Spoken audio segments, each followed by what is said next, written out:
respectable 6th place finish by the end of group stage. Despite their rise, RCB struggled to secure a consistent top 4 finish compared to their opponents in this group.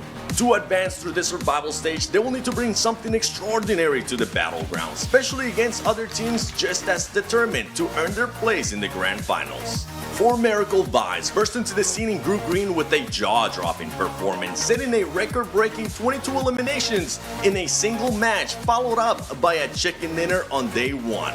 Dogs spearheaded this achievement with an impressive 8 eliminations in that round. No other team has matched this feat in the 2024 PMGC group stage. However, their momentum slowed down as the competition intensified, leaving them in 5th place by the last day. If they hope to conquer the survival stage, 4 Miracle Vibes will need to rediscover their early brilliance and deliver another miracle performance. The pressure is intense. Can RCB and 4MV make it out of the survival stage? The journey to the top is perilous, and as these teams take on survival stage, their ambition, skill, and drive will flare brighter than ever, visible to fans around the world. Tune in to witness every intense moment as each squad fights to make their dreams a reality on November 20th, 10:45 UTC.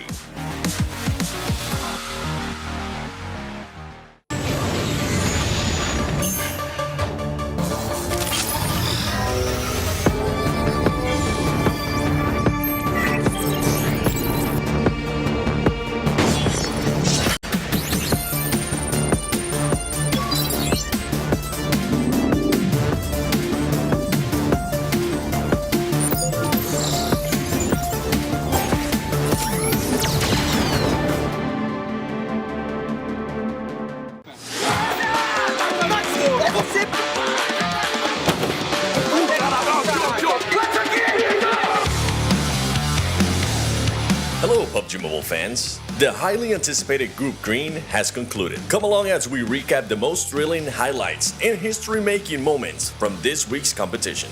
Starting off with 4 Miracle Vibes, who achieved the highest eliminations for group stage. Their stunning performance captured the attention of every team in the competition. In Day 1, Match 2, they secured an incredible 22 eliminations alongside a chicken dinner, amazing a total of 32 points in just one game, marking a dominant opening to the league. 4MV Dogs' outstanding performance not only carried the team in the top 5 positions throughout the league, but also earned them the title of a weekly MVP for Group Green. On the final day of league matches, the battle for 3rd place was intense, with 4MV, Dplus KIA, and ThunderTalk all eyeing for the spot. However, an early engagement in the final match of the league cost them valuable opportunities to climb into the top 3. As a result, their journey to the grand finals will continue in the survival stage.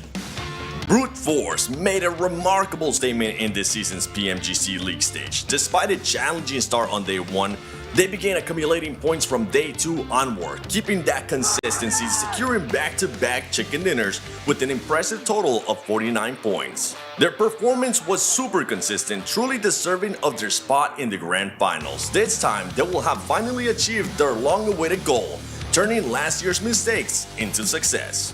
Despite the setback in last season's PMGC, Influence Rage came in hot this season, showcasing exceptional consistency. Even with early eliminations in some matches, they managed to accumulate crucial elimination points and secure a total of 4 chicken dinners throughout the league, firmly solidifying their qualification to the grand finals. ThunderTalk Gaming showcased resilient gameplay in this Group Green battle.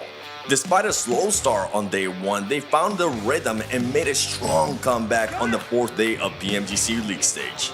ThunderTalk Gaming delivered a standout performance, taking down Dplus KIA and secured their well-deserved place in the PMGC Grand Finals in London.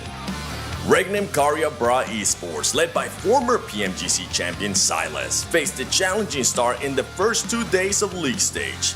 Despite the setbacks, they fought back in Day 3, earning a crucial 19 points in Match 4 to steer clear of elimination. Their momentum continued with a solid chicken dinner on Day 4. While they came so close to securing a direct ticket to London, they have demonstrated their abilities to deliver strong competition on the global stage. However, their journey isn't over yet. They will need to prove themselves once again in survival stage. VOIN Donkey ID made their first ever debut in the PMGC this year. While things started off rough in the first 3 days of league stage, they turned it all around due to tactical changes from their coach. With 2 chicken dinners and some serious high elimination matches, they showed us what they're capable of, finishing off Group Green with a win. Their journey now continues in the survival stage, and their relentless spirit has undoubtedly left a lasting impression on everyone watching. DRS Gaming, the former runner-up of the 2022 PMGC Grand Finals, struggled to find their rhythm this season. Despite securing 2 chicken dinners on days 3 and 4 of group stage, they couldn't maintain the consistency needed to earn a spot in survival stage. This marks the end of the journey of this year's PMGC for them. We wish them the best and look forward to their comeback for next year. Мы очень рады. Это первый финал PMGC для нас. Завтра будем праздновать и не знаю, как передать это словами. Não tenho muito o que falar para os outros, foco mais no meu time, mas fiquem preocupados com a gente. 终于把心中的一个大石头终于放下来了吧。其实我感觉在打今天一整天的时候，我心态都比较正常一点，但是到了最后一把，确实很刺激。Всем пока, увидимся в Лондоне. Bye bye, see you in London. 我们伦敦见。The action isn't over yet. Stay tuned for the upcoming survival stage where the stakes are higher than ever. Let's see who will rise to the challenge and claim their last chance ticket to the Grand Finals in London.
Teams from Group Green will be closely watching today as teams from Group Yellow and Group Red will battle it out on the final day of survival stage. Welcome back to the 2024 PUBG Mobile Global Championship League stage live from Kuala Lumpur, Malaysia. As I mentioned, it is the last day for survival stage, so let's see if we can maybe get a chance to talk to some of these teams.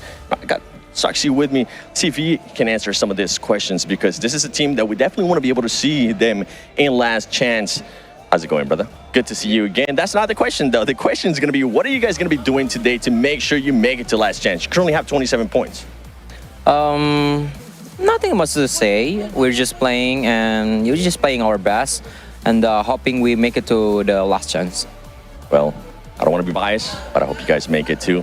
Love the jacket. Hopefully I'll be able to get it afterwards as well. Now, a team that definitely needs to be able to improve from a team that got some points, from a team that now needs to get a lot of points. It's going to be ASI8. I got Trenda here with me. Trenda, the team has 9 total points. Most of those points came from placement. Actually came from eliminations. You guys need to work in your placement. What are you guys going to be changing in regards to drop locations, or what are you guys going to be doing today? We'll play the same drop locations. I think, yeah, yesterday we were lacking in lots of things. We made lots of mistakes, so we are planning to get good points in early games. Yeah, it's all about your mentality. So we'll go for like we will try to get good points in Sanok. So if we get good momentum, we will do it, inshallah. Inshallah, right on. Thank you so much, man, because it's all about that momentum, especially for this team. They used to doing strong in Sanhok. They didn't start off as strong as last time. Now we're going to start switching it up to even a team that needs to make a bit of a miracle run here, as I got Sir Tanny from Vampire Esports with me. Sir Tanny, there's a lot of ground to be make up. You guys are known to being able to put up good points in just one day. You have that possibility. What are the expectations for today? Yeah, as I said, we still have a light at the end of the tunnel. So if we have a hope, we can go it. So today we are thinking about if we can do it like we do it before, like a more confident, more aggressive, that play to our own style. I think we can reach up to the top 16. Well, everybody's going to be hoping that you guys make it to the top 16. Ladies and gentlemen, let's get started with the final day of survival stage.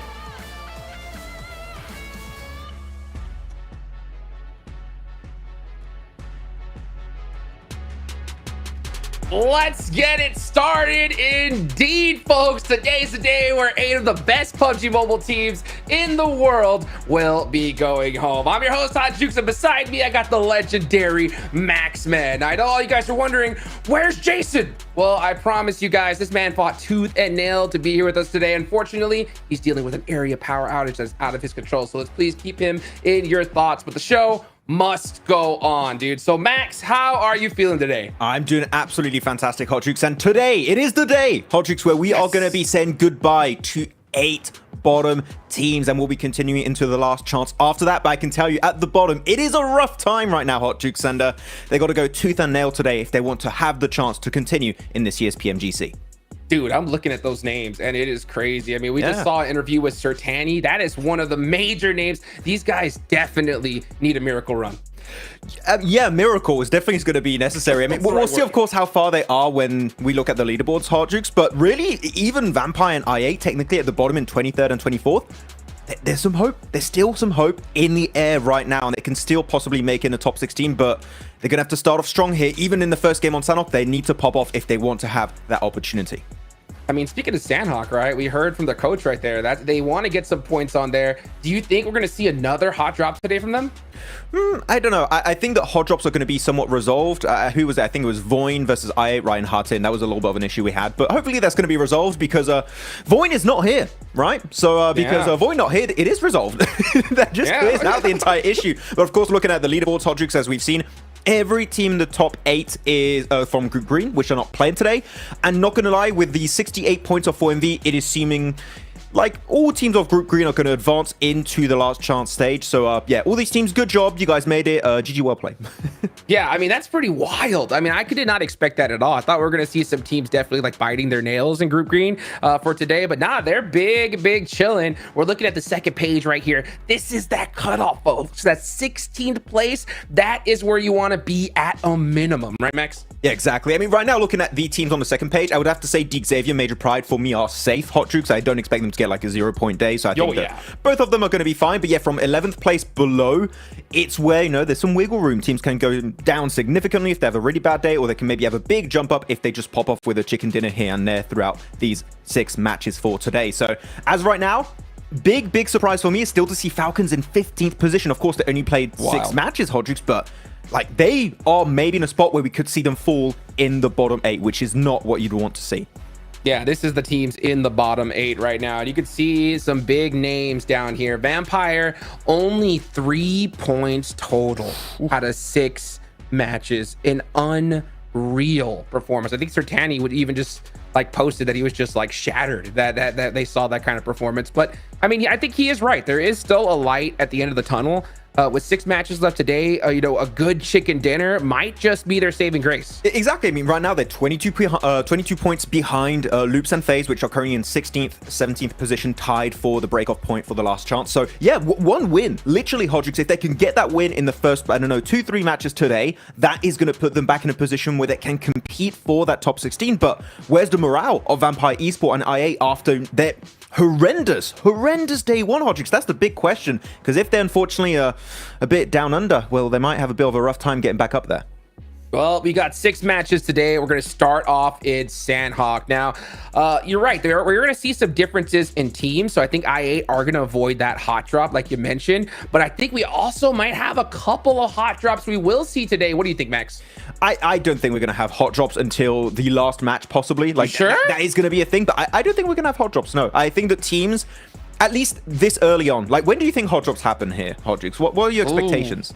Oh, honestly, I'm gonna be looking towards Ruins, right? I mean, you know, Inco, they don't mind a hot drop, you know, and Major Pride also like to drop Ruins. So I think it's still a possibility, and we might see that fight because Major Pride, they've had so many points. They really don't got nothing to lose, right? So they could afford that, right? Yeah, there's no way they hot drop for Ruins. Like, it's Ruins. It's not that good. Like, please don't do that to yourself. It's not worth it. I mean, I've seen teams hot drop Ruins in the past. Hot Jukes. I think it was in CSA actually with Mad Balls, and even back in Europe, they would fight for Ruins. It's happened in the past, so maybe they're just going to be very stubborn and not give it up here.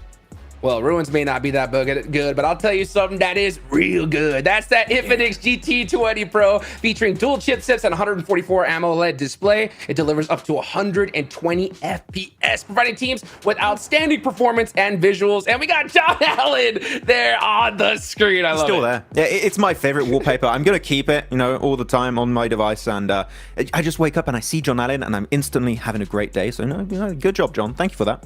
Yeah, you guys want to have even better day, of course, make sure you guys follow all the socials, hit the subscribe button. You guys know what to do because, man, you see some really awesome content behind the scenes.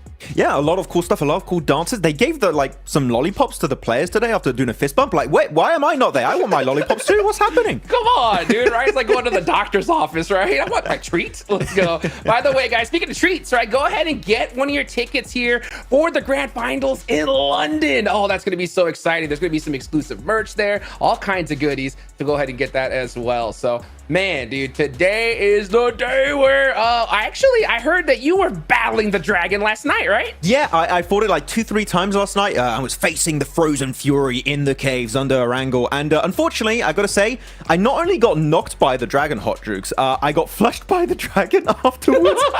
Bro, he was savage. It was like, I felt like I was playing against Alpha 7. What's going on? So, pro tip to you guys out there, when you're facing this dragon, just keep moving all the time, because if he combos you, like, you are done. So, like, you need to make sure you're moving, because no movement equal you're out of that. You know, you're done. You gotta see more movement. That is a fact, dude. Let's get it going. Let's take a look at our teams to focus. Now, I picked the 3 teams at the bottom, right? I mean, why wouldn't I? Because at this point, they're the ones in the real hot seat. You got Vampire, who need to start off strong. I8 need to get some points in Sandhawk. And, you know, I got to show some love to my boys Inco over there in Americas. I got Juancho there. I know that we got some viewer parties of the Juancho fan club, but these guys, I think, need a little bit of a miracle run as well. I mean, as of right now, they got 15 eliminations, but where are the placement points for Inco? They have 0. They have 0 placement points. But for me, I'm going to go a little bit on the higher side of the rankings here, Hot Jukes. I'm going to be going for Falcons, FaZe, and Tiamba. I mean Falcons because I'm the #1 Falcons fan still until PMGC maybe fails, but we know what these guys can do. But FaZe, realistically, Hot Jukes, my kind of breakdown for them is I have a lot of hope for them going into Miramar specifically because STALWART's not here anymore. They can revert back to their previous drop of Picardo and play the game plan they prepared initially heading into this year's PMGC. So because of that, I think that FaZe, if they're in a position where they can compete for top 16 going in the last 2 matches, there's a very, very good chance we could see them do a final push in top 16. Ooh, that'd be interesting, but I'm honestly a little bit worried when it comes to FaZe, right? At least when it comes to a little place called Sandhawk in particular, right? Because in this first match, we know they're gonna like to drop in that trifecta area, right? Well, there's another team that likes to drop in that trifecta area, and that is Zeus Esports. So, I mean, I think that there is a possibility we see 2 kind of hot drop scenarios here off the rip. Yeah, I mean, currently, with that kind of hot drop, I think Zeus should be the one to maybe give it up because FaZe are, of course, tied for 16th with 25 points. So normally, the losing team, I'd always recommend Hot Jukes. If they're involved in an early hot drop, it's to have the team that's the lowest in the rankings give it up. We've seen that happen with FaZe versus STALWART over Picardo, and I think we should see something similar here. So I think Zeus should be the one to move, or something that's very feasible with trifecta on the river, Hot Jukes, is you can have the 2 teams kind of share it, like one team drop into the northern side and one team drop into the southern side, and you just kind of have that agreement that if it goes to an island, maybe a team can just go a little bit deeper and it facilitates your rotate. I've seen that happen before, but because every point counts so much, I don't think that agreement is going to be of the hour, of the occasion, Hot Jukes, for today's 6 matches. Yeah, I mean, we see it plenty of times, right? I mean, you can see right now looking at the players, right? They all have that kind of hot drops there, and you can see right there, that little area, those 2 stickers mighty close to each other. And because at the end of the day, these guys, they know what's on the line, right? It's their entire years of work that could end right in just a second here at the end of the day today. So, you know, they want to avoid those hot drops pretty much at all costs because it's just not beneficial, right? You get that hot drop, the chances of you being able to get all 4 players without losing one is so low. So, you know, I hope that these guys did kind of, you know, get together, make those agreements, because at this stage, I mean, we're literally at the survival part of the survival stage. Yeah. And the thing is, you don't even have that opportunity where, oh, you can afford to have maybe one hot drop on your Wrangle, on your first, on your Sanark, or even on your Miramar, because sometimes it gets resolved after that first game, like, oh, we didn't think we'd clash, like, let's fix it. You don't have that wiggle room. If you fail one big game, that could be your opportunity for top 16 down the drain instantly. So you need to make sure that that was fixed ahead of time, that you know exactly where teams are going to drop, how they're going to rotate, and you avoid it like the bloody plague going in these matches, because one bad game could be the nail in the coffin for you and your team. Yeah, for sure. Now, there are a couple teams, right, that performed really, really well on their first day. Okay. Now, going into this one here, they have so much room, and I'm talking about a team like Major Pride. They have, what, 50 points right now? So they have that opportunity to pretty much decide who they want to see in that last chance stage. Do you think that that's something that they're going to be keeping in mind here? I think they'll do that towards the end of the day. I think hot drops for the first 4 matches is just not realistic, to be completely truthfully honest. I think towards the end of the day they can, like, oh, we see potentially Vampires a threat if they're starting to climb, or maybe Falcons, like these teams that have a lot of global experience, Hot Jukes. I think those are the teams you want to hit hard on the head, get rid of them as soon as possible to maybe have an easier chance in last chance, and of course if you make it to grand finals, have hopefully an easier time there. So yeah, pick and choosing for like your DX, your Major Pride, even maybe IWNRX and MIRAEN SEJONG could be a big option as we reach the end of today, because again, it's going to be intense, and under pressure some teams might just be willing to go for those big plays to hopefully eliminate the competition early on. Oh boy, folks. Well, let's get it going here. The pressure is definitely on. We are locked, loaded. You can see these folks are in the lobby, ready to go. Will we see that northwestern circle? I don't know, but here we go. Match number 1, last day of the survival stage. Let's take it on to some of the best casters in the business, John Allen and Blake. And we are going to be getting all up in the business of this Sandhawk game with the removal of the threatening, oppressive, dominant force of Group Green. It's Group Red and Group Yellow's turn to try and step into the limelight. So far, I think it's undeniable that Group Green has been the most solid group in the survival stage. If you disagree with me, you are unfortunately wrong on that front. But today, we're not going to be seeing them. Who will be able to take that glory away?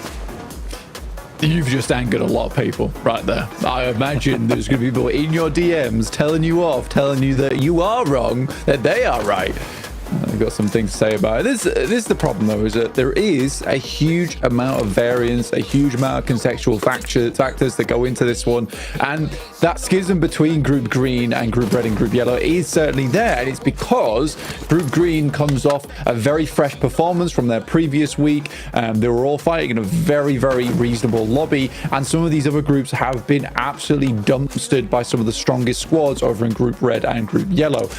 Today is going to be the weirdest day, though, John. This is going to have a tremendous effect on the rankings in terms of just the fact that Group Green is out. Now there is so much more opportunity for these teams to score points. So we've done the projections, we've done the calculations in the back end.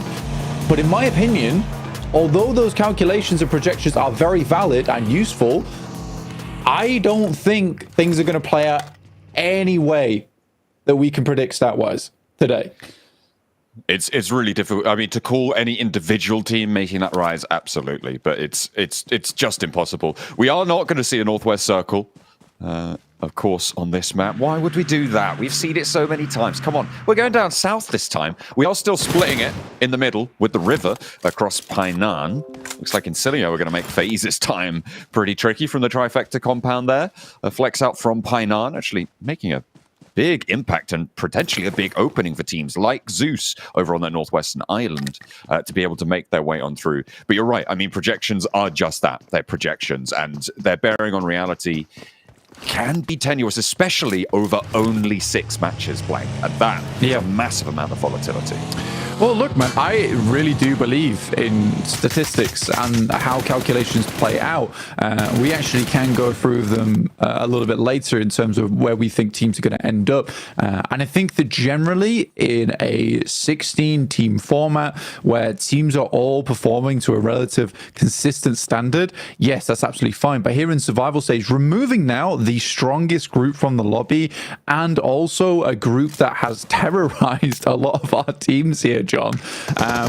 Yeah, we are going to have a massive change in performance because some teams that were struggling over the past 2 days might suddenly step up with the absence of Group Green. I'm very, very interested to see how things do play out. Right now, Loops is our bubble team at 25 points, but you can see on the right-hand side of your screen there that a lot of teams are hovering around that area already. I think this initial game is going to be very important for at least one team in terms of safety and where they can lock themselves up in terms of the standings, because it is going to be a case of every single match might be the match that confirms a team into that top 16. Getting that chicken dinner will be absolutely essential. Some teams might do it off the back of 6-7 eliminations per match, but each chicken dinner likely will be an alarm bell signaling that a team has made it into the last chance. Could potentially be Zeus under a lot of pressure here. This is really disastrous for them.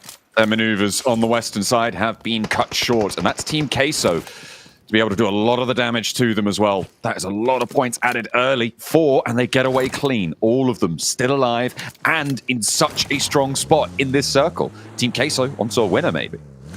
Zeus getting cut out this early on is really bad for them. Actually, at 15 points, getting no points on their Sandhawk makes their next run very hard. They need to get 45 points roughly over the next 5 matches. That's not an easy result to go for. That's almost big games every single match. So we will see just exactly what the Turkish team can get done in the future. But right now, Team Queso extremely happy with that result. Inko, one show very low inside the building with an active alongside him. Trying to hop around past these bullets, whizzing past them. They're just the same bullets that you'll see in your games, but they are far more deadly in this situation. Teams on the tables so unwilling to give ground, but they don't really have a choice when everyone else is bearing down upon them. Falcons, they've managed to transition from boot camp, but they're still on the northeast side. A lot of teams opting to go southwest, but not Getso Roy, not IWNRX. They're going to fight around the cave mound. They leave themselves pretty exposed over towards that eastern side at least, but it is a good landing point in terms of vision around the map. To siphon some of that information off is very nice. In terms of the rankings, though, 9th place being 58 points is worrying. Some of our squads. And I mean, especially so for 4MV. What did they end up on yesterday? Was it 64 points? Am I correct in saying 63? 68, I want to say. Yeah, 68 points for 4MV. So that's the low end of Group Green. Yeah, so 10 more points would put you ahead of 4MV. And 2 teams are very close to hitting that marker, with Major Pride and DX Xavier already at 58 points and 50. So we could be cutting teams out relatively fast, depending on how well Major Pride and DX Xavier can do. Both teams have already had good Sandhawks in the past. Major Pride used to be known as the team for Sandhawk. They had a very different team back then, but still Elementrix, Becca, both are very experienced on this map in terms of playing on the northwest side. We do head down towards the south, though, so it will be a slightly different story for them. Yeah, there seem to be Major Pride already up to the coastline in a decent position, unless it goes over towards the cave. this time around. DXavier, and you're talking a bit about Major Pride, and DXavier in general, I think have been the most impressive part of this lobby. You can see the difference, right, between 10th and 11th. They are definitely clear ahead. And DXavier currently has the highest point average in the entire lobby, which is crazy considering that day was entirely against Group Green, who did so much work against the rest of the lobby. And at the moment, they're looking good to top the tables. If they can keep up that pace here, they're moving in from the north side. Depending on the circle, they could have a really solid spot on the hills to the east of Hainan. The cave battle going to continue to rage on. We had Getzero and IWNRX rocking up there early, but Loops and Vampire going to try and join it. Likely that Tiamba will see a slice of that too. This is a nasty circle shift, Blank. Look at the amount of water that's eaten in by that docks area.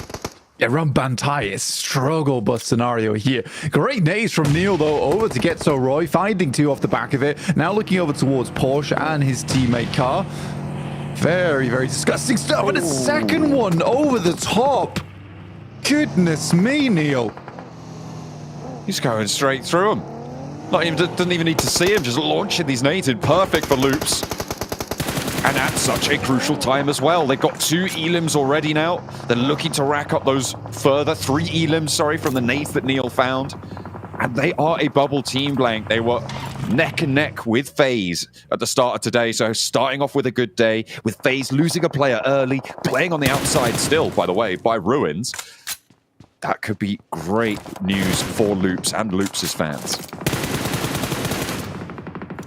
Major Pride, though, doing their best over towards the position. Made a very quick rotate down towards the southeast side.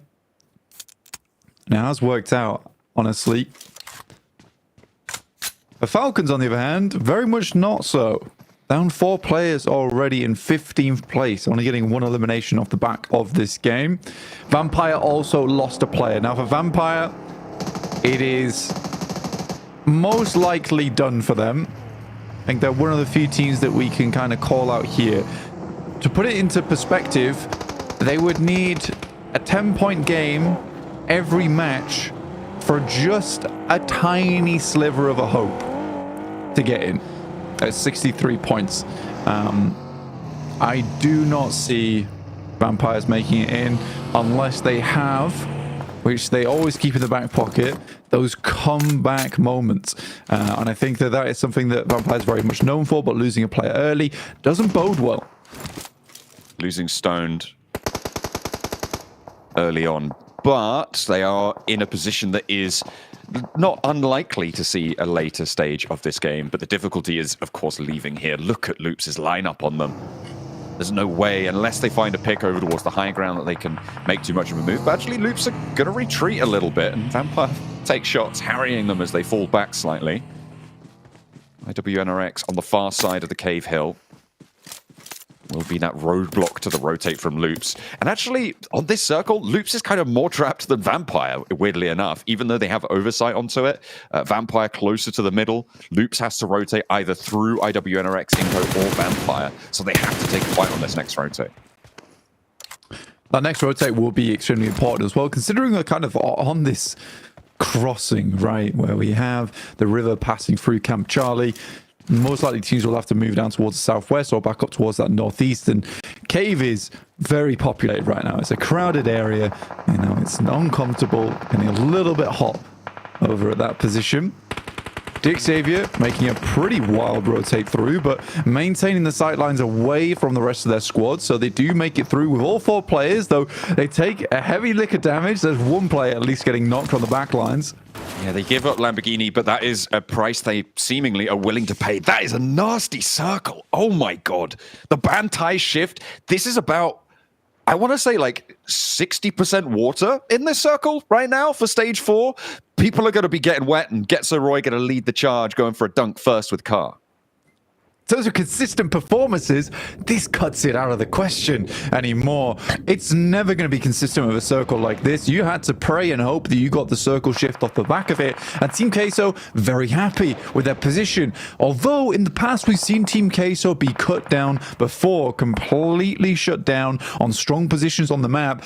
Now is the time for Team Queso more than ever at 26 points into this game to really extract some big value out of this one. Get themselves up to 40 points. Suddenly suddenly they're looking so much happier going into the rest of today. Now, the question is whether Team Case can actually get that done, because the amount of times they've been backstabbed and just allowed it to happen, it's a little bit too frequent for me to like personally. Inco now sending nades over towards MIRAEN and SEJONG, who have had a massive dip in performance. Nades over from Inco towards MIRAEN and SEJONG. Hoxie down, Seiwu can't really spend too much time going for this res, and another nade in may just make it impossible. The final tick down, doesn't have the time to get to his teammate. MIRAEN and SEJONG losing a player. Teams trying to make that crossing, trying to make it work, and Inco holding on to their slice of it. Vampire, this is still over on the eastern side of the river, and Luke's opted to go for that direction for the fight. Get towards the river. Vampire still have 3, but Schweppes has been taken down by a nade. A double knock. One from the nade, one from the sidelines, and in hops Newsy. Schweppes can get rezzed, and the Vampires may just live the fight another battle. Really good stuff. For Vampires, that is so important. IWNRX are now rocking up over towards cave side, looking to control this position like 4 grizzly bears here from the cave.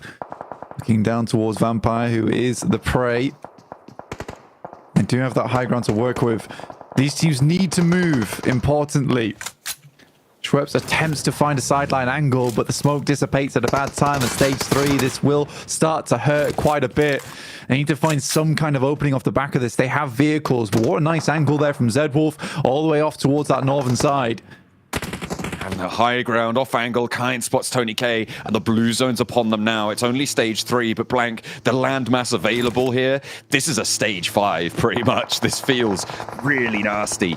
The Camp Charlie situation only going to get worse from here. IWNRX trying to get to the coastline. Sure, you can invest a lot in taking down Vampire, but they are kind of throwing away the rest of their game. They're committing to this side to get these Elim points, and if they're able to get the rest of them, they're up to 5 on the game, which most likely would be enough to get to last chance if you can keep up that average per match. Circle pops, and it is going to fully confirm down to that southwest side, so no slice of it for Paragin left. DXavier managed to make a cross, and over the side we go. Camp Charlie on the north edge, but Bantai, a major feature.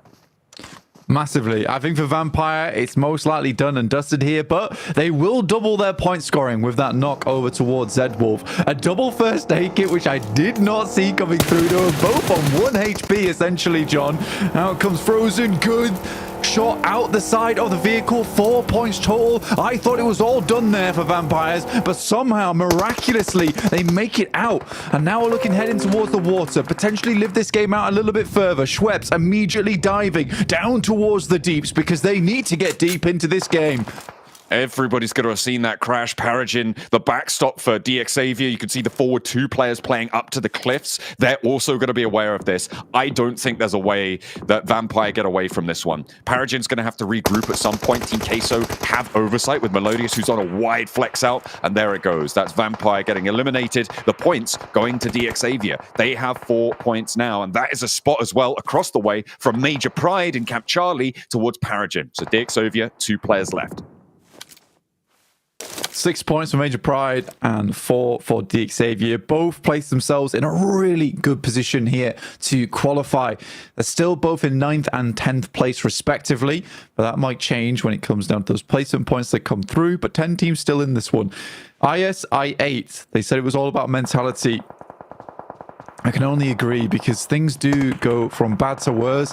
If you lose horrendously on a Sandhawk, it can kill how you think about the rest of your game, really, in terms of the upcoming matches.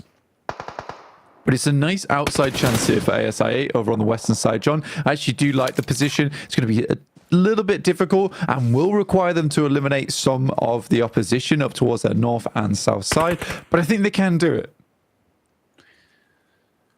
They don't have too many chances to take a dip in performance on these games. I mean, you're talking about Vampire needing maybe 10 points every single match, right? They've just only gotten 4 in this one.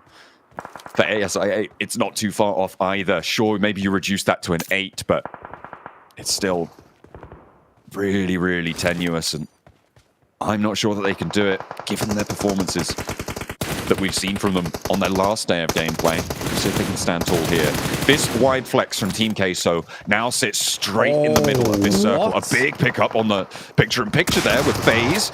Able to keep Venturas in, moving in along the side, and BTR not able to handle it. Unaware, maybe, but danger is spotted. Mela now the last to go for the fight. It's against Satar. The shot's not quite connecting, but the last one does, and BTR may be able to get the full reset. They've got 27 seconds to get everyone back up and going. Such an incredible fight there from Venturas. I'm surprised he didn't flush any of those targets, though. I think you got to assume that you're going out at that point. Melo was a little bit far behind, and just getting the flushes might have been the better option. You're right, BTR might be able to get full reset. He's looking a little bit tough there. ASIA looking to clear out that northern side, like I was saying earlier. Noki taking a couple of shots from the sidelines, tickling away at him. We'll be able to get back, and 7 first aid kits indicate this man is going to be living for a while. I mean, see how much longer. But that is a swift reverse there. Nicely done there. Finding some style on the backup. Does go down though, unfortunately. A shot is threaded through, despite some fancy maneuvers. The high ground that Team Queso has is so powerful with 2 players there. BTR going to look to try and sweep along that ridgeline, assault it from that sidelines. Melodious now trapped in this split, and Team Queso may have held too much ground here. For Melodious, I do like his position in terms of holding out other teams, but it has got to the point in time where he's like, oh crap, I cannot leave. Like, I am stuck here on the northeast side. There's no way I'm regrouping. And this is what we talk about with Team Queso. Sure, they've got 6 eliminations, but this should have been a much bigger game, right? I think they could have easily held 4 players. I think going for a split on this type of circle is the wrong decision, John. Purely off the back of the fact that there's no real strong chance to regroup with your squad come stage 5, stage 4, with the amount of angles that are held around the map. So for Team Queso, they could have had 4 players down towards Collega, as well as Papi Potro, and now they cut that out. But the question is, how much longer can they live this one through with ASIA being able to get over towards that western side? Very nicely done. Next circle comes on through. We're going southwest. If Melodious can get the regroup, Team Queso should be on a winner here. I don't think there's much more to say about it than that. The approach, though, is fraught with danger. Tiamba will have broadside on that rotate. Team Queso need to try and put Papi Potro into a position to deal with it, but then he's got BTR to try and handle as well on this angle. There is a lot of pressure on these 2 players right now, and I think BTR is in prime position to just take this one away from them. If they do, it should be a BTR win. I like how you quickly went from this is a Team Queso win to this is a BTR win. Well, it should be a Team Queso win, but only if they can hold it. Yeah, I mean, as 2 players, it's tough. I think that, you know, the actual crashes will come in thick and fast over towards Team Queso's location. I think the best thing for Team Queso right now is this high ground position coming through from Melodious. Good shots over towards Becca, but not quite able to finish him out. And he's going directly into the waiting arms of INSILIO, who do not greet him at all. Just let him pass straight through the door. They let him on in, but is it into a trap? He's going to hit the deck and maybe get some healing done. No, that is dispatched. And is that coming through from... Yeah, they came through from Team Queso. They managed to take that point away, but Major Pride get 8 elims on the game. They're up to 58 plus, I think, is that 1 or 2 placements there as well. So they are chilling right now. They are going to be putting themselves that much closer to getting a spot into this next one. Yeah, Xavier also going down with probably somewhere close to 63, 64 points. And again, another team looking good to try and confirm themselves in. Melodious cut down on the regroup, and now is BTR's opportunity. Yeah, BTR has to play very careful, though, because I know there's multiple teams here hiding out on the western side, and I like the fact that BTR is being cautious on this. They do find XC from Tiamba, who did make it in from the pontoons, and the circle shifts over towards this compound. So all eyes over towards ASIA and Team Queso. The 2-2 split between them with INSILIO holding out in the open ground. BTR should be able to clean this out. Technically, they will need smokes to push up towards these buildings, but with Melodious being out of the picture, they no longer have that alarm bell in the backside here for them, providing that information back across. Tiamba working their way through. INSILIO will be in the way, though, and you can see there's only one route of approach. They'll have to hold out in a 2-2 offensive. INSILIO moving in. BTR, remember, they got a full reset. They almost all went down. It was on one fight. Satalas kept them in. And now they've managed to push up to one of the most important positions in this circle, potentially finding a chicken dinner on the back of it. And if FaZe had taken down one or two of their players, it could have been completely different. But here we are. This is the reality we live in. The nade from Zuxi. Looking to put even more pressure over towards Team Queso. ASI8, they're down the cliff face, but could also third party. The matter is here for BTR is a very good read over towards Team Queso. And it starts out strong. They only have a few nades to work with. Papi Potro already very low. Does have to back it off. Good protection there coming through from Collega on the back lines. Had to move up, but an awesome nade will take down Collega. Papi Potro's next, and BTR claim this compound and are looking very strong. 8 elimination game though, good stuff for BTR though. We'll talk more about after the game concludes because there is still more to be done with ASIA, INSILIO, and BTR as well as Tiamba, all looking for those top 3 positions. BTR, they need to establish this perimeter quickly. Satar being on the outside is so important. If he goes down, the wind is out of their sails and they need to be careful. He gets knocked. A step up from QZ gets flushed immediately. And now they need to keep putting pressure forwards if they want to hold on to this circle because INSILIO are moving in. Tiamba controlling that cliffside and you've still got IQ to worry about. A nade over the top. They step out and Bond goes down. Now they need the hilltop. BTR flexing with 3 players alive. They move on through and INSILIO opts to lock in that second place rather than trying to play for first. IQ is down on the sidelines, right up against the blue zone. Stage 9 closes, and on the cliff faces of Bantai, the final fight will unfold. It's 1 player now left. Fash in a 1v3 behind the vehicle. Nade over the top, goes long. Won't find him just yet, but BTR on for a winner here. A really good game from BTR overall, and they will finish it out. The read came through when they moved towards that compound because they were so very worried about it, but as soon as they get easy entry into that side building, they know it's a 2-man. There's no world in which case you don't have a forward vanguard in that building if you're playing at 2 or 3 or more players. So the fact they're able to get in there, they immediately set their sights aggressively over towards that second building. Really, really well played to BTR, and that might just give them a chance into qualify.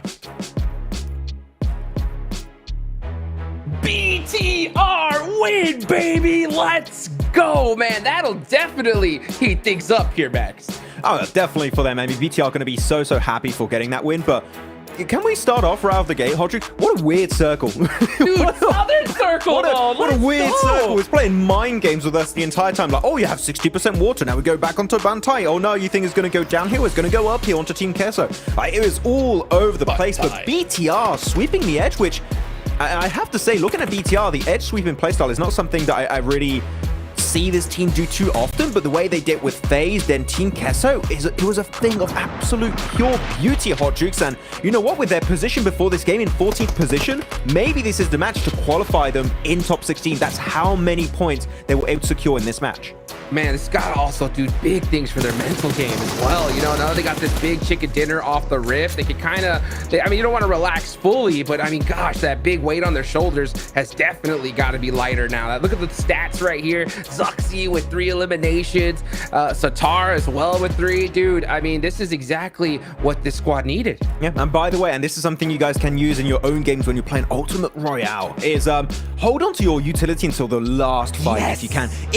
Like, literally, what was it, 2-3 nades? That's all they needed to clear the entire compound of Team Queso. Of course, Team Queso only had 2 players, so it's easier than if it was a proper 4-on-4. But 2 nades, that is all they really needed to clear the entire compound and gain access to the game-winning location of this Sanhok match. Incredible push for them, again, sweeping the southern coastal line versus FaZe. Also, FaZe had some sneaky angles, but BTR instantly understood what was happening, regrouped, and then everyone was doing so much good work here. So, yeah, especially Zuxi, man. My man, 3 limbs here. You know, he's getting back up there. He's getting back to his glory days, Hodrix, and it's great to see that happening live. Let's go, man. And I'll tell you what, even the casters thought that Team Queso was going to win, and when they had that big old compound right there for the most part. But man, BTR, high fight IQ, taking their time along that edge like you were talking about, and they decided to pick those fights right at the perfect time. And I really love what you said there, because we're definitely noticing that at this high level, you gotta hold on to that util until that last second. Team Queso just got straight deleted. Now, you know, speaking of Team Queso, I got a question, Max. What do you think about that 3-1 split with that melodious off angle. I was about to ask you that question, Hodge, so I'm happy you bring it up. I like splits. I wouldn't want to be called out for like, oh, but Max, you said you like the splits, like for example, MIRAEN SEJONG. I love splits. Early to mid game, not when you're going into like phase 5, 6. It's a little bit too big of a stretch, and as we saw, Melodious was really struggling to make it back to Colegat and Patipotro. If he was able to regroup a little bit earlier, maybe they win. Maybe the utility for BTR is not enough and they just sweep the southern side, and then it's just an easy Team Kesso cheese chicken dinner. It's a very, very good win that could have been happening their way, but yeah, the regroup was just way too late, and I don't know if that was intentional or because there were too many teams around trying to cross from the eastern riverside and they just couldn't regroup. I think they could have, but they decided not to, which is a surprising decision. Yeah, I mean, by the way, I don't know what was taking Tianba so long to get into Bantai. That was wild. I mean, that actually gave Melodious a little bit of an opportunity, right, to get 3 eliminations there. I think he got one of those knocks on XC. Which really kind of, hamstringed Tianba right there. But yeah, I don't know why they just took to the last second to start moving. I actually didn't even get it at the end. It was stolen by, I think it was Satar or someone from BTL who just snatched away that flush onto XC. So not taken for Team Kesso, unfortunately. But yeah, I wrote in my notes, I think it was like a phase 3 going into phase 4 rotation on a coastal line circle finish, Hot Jukes. Like, that is so damn risky, but luckily enough for them, no one was in Bantai, and a lot of the focus of Team Kesso was on those northern and western teams that were trying their best to just weasel their way through into that circle. So because of that, they were able to just make it in. Sure, they do lose a player on that transition, but 3 players alive, that's a good success ratio for, I think, a position, Hot Jukes, you would look and say, okay, this team they're done, they're out. Yeah. But they survived way longer than I initially expected. Well, looking at here at the match rankings, BTR 19 points. That is going to be just so clutch for them right there. Vampire doubling their points in one match from their last performance. Can you believe it, Max? This is a bit, yeah, true. 100% improvement, baby. But no, for the side of Vampire, this circle really screwed with them. I'm not, of course, like, you can't use the circle as an excuse every single time, but you're like, oh, it's a 50-50 split on the river. Yeah, Sanhok you can to some extent, but it's on the river, and they're playing the high ground of Cave, and then they're forced downhill. This team's our third party because of the bad circle pushing behind you. You're pushing downhill, then you got IW and RX just wrapping around your compound when you're downhill. Like, there's no escape, so I know this game, I'm like, okay, I can't really hold it against them, but I think Blank was saying it earlier, right, with how many points they need to have an insane average. And the thing is, this game, because it was a bad match, the average that they need per game on these last 5 matches is going to increase. And you're going to get to a point where the average you need is going to be almost impossible to reach every single match. So, yeah, we need to see something next game.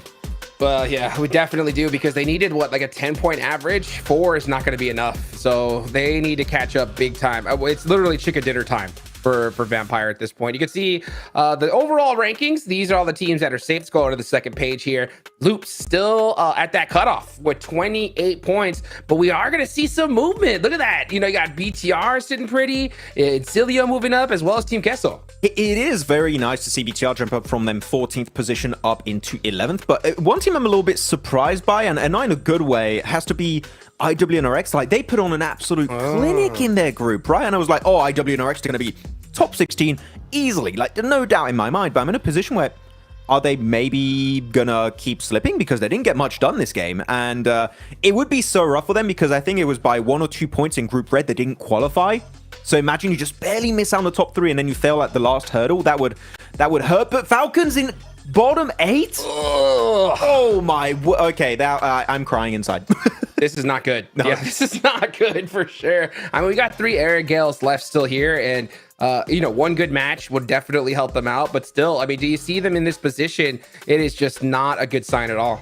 Yeah, I mean, every team in this bottom 8 is not a good sign at all, Hodges. Yeah, even I8 didn't get the performance I think they were looking for, that's for sure. Yeah, it was actually interesting for I8 because they were very late on the rotate, yet they still had somewhat of an entry point, but then they just have that big clash with INSILIO and they lose players. I actually like that transition, but the thing is, when you don't have that compound and you're going uphill towards Team Kesso, you've got so many teams northeast and west of you that see that transition, and I'm lucky. I'm happy to see them survive, as, like, I think it was IQ and another player that would and Uzum. There you go, IQ and Uzum able to survive as long as they did. That does salvage somewhat this game to some extent. But we know that when you're looking at I8 and Vampire, those type of games are not going to cut it. You don't need average points. You need big wins. And unfortunately, I8, this is just helping a tiny amount, but it's realistically not enough when you see how many points they realistically need to make it to top 16. Well, that's match number 1 in the books, folks, right there. And you can see right there down below. Make sure you guys vote to see who's going to be the next interview. Who do you want to see? Falcons, BIGETRON, or FaZe? That's going to be the big question right there. Welcome back to a quick report with the 7WG. This one is going to be in regards to Major Pride, the analyst / host for today, Hot Jukes and Massman. You guys were wondering if Major Pride, if they get to a comfortable area, will they actually want to hot drop some of the other teams? I got a chance to talk to the players, and they say yes. So keep an eye out for that. As soon as they secure those placements, they will be looking for some of those teams that are trying to qualify to last chance but struggling. They're going to make their lives a little bit harder. Back to you guys.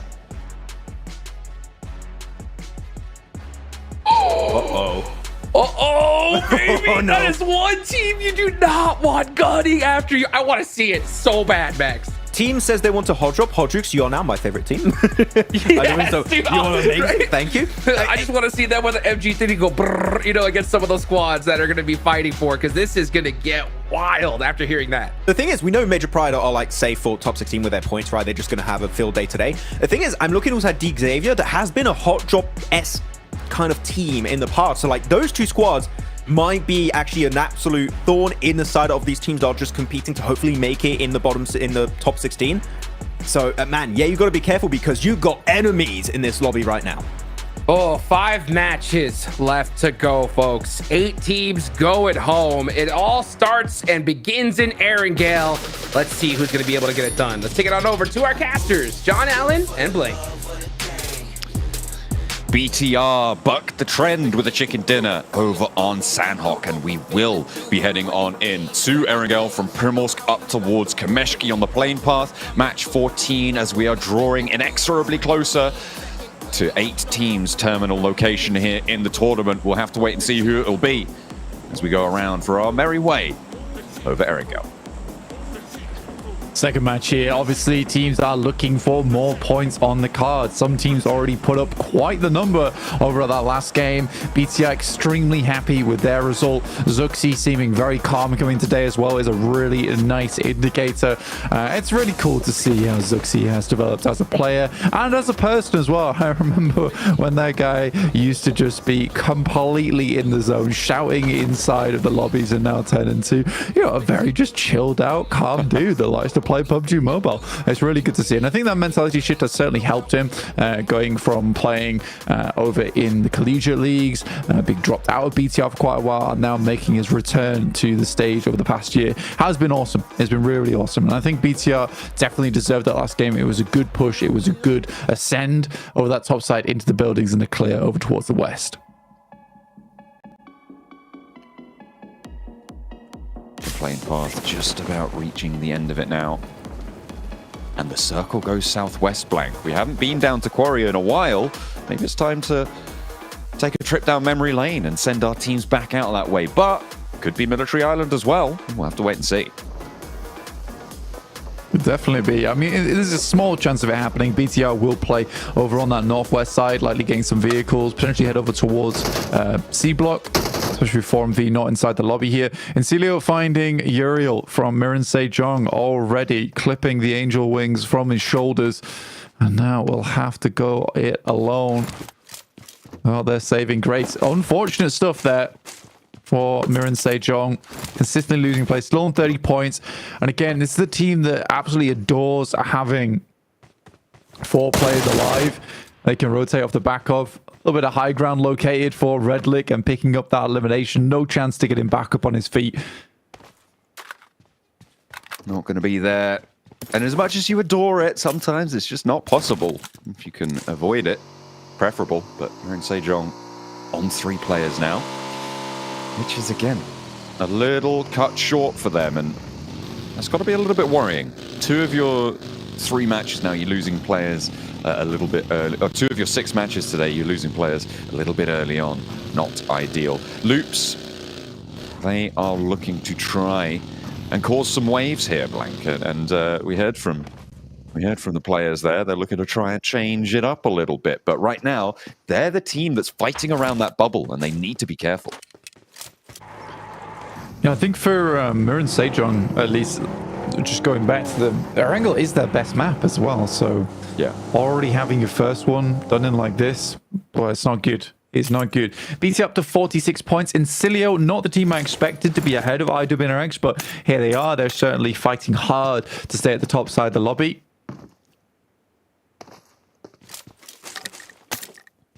I mean, that's what it is all about, isn't it?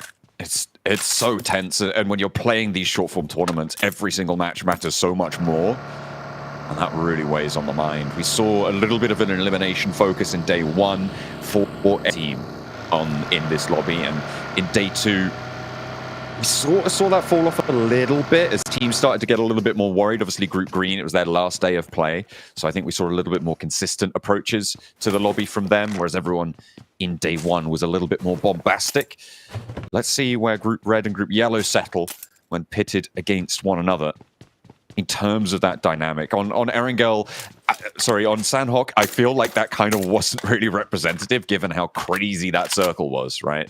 On that south side, hard into the water, making everybody's life super difficult, so things get a bit crazy. So I'll be interested to see what happens here, although we've got a not entirely non-crazy circle on the southwest side. We do, and we do have an in-game interview coming up for us very soon. This is going to be, well, we're not actually entirely sure what this interview is, but it's with Seven, and he's going to hit you up with some hard-hitting analysis. Welcome back to a quick report with the 7WG. In this one, I have none other than Rafinha with me from Loops. Going into Erangel, we've seen a lot of teams having to adjust drop locations. Are you guys also going to have to adjust any drop locations? Então, ele perguntou para você que viram que muitas das equipas estão trocando de spot no momento. Vocês indo para o segundo jogo do Erangel, vocês estão pensando em trocar de spot? Bom, nós esperamos algumas surpresas nos nossos spots, porém é aquilo, né? Vamos vir com os mesmos spots e quem sabe alguns ajustes em algumas rotas, mas nada de diferente. A nossa mudança está mesmo no estilo de jogo. So they say like they're expecting some surprise like during the spots, but for them they're not gonna change it. They're just going like for their own spots, and they are, of course, they're gonna do like some minor adjustments, but they'll be like ready. Right on. Well, I can't wait to see what those minor adjustments have been. Let's actually rally back a little bit there. At the beginning of PMGC, you guys are kind of like the first time in PMGC. How's the team feeling now after all these weeks? Então, tô falando que vocês não é a primeira vez na BMGC, mas nessa semana, como que vocês estão se sentindo agora? O começo era aquela quebra de gelo e eu sinto que agora todo mundo está mais confiante, né? A presença de Paulo comentou, a gente sente mais vontade de estar aqui e é isso, né? Tudo pelo sonho, então isso aquece a gente e faz a gente estar aqui muito mais feliz. E é isso, cada dia, um dia após o outro, a gente volta sempre melhor.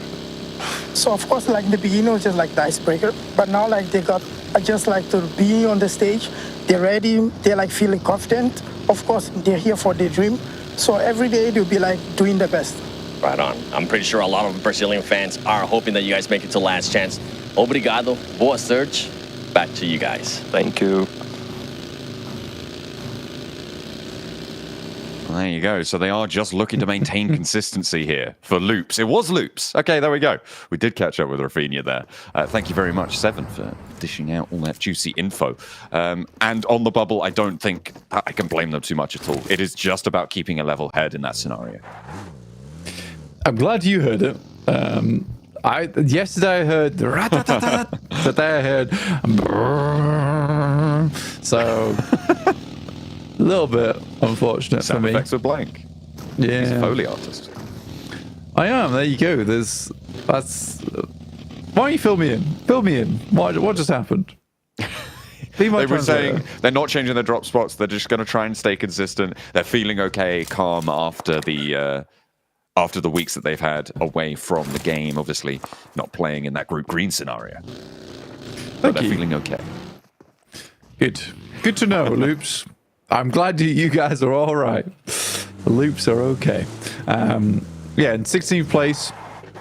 So everyone at home, places that you should be taking major consideration of here, just in case you are just tuning in.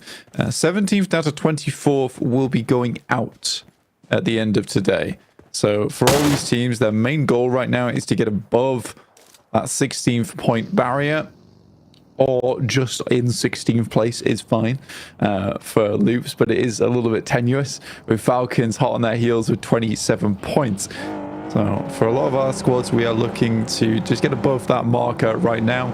The DXavier, Major Pride, BTR all looking fairly safe. BTR just needs a couple more good games in them. Major Pride and the DXavier basically one good game, and that would see them up into a very secure position inside the lobby and almost certainly making it through to that top 16 and last chance, which starts tomorrow. Quarry time right now as we head over to the northwest side off that military island. BTR are needing to get a good crossing here. They're up to 46 points off that game, which is a really big jump for them. Very nice to see. As Team Queso making their approach from this eastern side as well. Potentially a difficult time. You were talking about Major Pride needing a couple more. They are right on the east side of the circle, and Tianba are rocking up into this location a little bit further north than Major Pride. So we'll see if they can get into a little bit of a scrap with it. DXavier, very, very central, and these points may just come their way, the ones that they need to solidify themselves. Rafinha's down. He's not okay, after all.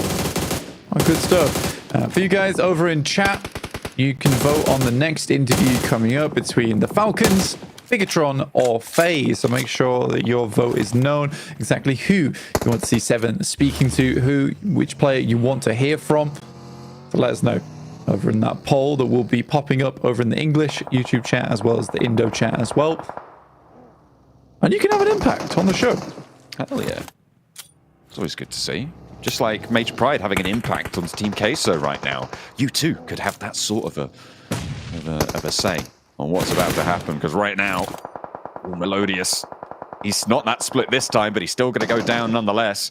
And Major Pride putting up another point will put them at 60 on the cards blank. They've made it past that really, really difficult barrier that so many teams would love to be on. And the question is, can they get even more done? Can they put themselves closer to 70 this match? They're starting off the right way.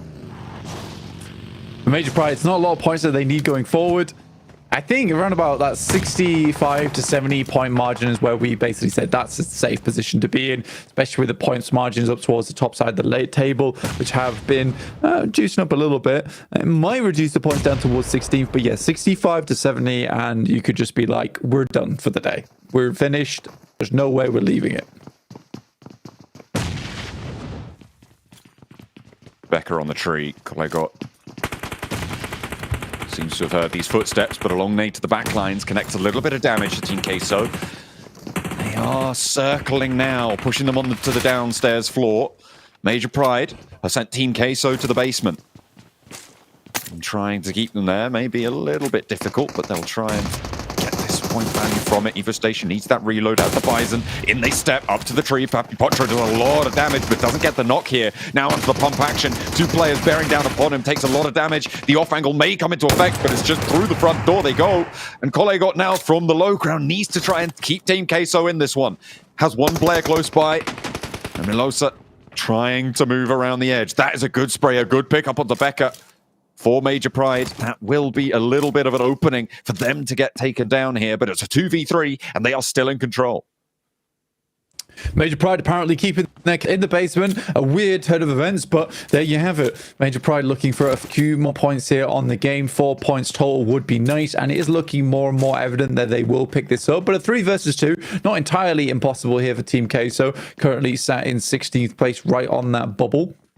Sorry, in 14th with 34 points total. It's not doing too badly for them. And I think they can go a little bit further potentially. It's going to be hard to dismount Team Queso from this position, but it's a completely isolated fight between Major Pride and Team Queso. So Major Pride can just kind of sit around this area for as long as they like. A nade pin being pulled here, and Team Queso might have to Scarpa. AZ. Nade doesn't connect. Going down these stairs is almost as much of a death sentence as trying to go up them, but that's exactly what you can't do there. Trying to go for the trade, and there's the nade to confirm it.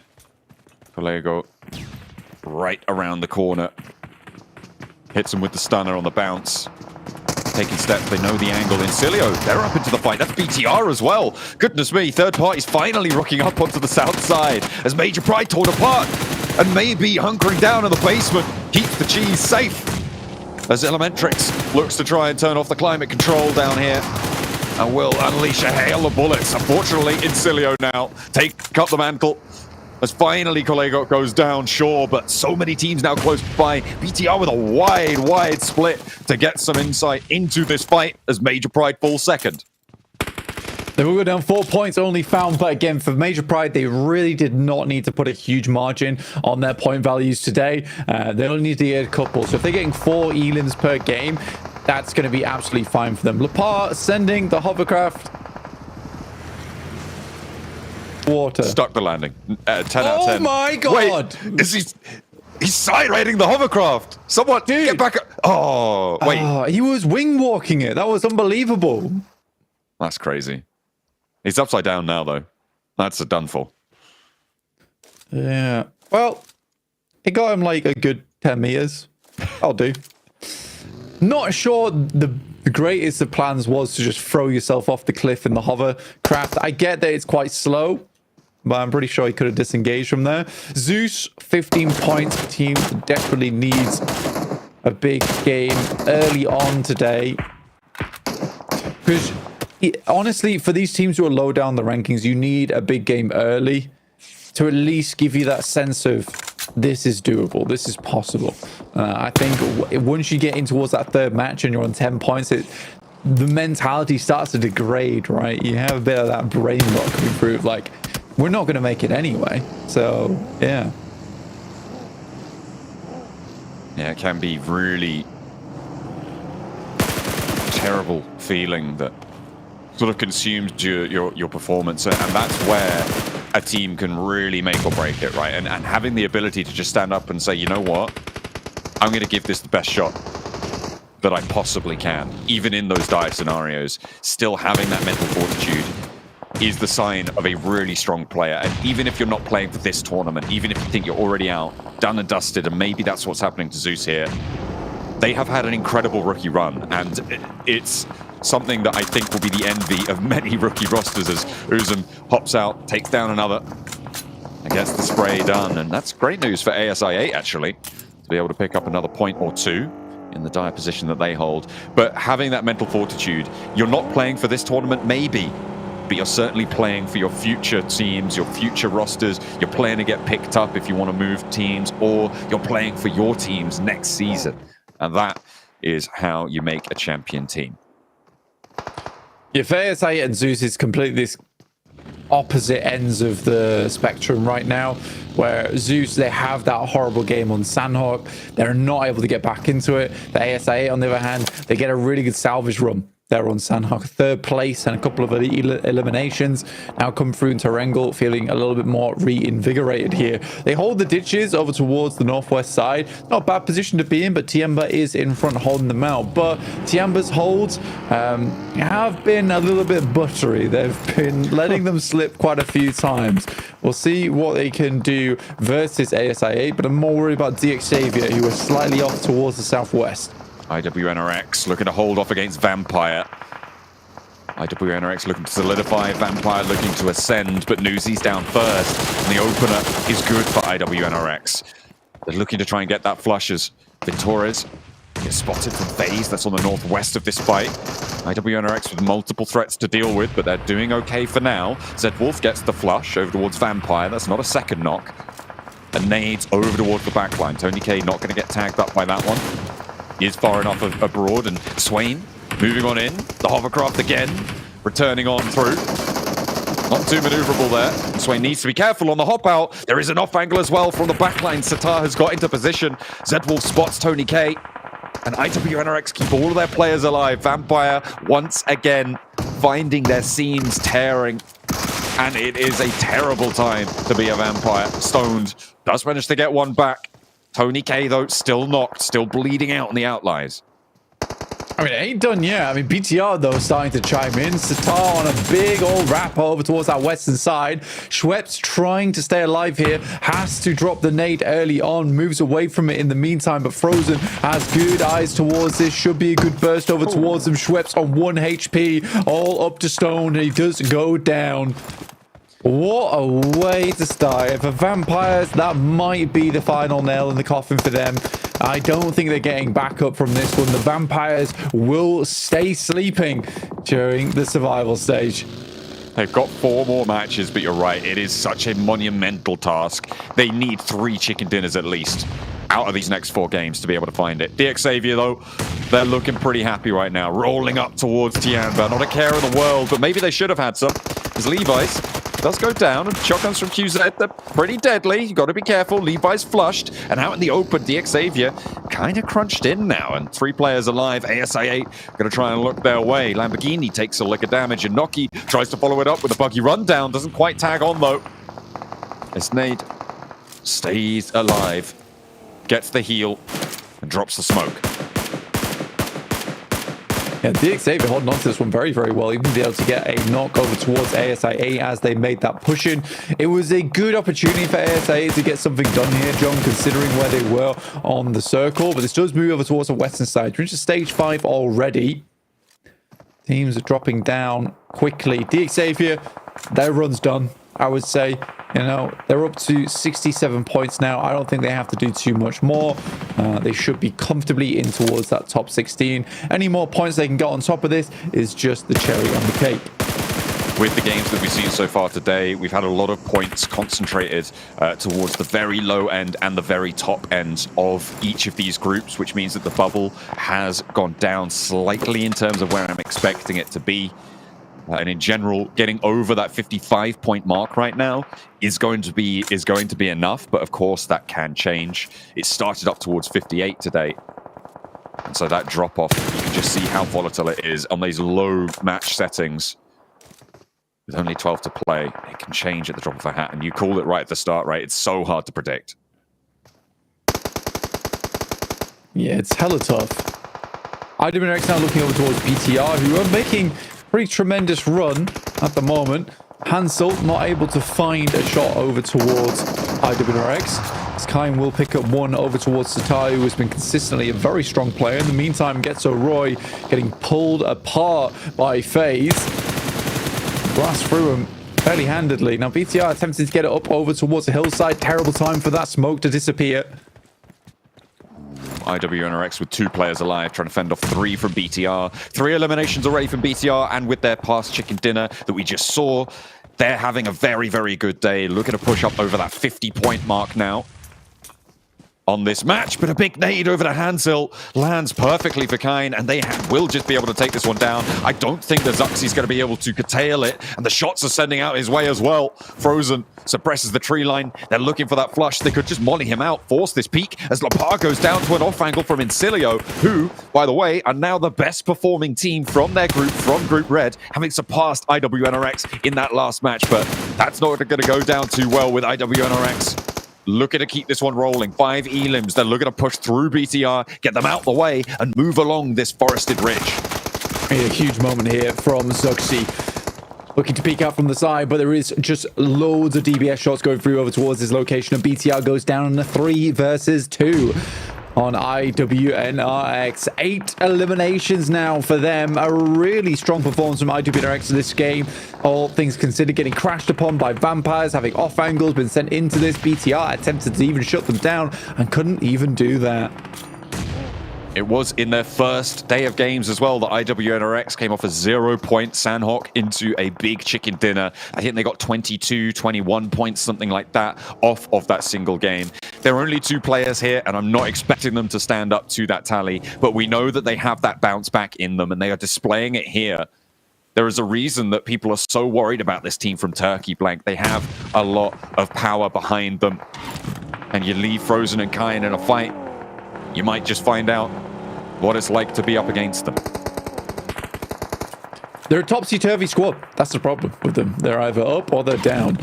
There's no real in-between at the moment, which is very, very difficult for fans, I imagine, to watch, where they either go out without a whisper or come in loud and swinging.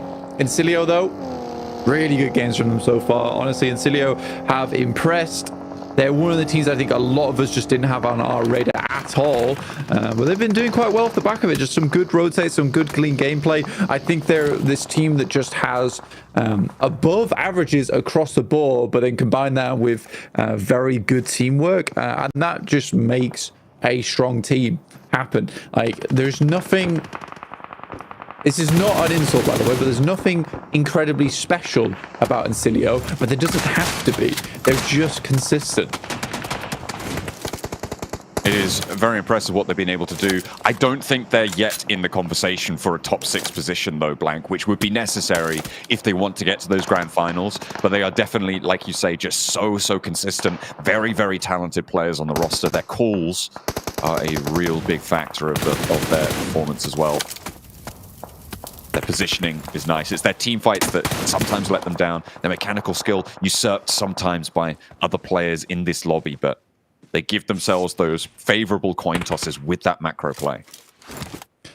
Yeah, it's just good gameplay overall. Like, you know, they put themselves in good positions every single game, and yeah, that mechanical skill maybe isn't quite there, but again, it's that teamwork. They all work well off one another, and they're not relying on one particular player. Like on FaZe, you rely on Mela a lot of times, but they don't do that at all. Every single one of those players can step up when needed.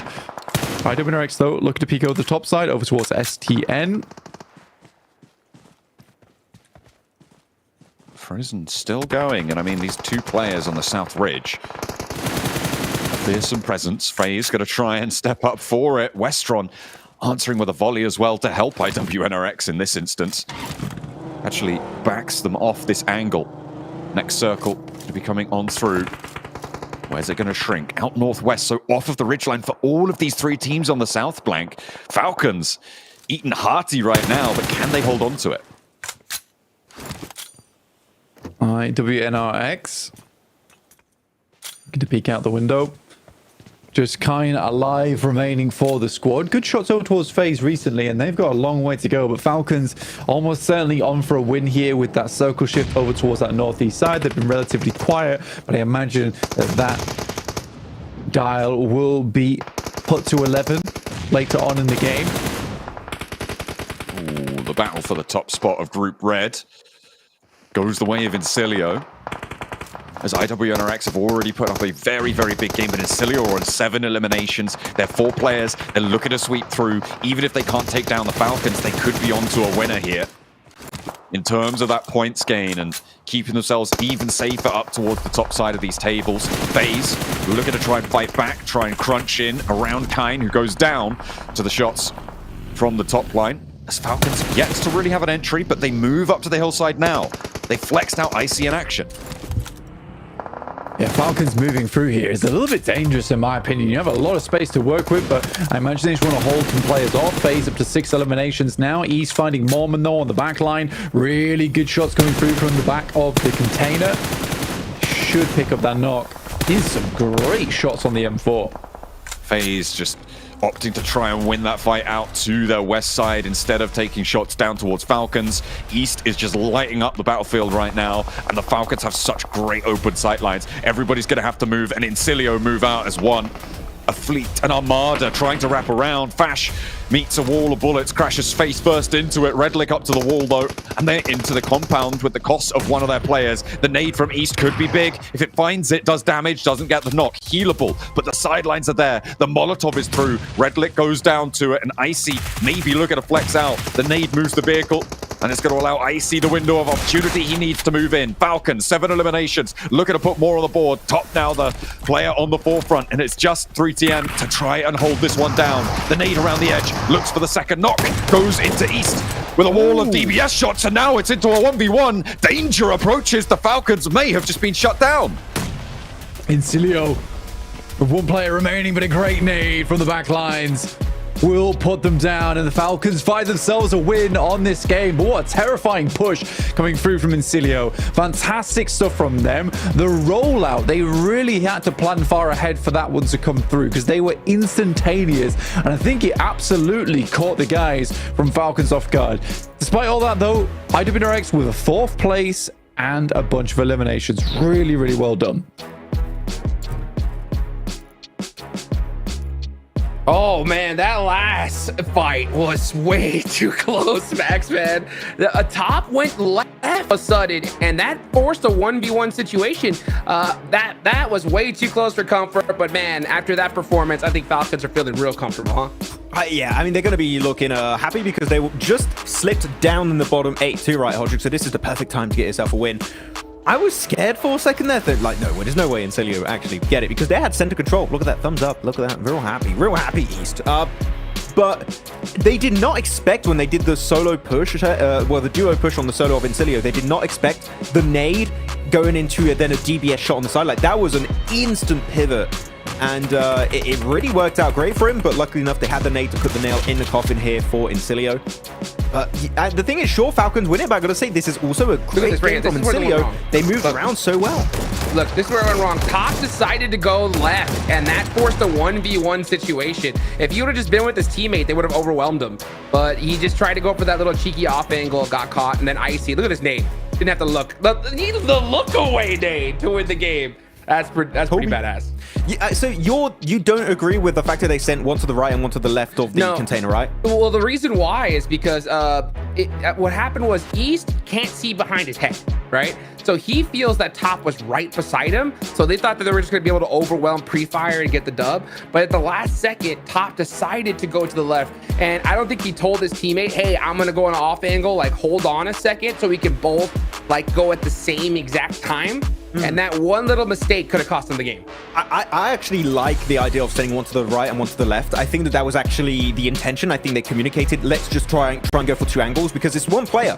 It's one player, right? So he can't just spray transfer depending on what weapon he has onto us. We're going to have 2 angles. He's only got a ridge line or like he's hiding behind one of those containers and we can easily get it clutch. But again, the nade for them was very unexpected. And the fact he chucked that nade and instantly gets the knock, it gives him so much more breathing room to then transition player, then get the shot with the shotgun and get that knock. So I think that was a good idea from Falcons, but it's just an incredible good clutch from that solo of INSILIO. I don't think it was a misplay. It was just a clean clutch.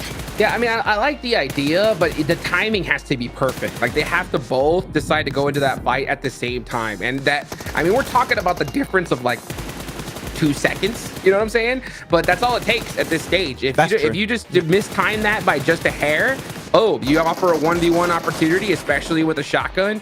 And yeah, it was a little too close for comfort. But another team that I think is going to feel mighty comfortable after this game is got to be IWNRX, right? These guys were getting a whole bunch of eliminations. It's not like they just did a good game right now, Hodrix, right? It's not like they're just feeling very comfortable and they were able to sweep the southern side. They swept BTR, swept Vampire. It's the fact that Vampire in particular needed a good game here. I would say this game, Hodrix, I don't know if you would agree, was their last opportunity to make it up there. And IWNRX just ruined it for them because the circle kept going to the east. So Vampire, I'd have to say it's 100% done in my eyes. I think it's over, and IWNRX were the one to end this venture for the side of Vampire. I mean, with how they played in the survival stage, I mean, it's totally understandable why you'd say that. I want to take a look at the overalls. I mean, because at the end of the day, it is Vampire, right? They have that pop-up opportunity, but I mean, we've never seen them perform this poorly, you know, especially at such a clutch moment like this. It is just unprecedented. Let's take a look here. Yeah, Falcon 20-point game. These guys are going to be feeling great. Fantastic. I mean, they were playing it exactly how you want to do it in a Longwood warehouse kind of finish. You have 2 players playing the warehouse in the early to mid game stage, and you have 2 players playing Longwood, which is to scout the fields a little bit, see if the other team's crashing you, and you also have a sneaky little angle. And it also allows you to keep tabs on teams coming in from the east and southern side around the gas station, so you know what possible threats will be coming your way eventually later on down the line. But they then regroup in the warehouse, and for me, that's perfect. But I really want to highlight here, Hodrix, and I could have a whole segment on the way INSILIO played it. They really highlighted so well the weaknesses of Falcons' play, because Falcons tried to recommit to the 2-2 split later on to get the angle behind INSILIO, IWNRX, and FaZe to some extent, and they're like, oh wait, they're split. That means the warehouse is only defended by 2 players. We still have 4 cars. We insta send it in there and we might have a chance for the win. Sure, it did not work out because the clutch was not quite enough to get the win, but INSILIO, for me, that was a great execution. And I hope we can see more of this from INSILIO because that's one of their best macro plays I think we've seen from this squad. Yeah, I think you can see INSILIO just really playing with a sense of urgency right now. I think they have a great understanding of where they're at and what they need to do. I mean, we saw earlier on, you saw Team Queso trapped in the basement. By the way, never store your Queso in the basement, guys. You don't want to do that, right? I'll get moist. But yeah, Not good. Exactly. Yeah, Major Pride, we're holding it down. And that's the thing is that Major Pride, we heard it from Seven earlier, right? They're not going to mind making it difficult for some of these squads to make it into that last chance. So since they're so high on the leaderboards, they can stay and just wait out a fight if they want to, which will destroy squads. So they were holding down Team Queso, but as soon as that fight, was just about to the tail end of it, INSILIO came out from nowhere, were able to get a nice third party and finish them off. Yeah, actually, I'm really happy you bring that up because that's there was not just that good late game strat from INSILIO, there was also a good mid game strat, third partying that position that not only gives them a lot of eliminations, Hotrix, right, allows them to then facilitate that transition from Yellow's high ground down into the woods, making it over to Longwood to then start scouting. It was a great game overall as a whole. So yeah, INSILIO, really good stuff. And as we look at the leaderboards, finally, it is not just Group Green on the first page, Hotrix. We've got DX able to push up there, pushing Team Liquid down in 8th position. So we got another group, finally. And DX are going to be currently leading the pack of our 16 teams playing today.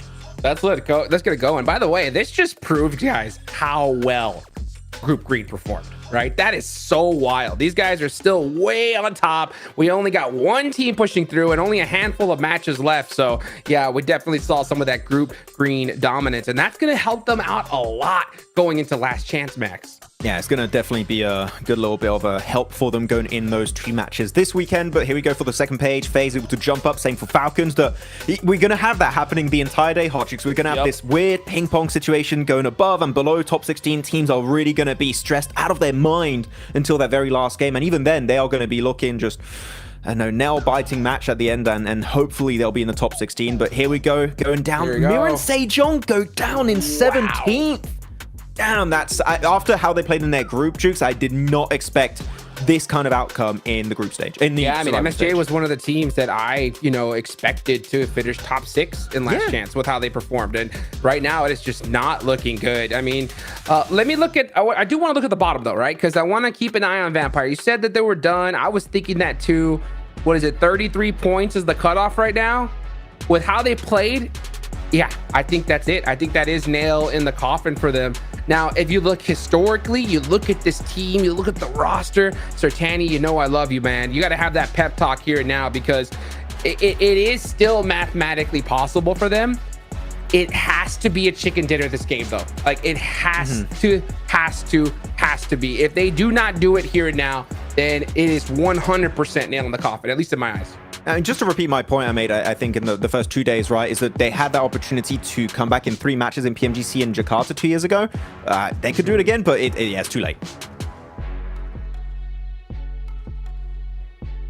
Welcome back to a quick report with the 7WG. This one's going to be in regards to IWNRX. Max, Hot Juice, you guys were wondering how comfortable they're feeling. They're feeling really comfortable. Right now, they said that they felt like they have already made it to the next stage. For the next couple of matches, they're not going to be doing what Major Pride is thinking about. They're actually going to be trying to improve on some mistakes that they're currently making and set themselves up for Last Chance. Also, shout out to everybody currently having those watch parties. Back to you guys. Hey, shout out to all those folks watching this tournament right here, because this is a big momentous decision. But I like to hear that, Max, right? You know what? If you have you're high on the leaderboards, this is the perfect opportunity to prepare for the next stage, right? Yeah, you got like the Major Pride approach, which is like, we hate everyone. We'll fight all of you if we see you from like a 200-meter distance. And like, oh no, we're just going to use it to improve. And because this is the best kind of scrims you could have for the last chance here, Hot Chick. So might as well use that time, thoroughly to make sure you step up your game and you have an even better chance to be in the top 6 in the last chance. Well, that's something I definitely want to see from my WNRX, because let's be real, we should not have seen them here in the first place. Let's get going into another match of Arigale with John Allen and Blaine. A lot of teams digging deep here as we head into the halfway match on the day. And we get closer to the end. Sosnovka Military Base, Nova Ripnoya up towards Georgiapol on the northwest side for match number 15. Match number 15 coming right at you here. Obviously, this is going to be Actually, I'm going to start it very differently here. IWNRX, what a wild time from them. I actually was very, very interested to see what IWNRX could do today, because we've said it multiple times, John. They are a team that either does really nothing or is able to look like the best team inside the lobby. And there's no in between at the moment. And that's the worrying thing. Though today, they have shown way more consistency, which is nice to see. I mean, you take Group Green out of the mix, maybe that's helped them a little bit, you know, some of the teams that they may have worried about a little bit more, but it definitely, I mean, you're going to have to face them in last chance if you get there as well, so you do need to find it there too. Even if they get that consistency today, they've still got 2 more days to play when they make it into that. I say when, as if they already have. Looking pretty likely that they will, but if they are able to make it into that last chance stage, they need to keep that one going. It's good that they're looking to try and get a lot of those mistakes repaired, to get fixed up there, but it is always a question, and you've talked about it there as well, that consistency and keeping that one going. Hard North circle blank, it's just, you know, we had our break, and now we're going back to the old grindstone. Yeah, back over towards that northwest side. ASIA can be pretty pleased with this one over towards Severny, and they do need those points currently in 22nd. Major Pride looking to put some more points, and that's DXAV confirmed with 72 points total. INSILIO right on the border here, as is IWNRX and BTR. Falcons off the back of their big win put themselves at 47 points, so a lot of teams already confirming their place towards that top 16. Ventura's going down. Very bad news for them, but good news for Team K, so picking themselves up 1 elimination right at the start of the game. FaZe had a decent game last time around on Erangel. This time Team Case are able to pick up one of their players. Obviously, Team Case are not wanting to get locked into the basement this time around. It is not a favorable spot for them. They really didn't get the points they were looking for, but they are in that 16th place bubble, right? And at the moment, they are looking to be the team to just about hold on to it, trying to outlast MIRAEN SEJONG, who today have been disappointing. Same can't be said, though, for DXAV. They still maintain the top spot in the tables when it comes to those average points per game. They are looking to try and keep that one going. 101 is the current top score for Dplus KIA. They're 72 right now, puts them 29 points behind, and they seem to have this lobby on lock. Yeah, they're looking incredibly good at the moment. I'm not sure many teams can really pin up to their current performance at the moment. For some other teams, though, you know, there has been some ups and downs. Inco certainly a team that would like to get more done here. Now, a few America's teams on board. It's on your screen right now, but they look okay, but then when it comes to stage 3, stage 4, that's where they really crumble, John. And at 23 points, it's not looking great for them at the moment. I think there's not a lot of teams we can confirm completely out just yet. I think there's only really one. But I think going into match 4, that's when we can start to be like, this team is not going to make it. Yeah, I think that's really where the cutoff will start to be. We're expecting the mid to high 50s to be that bubble, and achieving that will get very, very difficult with only 3 matches when you've got 20 in those 20-point brackets, especially when you haven't been on form. Getting that will start to get away from you. Teams looking to develop themselves that platform to play for the last 3. I mean, the Vampires, they have got a Zaki position right now, and the circle is super north, so maybe they can find a lot of the teams in Georgia Pole, take a fight with ASIA, get 506 points on this single match and come back into it. But you're right, it's very much done and dusted for the most part on Vampires front. And we salute them, because they are a very well-renowned team. But here in the survival stage, it has just not panned out at all. I'm sure they'll bounce back. I mean, they're a strong team. They perform well inside of their respective PMSLs. They performed fairly well last year, but this year has been a real downturn in performance. And to be honest with you, it's somewhat to be expected. This team has hit some of the greatest heights of all time as Vampires. They had a huge comeback in PMGC last year, but and this is not, I'm trying not to sound harsh, but I think they have lost their drive. I really do believe that. I And I think they need to get it back. I honestly, I think this is a perfect time for that to happen. Not even getting through the PMGC Grand Finals, because the drop-off hasn't been immediate. It has been a slow decline of gameplay from Vampires. But I think that the funny thing is they don't need to change that roster. That roster is unbelievably good. But I think those players have just lost their motivation.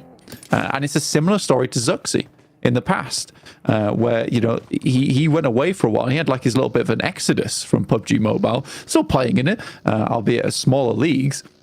We had to get that drive back, and that's what happens to players who have had such massive success year after year, especially in PMWC. I think they just need to get that motivation back, and I think that going out here in survival stage might be a good thing for them. Yeah, I know they're called the Vampires, but you definitely don't want them to be the Walking Dead, right? It's really not ideal when they come into this one and perform as shells of their former glory, but they'll go for a crash here. This is against ASI8. Let's see if they can pack out those points on towards one of their very, very, very last chances, but Schweppes goes down first. A response is spotted there.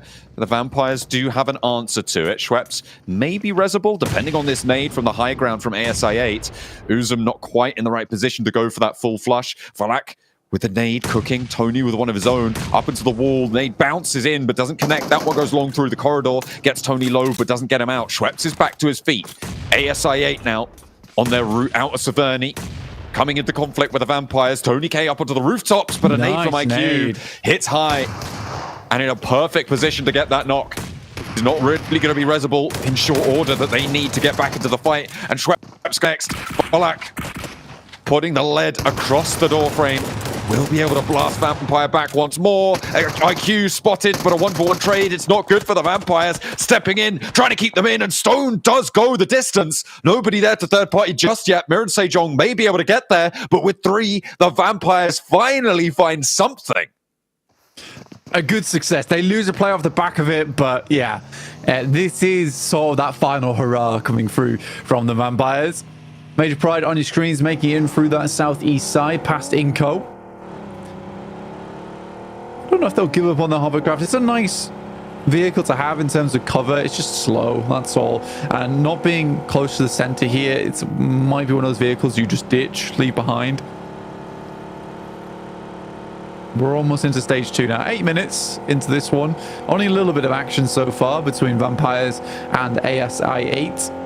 A lot of teams confirming over towards that northern portion of the map. You got Vampires all the way on the north side of shooting range. You got MIRAEN SEJONG sat around those forested areas to the south.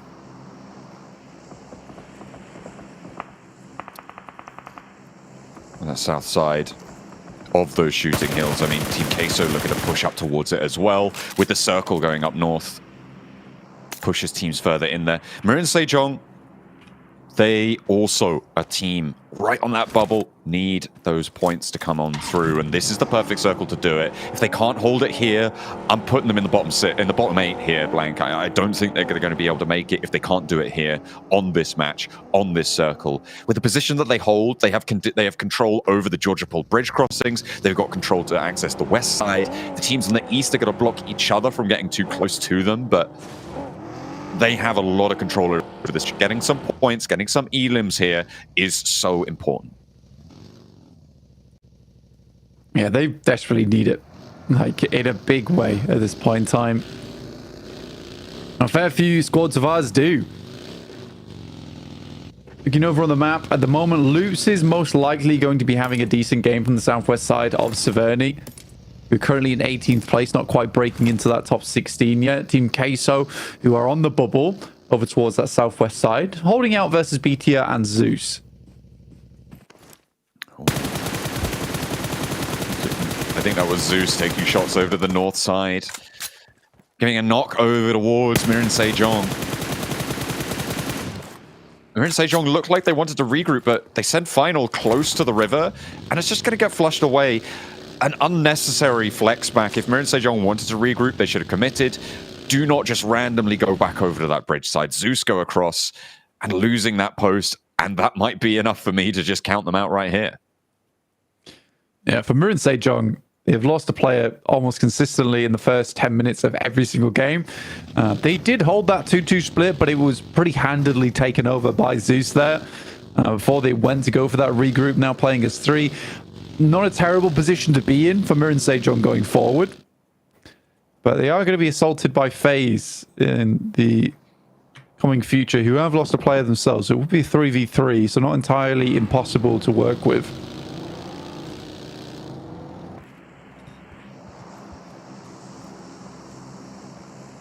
Meanwhile, over in the center of the circle, Falcons have an outpost.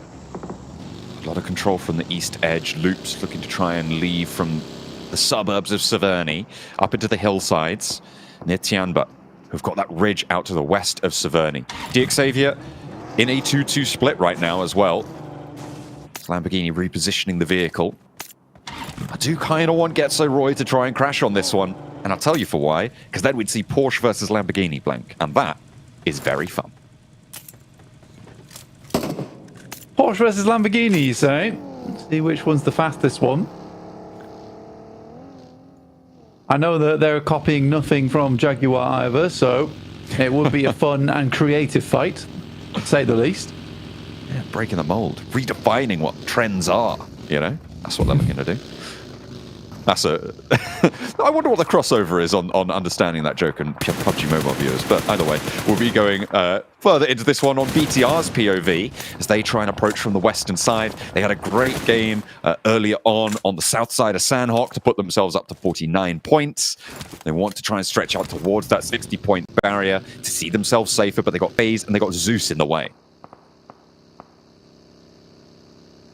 GetSoRoy on our screens, rotating in. There's another one of our teams that I'm kind of counting out at this point. I think that they've done well to get here, but I don't see their point scoring margins really going above and beyond what's required to get into the top 16. There is some signs of life there, but just not enough that we're willing to give them that chance at the top 16, in our minds at least, in our imaginary palaces. I mean, there's always a chance. There always is.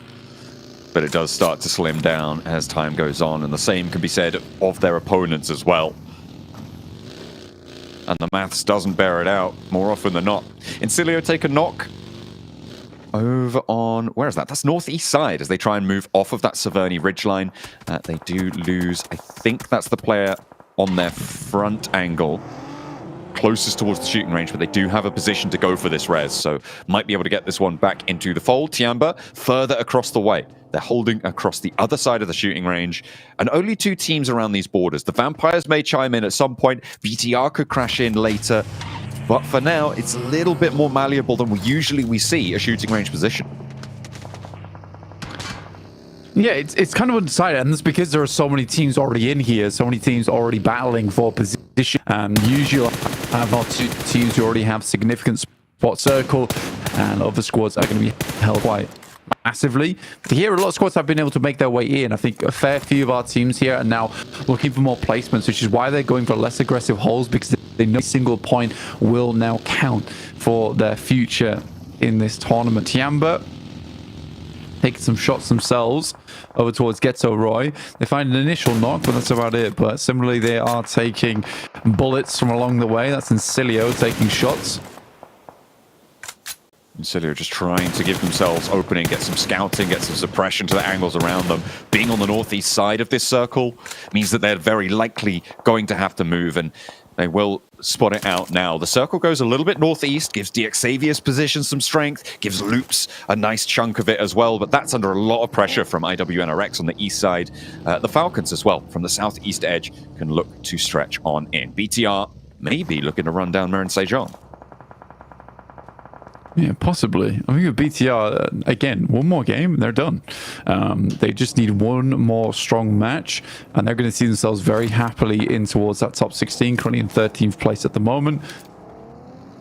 I personally don't see BTR dropping out, specifically with the games they've had today. I think that confidence is sky high for them at the moment. Team K Solo rocking up over towards DX Xavier. They find 2 knocks off the back of it, but it's not looking good either way. In case so, 2 players though on the spot means they can get these flushes, get them confirmed. Potential to get these reses, but a big nade from the buildings on the inside. Lamborghini, look at a pump out the damage here with these nades. The shrapnel flying, a major pride. Crash on into. You've got Zeus on the west edge. Maybe look at a third party. It's Collego and Melodious standing up against a second crash, maybe? Becca, though, up to the tree. And Team Queso finally fall. With 5 elims, though, it's not the end of the world. DX Xavier stay alive, but only with 2, as Major Pride now bear down upon them with their 3 players remaining. FaZe are into play as well. Everybody wants a piece of the pie, as Zeus still yet to step in. Inco pushing in from the south. Goodness me, I think we got half the lobby here.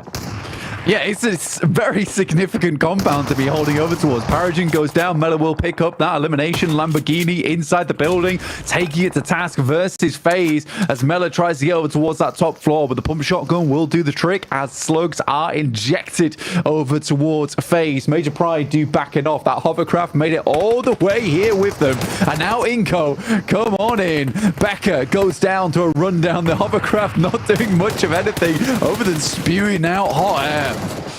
And drop it out a Major Pride player as well. Eva Station, as it goes up in flames, so too does he. And the hovercraft is out of action. Major Pride eliminated 14th place. DX Xavier with their Lone Ranger Lamborghini on the inside.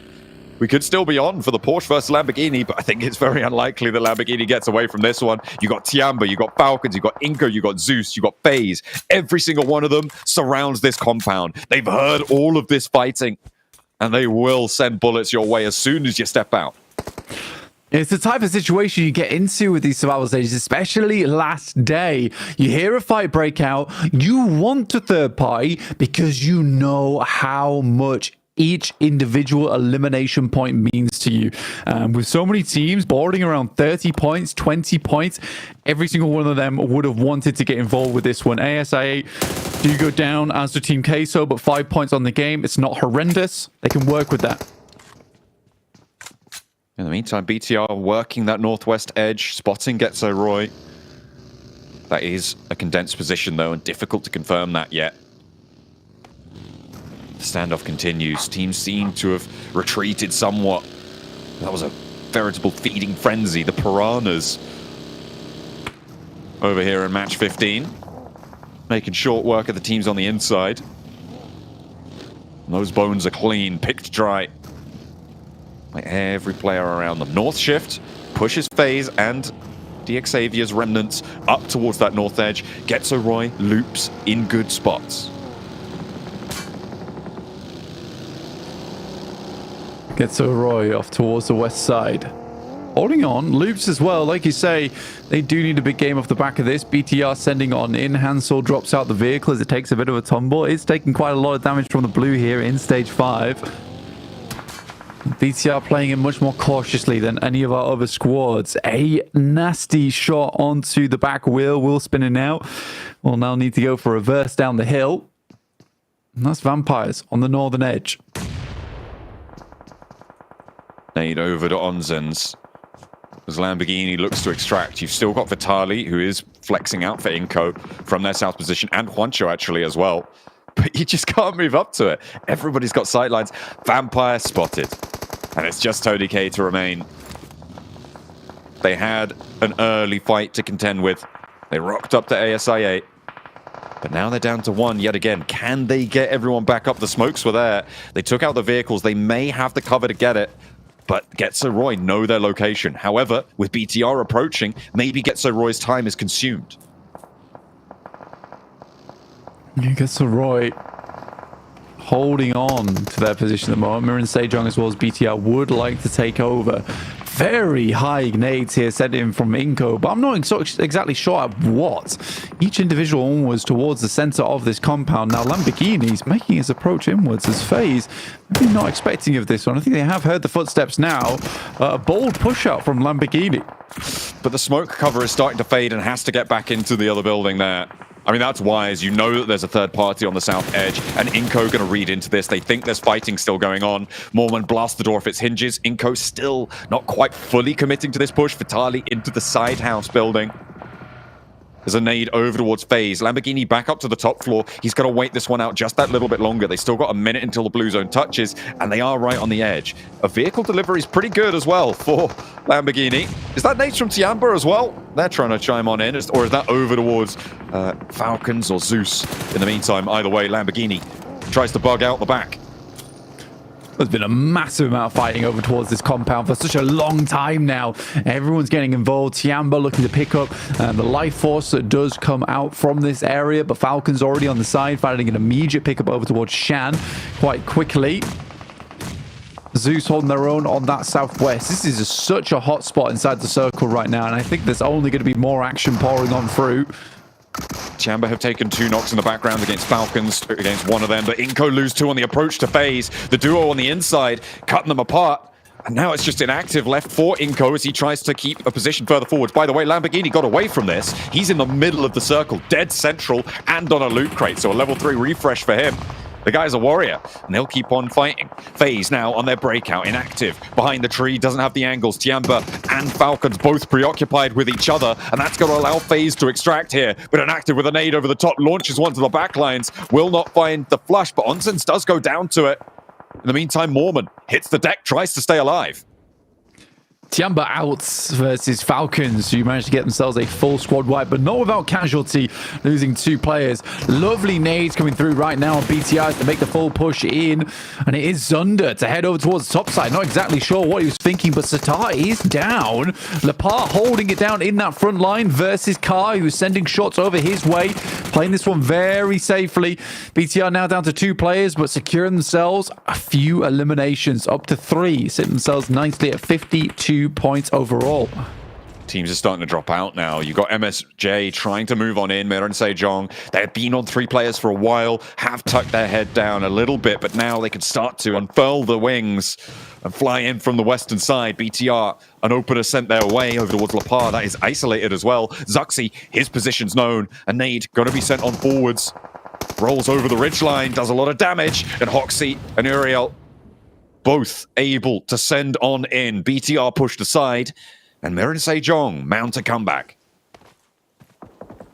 Very nice stuff from MIRAEN and SEJONG. Currently sat at 38 points.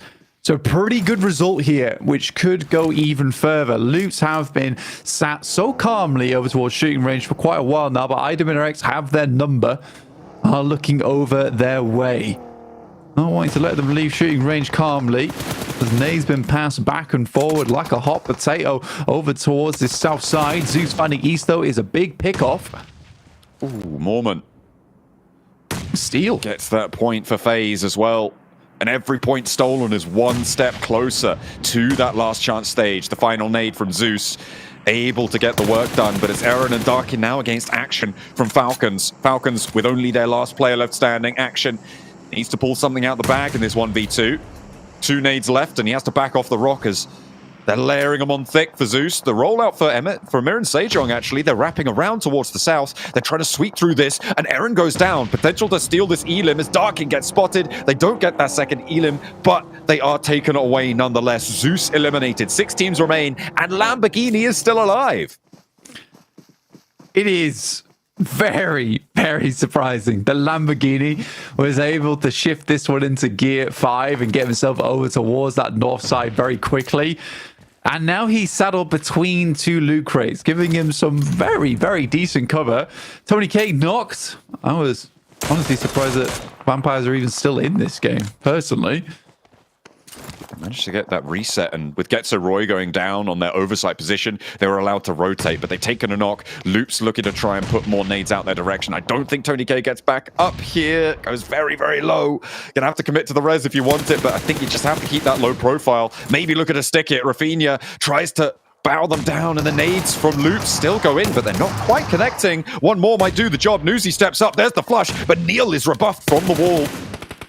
2 players on Vampire. Rafinha is there on the outside, spotted and clipped. Zone able to land the spray down. Newsy gets the heal off as well. And getting that heal off literally as the nade bursted is wild, to say the least. I'm in disbelief that he lives off the back of that one. Here's Nino having to step up versus IWNRX. Does find the first knockoff. Now looking for another, but it's not meant to be. As Kyan is able to find another. Nade over, though, towards that top side. How did Swain survive? That was right up in his face. My man's got shrapnel-proof armor on today. Stoned back up in an action. Vampire closest to the middle and stopping Loops from getting on through. They're probably running fairly dry on nades. Newsy with a high arc on the nade.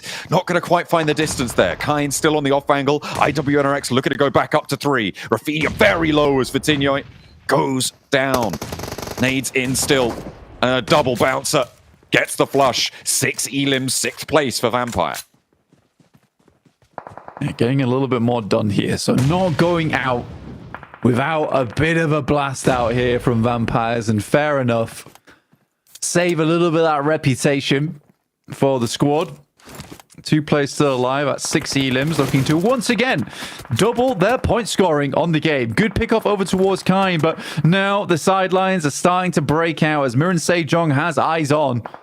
A first aid dropped, trading those meds. They have been battered and bruised, not only in this match, but over the course of it all. It's up to Stoned and Newsy to get value here. Outlasting IWNRX and Loops would be brilliant for them to get up to a 4th place. Kine gets flushed away. Action, if he goes down as well, that could be a 3rd place. But the nades do connect finally over towards Swain. Zed Wolf now the last to stand, but Newsy goes down to that high ground angle from Action. Stoned under pressure, and the Vampires are out. Goodness me, Action ruins the day, and now he turns his attention to Rafinha, but it's too little too late for the Vampires. As a solo, these have been some killer shots coming through from Action on the M4.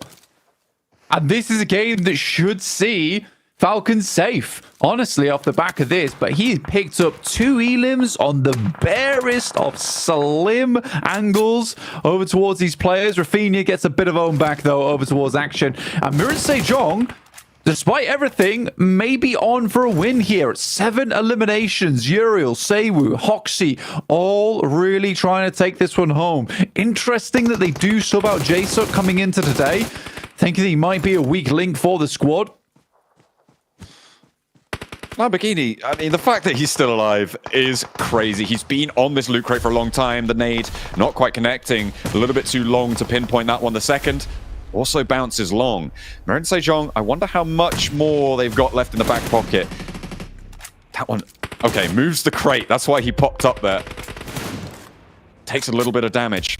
Rafinha on the back lines, not going to have to worry about Lamborghini. He is spotted. And Uriel looking pretty biblically accurate and terrifying there from the northeast side. Rafinha trapped on the inside, but Loops get value from this game too. They've had 4 eliminations, but a 2nd place is great. Staying out in the blue, denying the point to MIRAEN SEJONG, and that, again, could be crucial. We'll see if that comes into play as we finish out match 15. One single point can mean the difference between 17th and 16th place. But for MIRAEN SEJONG, a 19-point game off 33, that sits them fairly high up in the ranking. Only 1 more and 3 more matches to do it in is a very good opportunity for MIRAEN SEJONG going forward. Big movers in this match, and you can see who the pressure is on here, Max, man. By the way, look, can we talk about Action's performance in that last match? Goodness gracious. Holy, this guy was like, I'm alone, but I am the entire team. His nades on to Zeus, to clear Zeus, were already incredible through the smoke. He had like good 3rd-person perspective above the smoke and got the intel. Pinpoint accurate nades. Even Doc was like, man, it was pretty good. But looking even after that, he was just keeping the hope alive for his team to just secure a spot in top 16. Looking back on this game, Hot Jukes, at the end of today, we might be, I said today really weirdly, this might be the game we look back on for the side of Falcons. Like, that was the game that qualified them in top 16 because they got enough points thanks to Action. He got the placement points, got them in top 5, and got so many eliminations off the back of his insane M4 sprays, by the way. This guy was an absolute killer this match, and yeah, Action, you know what? We look a lot at top a lot of the time, but Action put on a clinic this game. GG's. Hey, clutched it up big time. Speaking of clutch, you gotta talk about MIRAEN SEJONG. This performance that could have done it just like that. They needed a chicken dinner so bad because, I mean, this is a team that we were just so shocked by seeing such a lackluster performance here in the survival stage compared to how they did in the group stage. They were so close to making it. Unfortunately, they didn't. But then all of a sudden, they the map. But with this chicken dinner here, they should be feeling pretty rock solid. Yeah, pretty rock solid here. And it's very cool too because they go crash site very early, and we know that MIRAEN and SEJONG, from how they were playing back in the group stage, Hot Jukes, they were a very center focused team. They love playing these central splits, regrouping, playing the strongest position they had available at the time, and then winning the game off the back of that with a bunch of elims. Here, they were forced to play edge and actually were very successful in this game. Of course, the terrain kind of was favoring them quite a bit, but this is a good game to see them win on an edge kind of playstyle. Though, I do want to highlight something interesting. On the first day of MIRAEN SEJONG, the team that was playing was Seiwoo, Jaesuk, Hoxie, and Final. Unless one of those players renamed, which I don't think is the case, Uriel is playing. So I wonder if they're like, okay, day one was not quite what we expected. We're going to make a player play that I don't recall him seeing him play in the group stage 2. So Uriel on the board and actually doing good on the first game with the win. So hey, that could be a big change that allows them to push up in top 16. Ooh, I know my boy 7WG's always listening, man. If you're listening right now, which I know you are, you can get us that answer. That would be really nice to figure out here because, man, MSJ, to clutch up a chicken dinner right here, especially with a roster swap this late in the game, is pretty dang wild. One thing I got to talk about, though, and we have to, right? Start of the match, we see a Northern Circle, okay? There's two teams in particular that we're looking at, right? And you know which ones I'm talking about, right, Max? I8 Vampire. You're looking at I8 Vampire? Yeah, that was the clash at the bottom of the rankings. And a very important one too, but the clutch is like crazy. And I saw this phase 1, phase 2 circle, Hodrix looking. This is a golden opportunity for IA, the Pakistani team, to pop off and maybe crawl their way back up in top 16.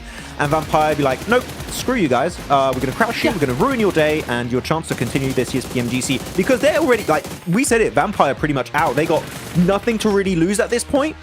And they're just sending it, and IA were not ready for clash that early in that position, and that completely caught them off guard. I just don't get that push in general. I mean, they both had the North to themselves. They could have decided to share it and make sure that they were able to kind of like work together to win this game. But instead, you know, no, Vampire wants to battle it out. They want to dominate it. Yeah, and look, 9 points, but that's not enough. Let's be real. 9 is not even close to going to be. The last couple matches that we're going to see here are going to be so insane. Vampire would literally need to win back-to-back to stand a chance, and I just don't see it happening with how desperate this lobby is. Yeah, I don't think so either. Like, we still need to see a win, and we said it, we need to see a win on the first half of the day, Hodrix. I think we were kind of in agreement with that, and we have not seen that win, so it's looking kind of dire. And of course, IA, that 1 point, it's a participation prize, and unfortunately, participation prizes will not take you too far in PMGC, though. Yeah, Zeus 2, 3 points on this game.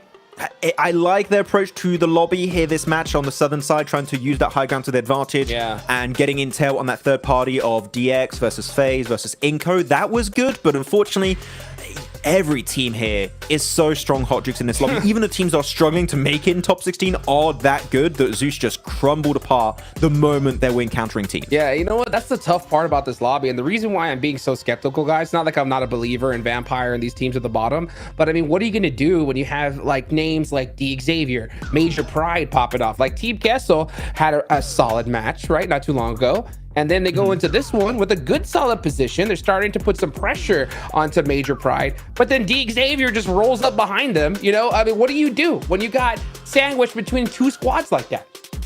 Nothing. Nothing. You do nothing at that point. You just cry. Yeah, it's over. I mean, that sucks for Team Kessel because, you know, they definitely want to have that better performance. But I mean, like I said, nothing you could do. So if you're Vampire and you need these points desperately, if you get caught in a situation like that, right, you're done as well. There's like literally nothing you can do. Let's take a look at the second page, though, because that's where our eyes are going to be locked on right now. And let's see what the new cutoff is. It's going to be 42 points. And MIRAEN SEJONG pushed their way up to 15th place with 51.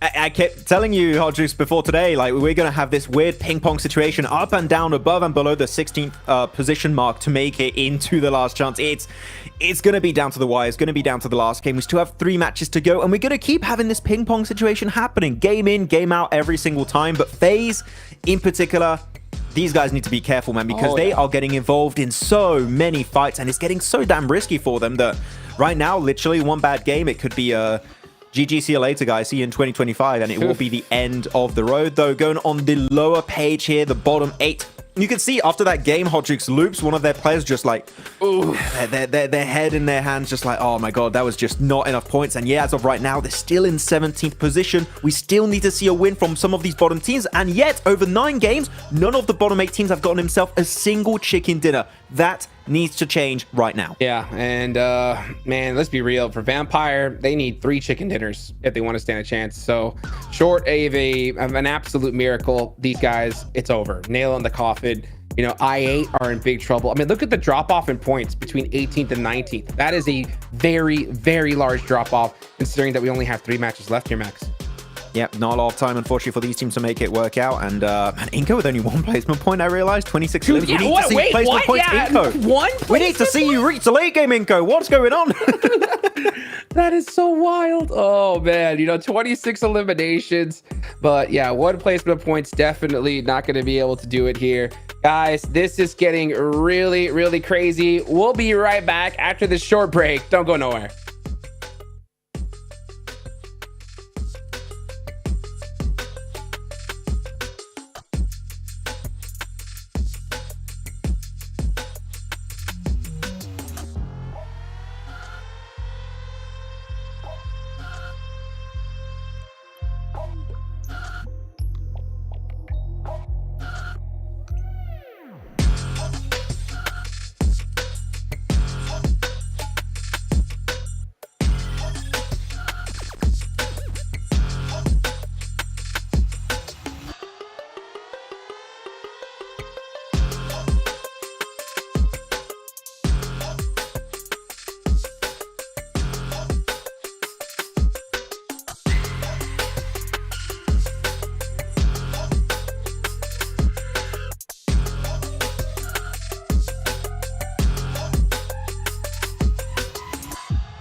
As voted by our viewers, we have none other than BIGETRON. Suxy next to me.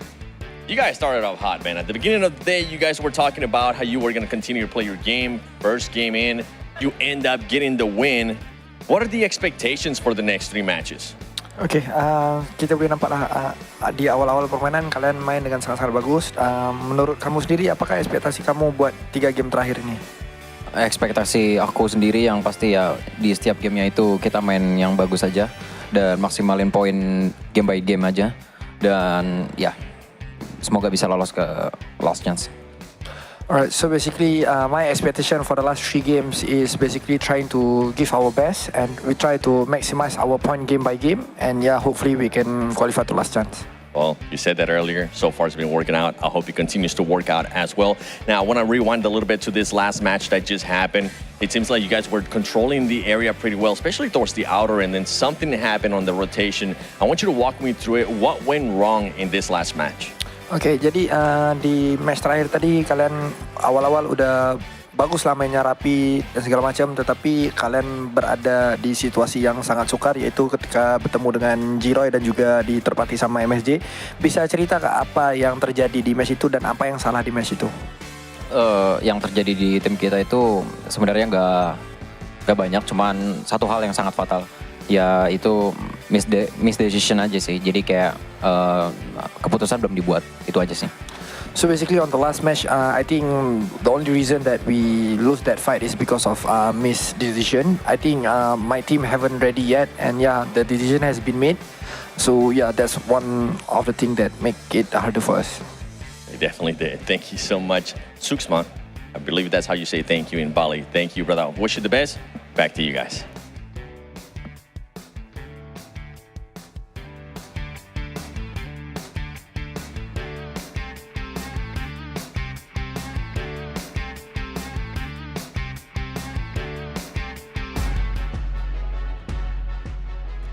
Oh, Jukes, I thought you were going to continue. He's back, baby! I thought you were going to continue doing the hosting here, and I was going to be an analyst for the day. Welcome back, everyone.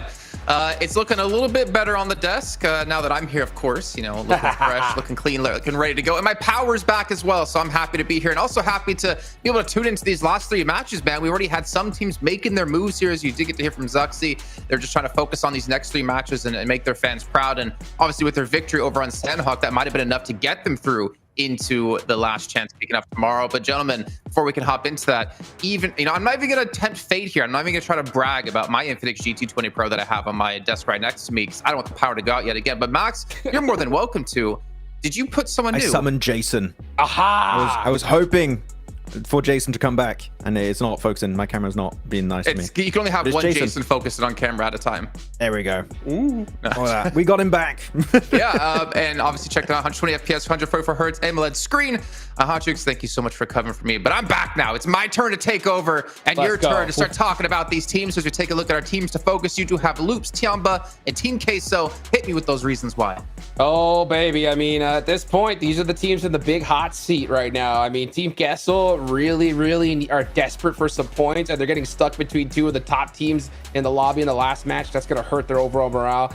Tiamba, we talked about Tiamba and their ability to kind of like get warmed up to the lobby and start playing in the later parts of this tournament, but like at this point, it's just not looking good. It's just not looking good for them. They need a chicken dinner, and it's going to only get harder from here on out. Yeah, that's the reason I went with my 3 teams as well, kind of focusing down towards the bottom of the leaderboard. Teams who have to make moves with only 3 matches left to go. But Max, I did see something on your side that kind of confused me in your teams to focus. Xavier. Yeah. Why are you focusing on a team that's already going to be qualified? So no, because we're all focusing on like the bottom of the leaderboards, which of course is important, is like the big focal point for today. But actually, Xavier are about 22, 23 points, depending on the tiebreaker, away from first place. And I think that would be a really big surprise for them. So just something to keep in mind that DX, if they have a good run, could be snatching first place away from Dplus KIA. And that would be pretty cool. You know what, production, Roman, let's change my teams to focus. I'm putting Dplus in here because why not? They're not playing today. First place at the moment. No, obviously, yeah. I mean, that would be a big morale boost going into Last Chance tomorrow, because it is only the top 16 teams here. But from there, top 6, man. I mean, if you're looking currently at what our top 6 is at the moment, are you guys satisfied with the teams that are currently there? I mean, we have obviously Group Green, right? So it's kind of hard to really dive into it with 2 other groups still battling. But you have Dplus, REGNUM, CARYA, 77, VOIN, STALWART, and Xavier. Would you guys be satisfied with those 6 teams being the teams to go through, or do you think there's others that deserve to rise up here and be in there? I mean, I wouldn't mind it personally. I mean, these are some solid names for sure. I mean, but at the same time, you got Team Liquid right there, which is another squad I believe in big time. 4MV, Doc popping off if you can stay with the squad. And then, you know, finally we're seeing, you know, Falcons and IWNRX make a name for themselves. So, I mean, it's so tough. It's so tough. Any single one of these teams in the first 2 pages, I think definitely deserve to be in the last stage. Yeah, I'm happy with all the teams currently in top 6, Jason, that we have. Maybe STALWART I'm a little bit like on the edge with, but otherwise, really? Again, yeah, I'm happy with it. I mean, I'm happy with them, but it's going to be close. So of course, there's going to be some teams going down. But with what they've shown, Jason, is what I'm focusing on. With what has been shown from like VOIN and RCB in particular, their improvement, I think that they are deserving of a shot to go to the big stage. But again, is depending on, are they going to be able to replicate it in last chance? We'll have to see, because that's going to be the big question this weekend. I thought you'd actually be happy with STALWART, considering they've had a complete overhaul from the spring to the fall season, right? Or the summer to the fall season. They had to change their roster almost entirely, and for them to come into PMGC with really no huge background, at least if you look over on Wikipedia, I think that's a really telling sign of like how good this team has become in such a short amount of time. I get your point. I think that I'm still seeing some little minor mistakes. I think that like Fearless in particular, I've seen some little disconnects from time to time. So I'm like, top 6, maybe not. But if those get changed and improved upon for last chance, like hell yeah, Jason, I'm on board. But as of right now, there's still like some little things that if adjusted might actually make me happy to see them in top 6. But right now, we're still not at that point. Yeah, how much our team has grown, Max, from those hot drops in Picado back in our watch parties for CSA to potentially still hot dropping, the grand man. finals. The hot dropping phase, man. I'm not giving up on that. I'm like, I still don't like it. Well, let's look at Falcons a little bit here, Hot Jukes. And obviously, I did get to watch some of the games with you guys from my phone since I didn't have power. Action. You guys are really on the hype trip about Action. He's like, you know what? I'm going to take everyone on my team with me, put them on my back, and I'm going to get us through kicking and screaming into Last Chance. Let's go. I mean, this is a team that we expected a whole lot more from. I mean, we were shocked to see them relegated to this stage in the first place. And then all of a sudden, you know, we're worried about them once again. But Action said, okay, enough of this nonsense, guys. Enough of this nonsense. We're going to make it onto that Last Chance. And hopefully we can see something from them as well, because that's definitely a team I wouldn't mind seeing in the grand finals. That's for sure, Max.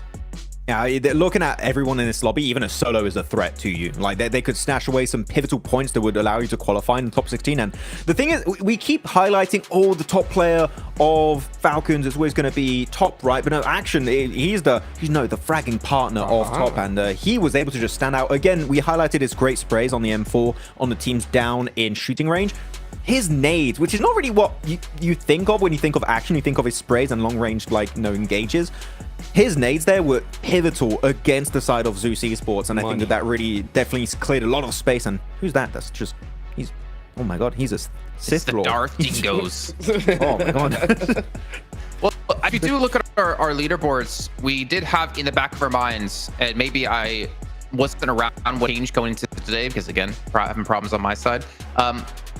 It's looking like that bubble is going to be potentially higher than 55 now that we see with FaZe Clan sitting in 42 points. And I'm getting kind of like, I'm not really 100% certain that teams like INSILIO, BIGETRON, maybe even IWNRX are going to be safe at the moment. Yeah. It's possible. I think it is possible. It is possible with how crazy these last 3 matches are going to be, or it's going to be close. That's for sure. I think that above that 60-point mark, you're 100% comfortable right now, especially considering that on that second or that last page, right, there's a pretty big drop off in points between 18th and 19th. Very, very true. And not to mention, some of these teams are probably going to change their style. I would imagine Max just trying to stay alive as best they can. Yeah, hopefully that's going to be the case, because we've had it all day so far, Jason. The ping pong situation above and below 16th place is going to change again after this game. So all hands on deck for this match. All right, well, we're going to drop into our 4th match of the day, our final Erangel of the survival stage. Let's see how it's going to play out with John Allen and Blink. One more time for the green grass of Erangel from Primorsk on the South Cut Plain here over towards the Milta Peninsula. Access to the north side going to be difficult. Match 16 proving to start off in an exciting fashion. Damn, that is a interesting one to say the least. Down towards the south side does really cut out a huge amount of the northern portion of the map. This is two games that we've seen so far, Sandhawk as well as Arangel, presenting those really, really difficult starts to the game in terms of circles, in terms of playing paths. It's really not what you want to see going into your last day before last chance.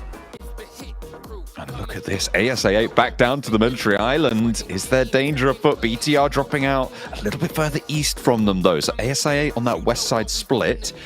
I'm looking for these vehicle hot drops, Blank, these hot spots with this south plane path as teams try to access that maneuverability that is afforded to them by those early cars. BTR dropping down towards C block straight away. They spot the players around them. Noki quite far on that northeast side, but likely going to be picking up a vehicle for himself in that position. They are split off at the moment. We'll see if any pickoffs do happen. Falcons dropping over towards Nova Repnoya, pretty typical of them. Primos being held by the Vampires, who have tried their darndest. Very kind circle though, which... Man, is it kind? Is it nasty? Who knows at this point in time? Because it could be down towards Sosnovka. It could head back up towards that north side. Difficult to tell at this stage of the game. Roy taking a little bit of damage, but getting away from it. Nobody going down just yet. We're still yet to see the full landfall of the teams out towards the east. And there's always those rotational spray downs, those little standoffs that we could be hopping on board with as well. I would be so surprised if nobody goes down here, but it seems like that may be the case. I might have to just be surprised off the back of this drop, as nobody yet has actually taken a knock. Still over by Milter. There's some close proximity. The Falcons leaving two of their players towards that north side, a 2-2 split for them, but Phaser on their bikes. This is interesting. Teams have really started to pull back from that elimination focus. Yeah, and I mean, fair enough as well, because at this point in time, it's a couple points here and there to see yourself safe. You're realizing at this point that teams now have enough points to be like, look, if we get 4 or 5 points on our next 3 matches, we're done. So let's just keep things safe and stay towards the top side. That has been a bit of a difference where our top squads inside of these groups have just performed consistently between each and every game. So it has been the likes of Inko, Tiamba, Getso-Roy, and ASIA, Zeus, and Vampires, who have all just not really been able to find the points that they've been looking for. And if the teams towards the top just keep being the ones to make it towards top 6, top 5, this might be pretty cut and dry, John.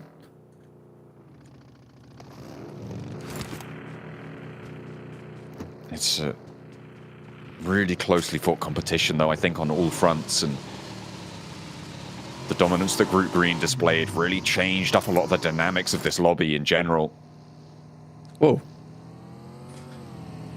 Not playing today, though. Mid-game jacket removal. He's looking swift with it, making sure he's comfortable. I mean, if you're going to do it, you do it now, right? That's, yeah. It's the best time to go for it in these early spots where you're still getting scouting. It's not ideal, though. Take it off before you get in, you know? It's like putting your seatbelt on and then you realize you still got your coat on and it's rubbish, you know? And you've got to take all that time. And you can't be wasting a second here in survival stage. It's all about getting those points. Major Pride looking to put more points for themselves. Very central position over towards the west side of farm. Not that they really need to. I mean, 66 points is fantastic right now, and there is opportunity to get even more. But they're a safe team. Right now, we have BTR, INSILIO, IWRX, and Falcons looking for their last few points to put them in a position where they can say, fantastic, we're finished. So those are the teams that I'm looking at. For MIRAEN SEJONG, they had a huge game that last time around. That has sat them up to 51 points, and that could get them into last chance fairly easily. They're right on the bubble at the moment, but 10 points roughly ahead from 16th place, where FaZe is currently sat at 42. We just had a rundown. First blood drawn. BTR pursued Noki from ASIA on that south coast. They saw him, they spotted it. They're hunting it through, and they know every point matters. Like you were saying, they're one of those teams looking to confirm themselves over that bubble. In that 14th place right now and wanting to go further.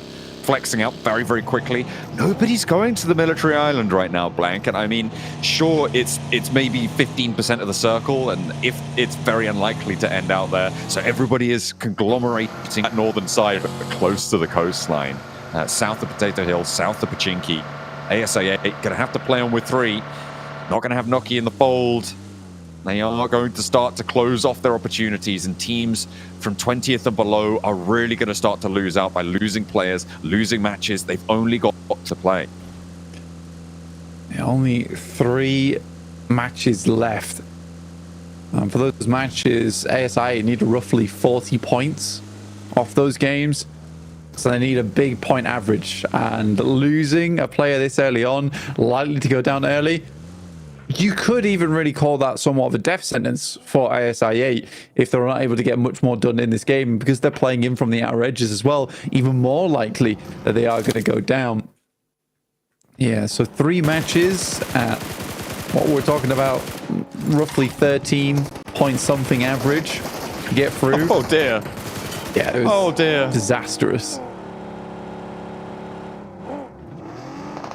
That was really awful. Awful to watch for ASI8. Icy? Okay. He does drive straight through their compound.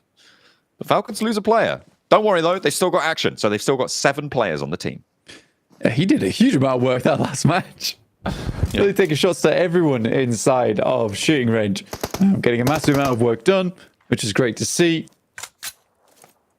And quite frankly, pushing them further up the tables in a big way. So now at 59 points. Again, those types of games are very nice, especially on match 3 of the day.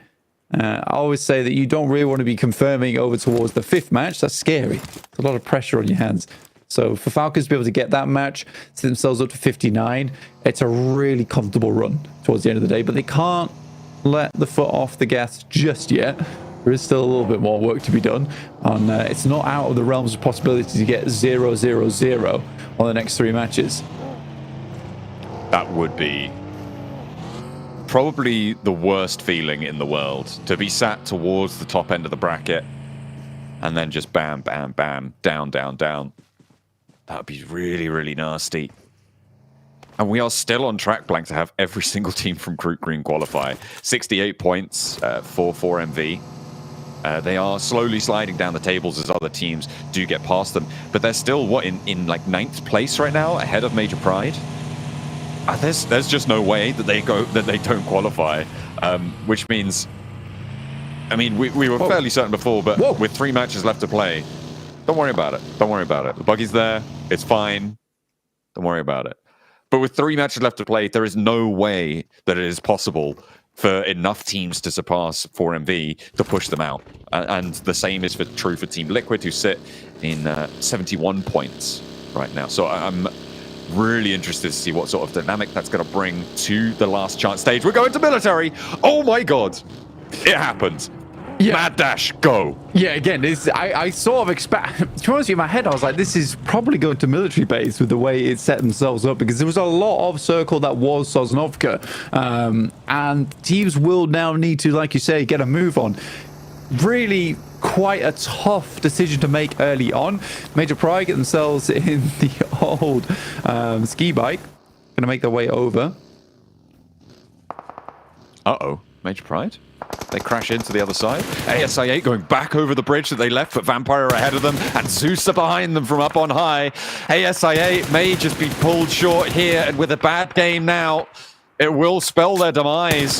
2 players felled, and only the one to stay alive across the bridge into the waiting arms of Vampire and BTR beyond them. Yeah, it's almost definitely done for now for ASI8 as they lose their final player in IQ. For ASA and 22 points, it is just simply too tall of a task in the last 3 matches. You're asking this team to be in the top 3 times in a row after their current performance here in survival stage, unless one of them becomes truly enlightened in the tactics of PUBG Mobile between the next 20 minutes and Miramar. Yeah, it's not happening. A lot of teams caught up on this east side as well, Blank. Tianba got across this bridge first, and they have 3 Elims. They are a roadblock in the way of Team Queso, of Loops, of MIRAEN SEJONG, and INSILIO on the east side. Major Pride opted to go across the water. They did lose one of their players. Becca, I think, dropped down the cliff, and under IWNRX weren't quite able to make that one work for them. So they are playing on a 3, but Major Pride are across safely with 3 of their players. IWNRX holding out on that north shore. As we look over towards the west bridge, BTR stayed on military. They are very happy with this. They didn't stop Vampire from getting across the bridge either. So Vampire are across nice and safely. Zeus, they were playing on the other side, and we saw what happened to ASI8 because of it. Xavier trying to go for a wide rotate out to the west side. Like, everybody making this dash is linearized into 3 approaches. No wide rotates, no hovercraft rotates to the south.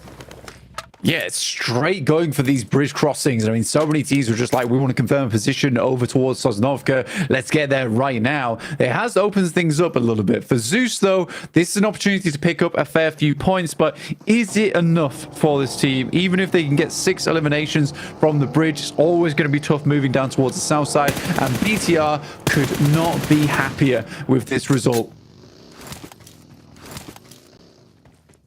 I think a team that, I mean, it's such an outside chance, but Vampire out on that west side, they've got a 2-2 split. They're looking to be controlling. They'll regroup now. Xavier make landfall with Lamborghini. Oh, I said there wasn't any wide splits. I thought that Lamborghini's position was all of them. I guess they're rotating all the way into the south to try and get a little bit of an opening there, but we'll see how fast Vampire regroup on it. The northeast side for Loops and for MIRAEN SEJONG, they are going to draw another game to the close early.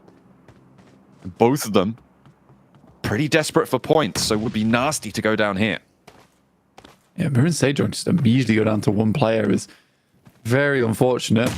And they wanted mob USA. MIRAEN SEJONG definitely in a good position to do it. Circle moves over towards the compounds that sit on the northern edge of Sosnovka here in stage 3.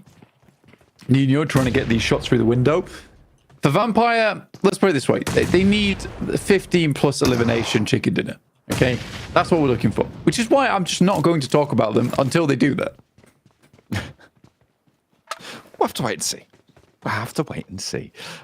Meanwhile, Loops conclude the fight, or rather the blue zone concludes it for them. MIRAEN SEJONG eliminated, 52 points now. They are slowly incrementing their way towards the bubble, but they are still in danger. Meanwhile, IWNRX on the northern side, the cliffs just about in this next circle, but Major Pride hold the other side of it. If IWNRX can get a couple more points, they may have done enough to push them over the top as well. Falcons not so lucky on the south side, both starting this game on 59, and only one of the teams lucky enough to get a point so far. Yeah, realistically for both Falcons and IWNRX, it's around about 7 points. 7 to 8 points, and that's what they need going forward to stay safe, to stay ahead of the pack. 16th place chasing with 41, but Loops are not in a good position right now to continue onwards. Very much stuck out in the blue. Inco trying to get stuff done, but again, another team that is struggling. FaZe, similarly on this northern edge, they expected a northern circle. It was not the case. It's so unfortunate. It was very unlikely to see a military circle on this one, so everybody seemingly fairly unprepared for it. This mad dash, I mean, what could be more representative of this lobby in general? Whoa, hang on a minute. Take a pause on that, because Melodious is lighting up Loops. What a spray down on the approach, on the bridge. 2 players rock straight up into him. He's got backup from the backlines as well. As Kalego finds Rafinha. Loops dismantled Team Queso, 4 points. I mean, for Team Kato, that's huge news, right? 43 points now found for them. Puts them in a much better stead going to their final 2 Miramars. Zeus similarly with 4 points for themselves, but a much, much more precarious location for them to be on the leaderboards. They need to get across the bridge now, and Vampire holding it out. How likely is that going to happen? And again, shifts back over towards Major Pride, a team that doesn't necessarily need points, but they'll take them if they come their way. Absolutely, more than happy to. Just keeping themselves nice. I mean, 66, it's fairly safe, but more is safer, and safer is better for Major Pride, so they'll be happy to find that one. Xavier as well, crunching in from that southwest edge, moving through those hills to the northwest of Sosnovka military base. Team Queso looking for another bridge guard. They're playing on us too. Kolego with Nenebete. close by, handled a double spray down. Melodious looking for the backline as Kolego does go down. Takes a second player out with him. Melodious may be able to find a spray on the off angle. There is a player who sent all the way through for Inko, not taking a pause, not taking a beat. As Vitali needs to be careful. You can't res in stage 4, which is why he's not going for that one. Has to dash through and has to just hope that Melodious doesn't connect on the spray. Inactive away. Yeah, he's going to send out, try and live further into this match. Rest of the team will follow up with him, but not going to happen as Melodious does find a little bit more. 5 eliminations for Team Queso. Pretty good bridge hold for them. I don't think they're going to be too unhappy with how this did play out. It is a consistent-ish game, but will require some more performance over on Miramar, as they are currently in 17th place. Adrenaline shot 2. Maybe looking for a little bit more on the game. He can get over a couple of spray downs out in the blue zone. He knows if he's able to do that, they will just go down to the play zone anyway, and he'll pick it up the points regardless of whether or not he's alive. He's baiting those peaks, and FaZe know they have to move. They're trapped here by one player. I wonder if they know it's only one player, though. You can see they're bleeding out very quickly as well. First aid's running dry. This is desperation now. FaZe with 4 elims. They want to try and add that to the tally. Vampire take a knock on the hillsides that's close to BTR, but they did get that response. Look at the off angle there for Vampire. They have found Hansil. Melodious looking for one. First spray down is good.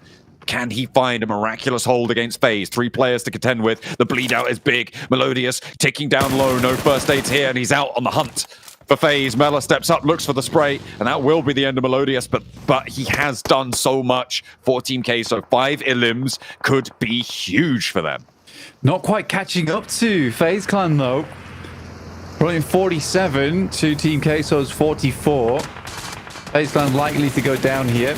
Evo Station on Major Pride, currently holding over towards that northwest edge. Stage 4 now, 17 minutes in, but so many teams already cut out. 9 still up, but only 26 players inside of this lobby, and DXavier on for a big one. AZ going out for the loot drop. This is a big investment of time. I mean, with the hovercraft, it makes it easier to go for these, and we'll just turn around. Not too worried that it's smoking up a storm here. And may actually try and reapproach from a different angle. No, just goes back to the team. Zeus make landfall near BTR. And Zeus have 5 eliminations. Another player from BTR falls. That off angle from Vampire. Now another from Zeus. They're on 2 players alive. Lepar and Zaxi trying to keep things going for them. But on the north side, they know that Zeus is here now. Can move into position to handle it. Next circle, just about to touch. Yeah, definitely worrying for BTR, considering they had such a great start here on Orangle in terms of their positioning, where they start over on this side of the map, they push ISIA out. Going down to 2 players is, in my eyes, a missed opportunity, because this could have been the game where they just confirm their spot over towards the top 16. Unfortunately for them now, they have to move over towards Miramar to do it. And I would say Miramar is one of their weakest maps. I don't think they're extremely good on this one. I think Orangle is where they get the most work done, and especially with their drop spot being the location of the circle, it's not good for BTR. And they could easily fall out. Only 1 elimination. The wraparound, Darkin ready for the spray. Not quite fully getting that knock, but Lepar's already away. And he's taking damage as well. Leaving that one over towards Rita on the off angle, up to the rock on the beach. Doesn't work out. Rita gets the knock. In the meantime, Major Pride holding the middle of the circle. Blank, we got Major Pride and DXavier in massive positions on this one. They are denying access to the teams that need it the most. I think that the team that is most interesting to me on this game is Tianba. In the middle area of this circle. They've got some buildings to work with. They are playing central. They have 3 elims. This is their last chance now. Yeah, if they can shoot themselves up towards a contest between them and Team Queso and Loops, yeah, there definitely is a chance for them going forward. Zeus down to a single player going forward. But again, it's all of our big teams still alive inside this lobby. You've got Falcons, INSILIO, Major Pride, DXavier. So that point sponge is definitely real. There's a roll down from Vampires. They found a little bit more off the back of that. They do lose a player, but it's okay. You can get it back up. Let's see if they're able to do that. Oh, Elementrix going down. INSILIO are here, by the way. Haven't really mentioned them, but they've managed to navigate their way on through. I wonder if the desk has some analysis on how they got this rotation in, because they didn't drop on the military island, but they managed to get through unscathed, seemingly. Only the 1 point found.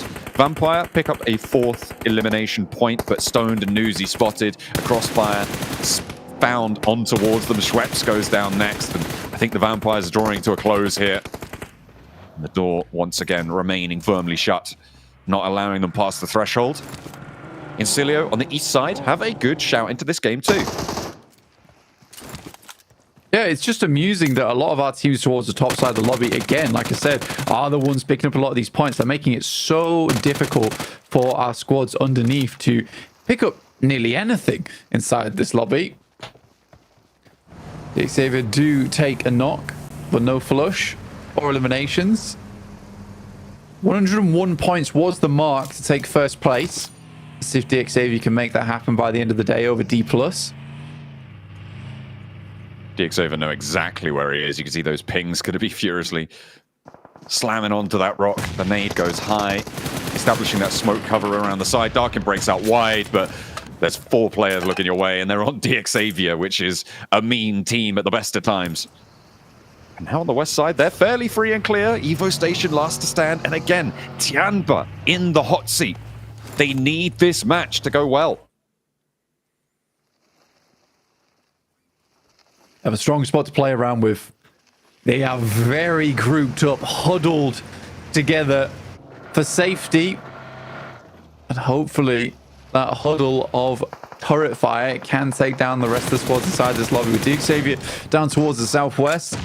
Major Pride still rocking with just the 1 player, but 72 points. They're finished. They should be into the top 16 no matter what happens now going forward. But for the Falcons, any extra points they can get on this one would be huge, if only their single player in East. And there's no way Evo Station gets out of that one. Major Pride out, so 4 teams remain. Still a very good game for Major Pride, getting 6 elims and a 4th place. They're up towards, well into 70 points now. Going up towards 80 to try and compete for some of the top spots in the lobby. DXavier starting their wraparound, have managed to get their line established over towards the beachhead. This hovercraft could be really important in terms of providing cover. Depends where they opt to plant it. Paragin, he's being cautious. I mean, you saw him drive out there, checking that rock, making sure there was no one alive. I mean, that's a good thing from DXavier, honestly. In terms of control, they've always been a very good team at doing that. And so they're looking to have a heavy hand over on the western side of the map. Falcons, though, 3rd place. That's ideal. That would sit themselves very happy. And that alone might put them in the ranges of secure position inside the leaderboards. Xavier still making these weird rollouts, and some good shots from Levi's using the side of the vehicle to hop out. Will explode the hovercraft far away from the rest of the squad as well, not providing the most amazing of cover. And now INSILIO sort of have to confirm over towards the beachhead. And Tianba still keeping their heads down, trying to outlast this one. INSILIO, I've got a decent split on this. DXavier slightly more central on the circle, but it's stage 6, which means that we will get another shift. East, the last player for Falcons this time around. Action passing the baton. But the other teams, all at 4 players. A brutal shift to military. Leaves just 4 contenders. INSILIO looking to plant their names over towards the top 16. They go forward into last chance. 8 nades for 3TM. That one looks fairly close towards Nadetti. Immediately belly to the ground. Staying away from that nade. Tianba being extremely quiet from their position, though. And they need points. They need eliminations. They don't just need a chicken dinner, John. I mean, a 10 elimination game and a chicken dinner would see them somewhere near that 40-point mark. Trying to push up on over, trying to get into that contest. And open up the conversation. INSILIO seemingly working this circle better than DXavier right now. DXavier getting pushed back, and with this shift, it goes over to Tianba and over to INSILIO, who line the top side of this. I wouldn't be too surprised to see a roll-up for DXavier now from this west side. Do you sweep through? Do you just crash on towards Tianba? it's a difficult call to make. We'll see what they opt to go for. It is a rough one. It's like either you angle away from the sidelines of Tiamba by playing across the beach side and take that full-on brawl in terms of weaponry versus INSILIO. And it was a good thing that hovercraft did go down, in fact, over towards the beach. Like I was saying before, they have to confirm towards that side because they have to make do with that hovercraft going down early and use the advantage of the vehicle as cover. East creates himself a smoke train. He tries to angle himself over towards the eastern side, get towards the close side of the circle. How possible it's going to be is a very different matter. Tiamba yet to break out of the building. I mean, they don't need to. They are in a really strong spot. East hitting these short sprints. Goodness me. What a dash this guy's made. He's made it to cover. Blank, I don't think he's in the circle yet, but the ridgeline will keep him safe for that little bit longer. How much further does he go? How much more room does he have? It's really difficult. Basically, he's just waiting for this. Like, he needs another team to go down whilst he just plays it real slow, expending a lot of smokes to make this happen. But third place is essentially what he's looking for. That's why those point scorings do jump up a little bit. But East goes down. He will only take a fourth place, and it might be just a couple more points now for Falcons to make it into that top 16. But they've done a good job regardless of that. Save it down a couple of players as INSILIO continues to bombard them. But they do have the cover to get these reses, Blank, and DXavier will keep things alive for now. They're in this next circle. Stage 8 is again another shift circle, so it could go either way. Tiamba, low elimination. Actually, it's fairly low elimination counts across the board here, Blank. 3 eliminations for Tiamba. I think it was 5 for DXavier. INSILIO, I think, have just pushed up to 6, maybe. But in general, very low for our winning teams. The shift goes to Tiamba. They really want him to have that chance towards that last chance.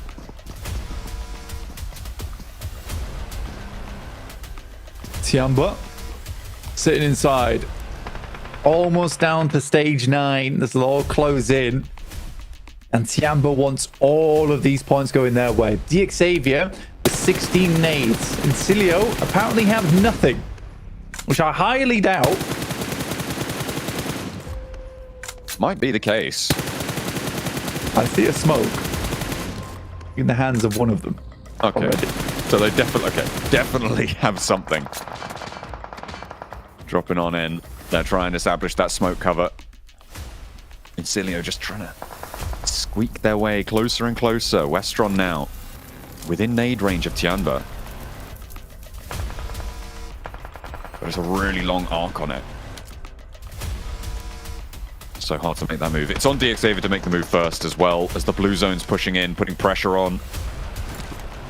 INSILIO have positions closer to the circle. It means they can just hold these sight lines, guarantee a second place.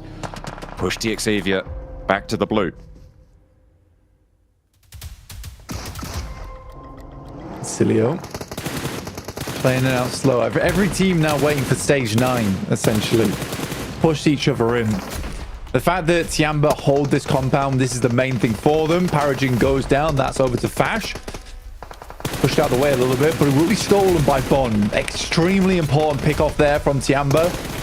Any single point that you can pick up is absolutely massive. INSILIO though will find another, tearing the guys from DXavier apart here.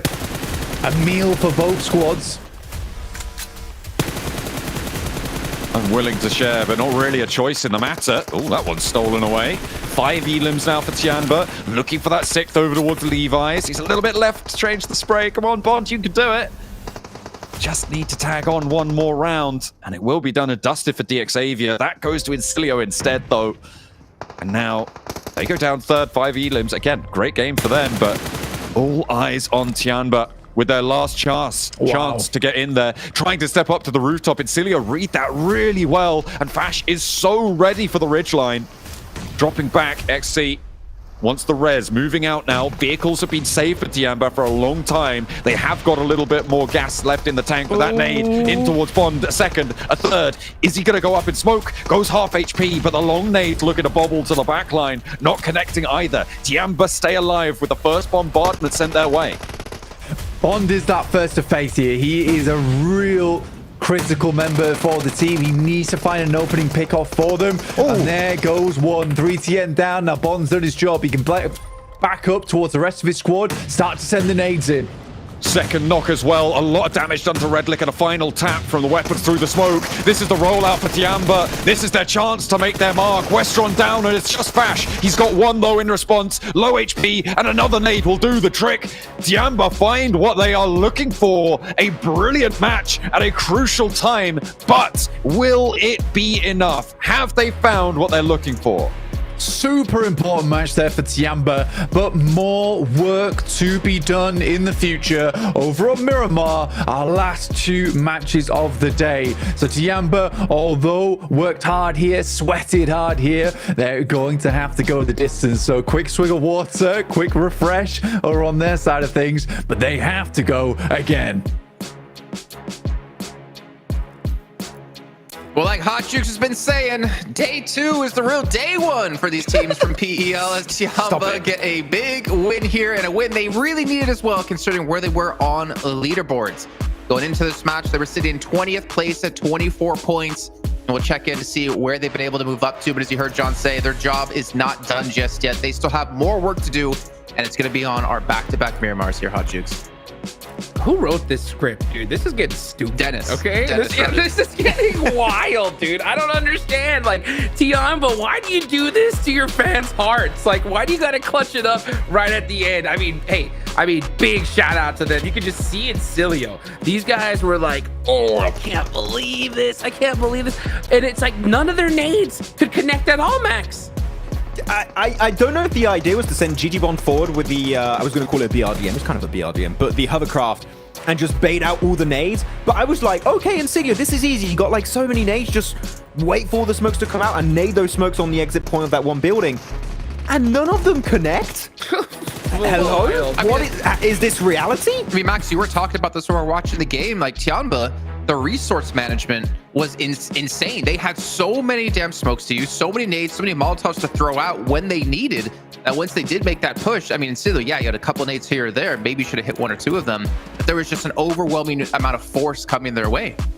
I'm not too surprised they had a lot of utility, because at that kind of range of where teams were around their compound, Jason, well, not really a compound, their building, they don't really have to use up those resources. But we saw some of their players, Jason, still had like 200, 250, 300 bullets for their main AR. Yeah. That means they were just playing as passive as possible. They knew, okay, we're being gifted a great position here. We can get free access to the late game, but we need to hold on to these bullets if we want to be able to have a chance to wrap up the game. And they did just that. And then they just get himself a great chicken dinner, especially Hodgix. We saw at the end, XC had some amazing opening knocks that really made the entire late game push from Tiamba feasible in the first place. I mean, I think that's the big takeaway here at this point is conserving that utility to the end of the match. I mean, when you have that many bullets left towards the end game, you just know that, all right, you know, looking at this circle, these guys gotta be over there somewhere in the grass, right? So let's just completely spray and pre-fire until we hit something, you know? And yeah, look at this. Oh, this bridge. Yeah, so yeah, this bridge camp, I mean, it worked out so good from the beginning, but they held on to it, I think, for just way too long. It was a good fight initially versus, I think it was loops. They cleared loops, but Jason, I think you talked about it also earlier, right? They stayed a bit too long and then they just get completely backstabbed. Yeah, I think that's kind of where we had questions. It's like, in theory, what they're doing was smart. I mean, they're in 17th place. This is really easy to pick up a lot of eliminations, what we saw, you know, them do just there. But then over-committing when the zone is consistently moving away from you, it's like you got to make a decision to leave at some point and head towards the zone. And you know, they're going to be continuing to struggle here as we look on. But I do want to just quickly jump back towards the end of the game. And let me bounce this off you, Hot Jukes, because we did see Fache set up with a fantastic knock on the X. He was on top of the building. He was on the roof of where Tiamba were sitting at. And I know Max was saying, like, oh, you know, like, don't push into this just yet. I'm kind of curious. Do you think maybe INSILIO should have pushed off the back of that knock, considering what we saw out of XC later on when he got res? I think, yeah, in hindsight, it would have definitely been the right decision. It's just so tough, though. I mean, the nerves have to be at an all-time high, you know? And for INSILIO, who, I mean, where are they at? I mean, I think they're pretty comfortable on the leaderboard. They're pretty comfortable, yeah, they're fine. So it's like, since they are so fine, I think they have to make that 50-50 decision. Do we push or do you just wait? Because they've already done enough in this game for points wise. So I don't mind their decision to play it a little bit more safe. I think it's especially good for them to play safe, just as to wrap up the point, because you saw how many smokes came out of Chamba. You would be pushing blind into Chamba, and you would you would be up in the air as to who wins it. It will be just a coin toss. Yeah. I keep mixing those up. I don't know why, but it would have just been a 50-50 chance. So I think that playing it safe was the better option. But again, the initiation from XC alone just made that win feasible for Chamba in the first place. Well, looking down, MIRAEN SEJONG 1 point, gets Roy 0 points. You have to kind of see where they're going to be on the leaderboards here. Some teams not getting the points they're going to need and have to have a massive last 2 matches, which, to be fair, a lot of teams are trying to have a massive last couple of matches here. But man, this zone as well, like we saw, I think it was every team except BIGETRON on the mainland. And then when it shifted over towards military, every team tried to rush as quick as they possibly could. We saw INSILIO, Max, yeah, you pointed out, they went towards the Eastern Bridge, but it was too many teams. Yeah, there was like what, 3-4 teams? Like, you know what? No, we're just gonna go back into Milta, pick up a boat, and just go into Nova. And then because they do have the hovercraft, they just keep rotating alongside their normal path with the hovercraft. I think it was a great move, and INSILIO has significantly improved their macro rotates. I gotta say that's definitely impressed me a lot. But here we go on the first page of the rankings, and DX, they're closing that gap, man. They are getting closer and closer to Dplus KIA, so that would be a little bit of an upset there after how Dplus KIA just popped off in the survival stage. chicken dinners as well. That's pretty crazy. They're the only team on this page with that one.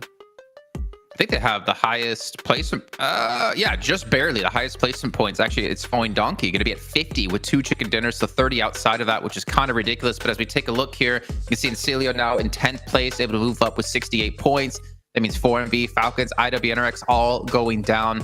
But I think we can start to really lock in. I know I asked you guys this question before of like, where do you think the cutoff point is right now of what teams are safe and not safe? And you were saying any team with like 16 above points. So we're looking at like BIGETRON, MIRAEN SEJONG, FaZe Clan at the moment here, Hot Jukes, that are kind of in the hot seat.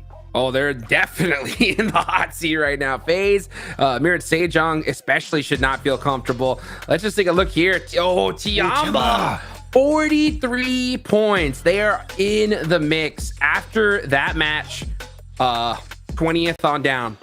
Goodbye. It's over. Well, right? I mean, okay, so let's be over. fair. If you're gonna qualify from 20th down, I feel like you have to get a minimum of 1 chicken dinner in these next 2 matches, and you have to still get a lot of eliminations in each of those matches. No, it has to be both at this point. I'm really like certain on that, because I mean, considering that this is Miramar and how the last game of the day is going to be just craziness. I mean, yeah, I think it's back-to-back chicken dinners, no matter what placement points. Max, what do you think? For which teams are you looking at here right now? Just to yeah, for every single team that is, I believe, 20th on down.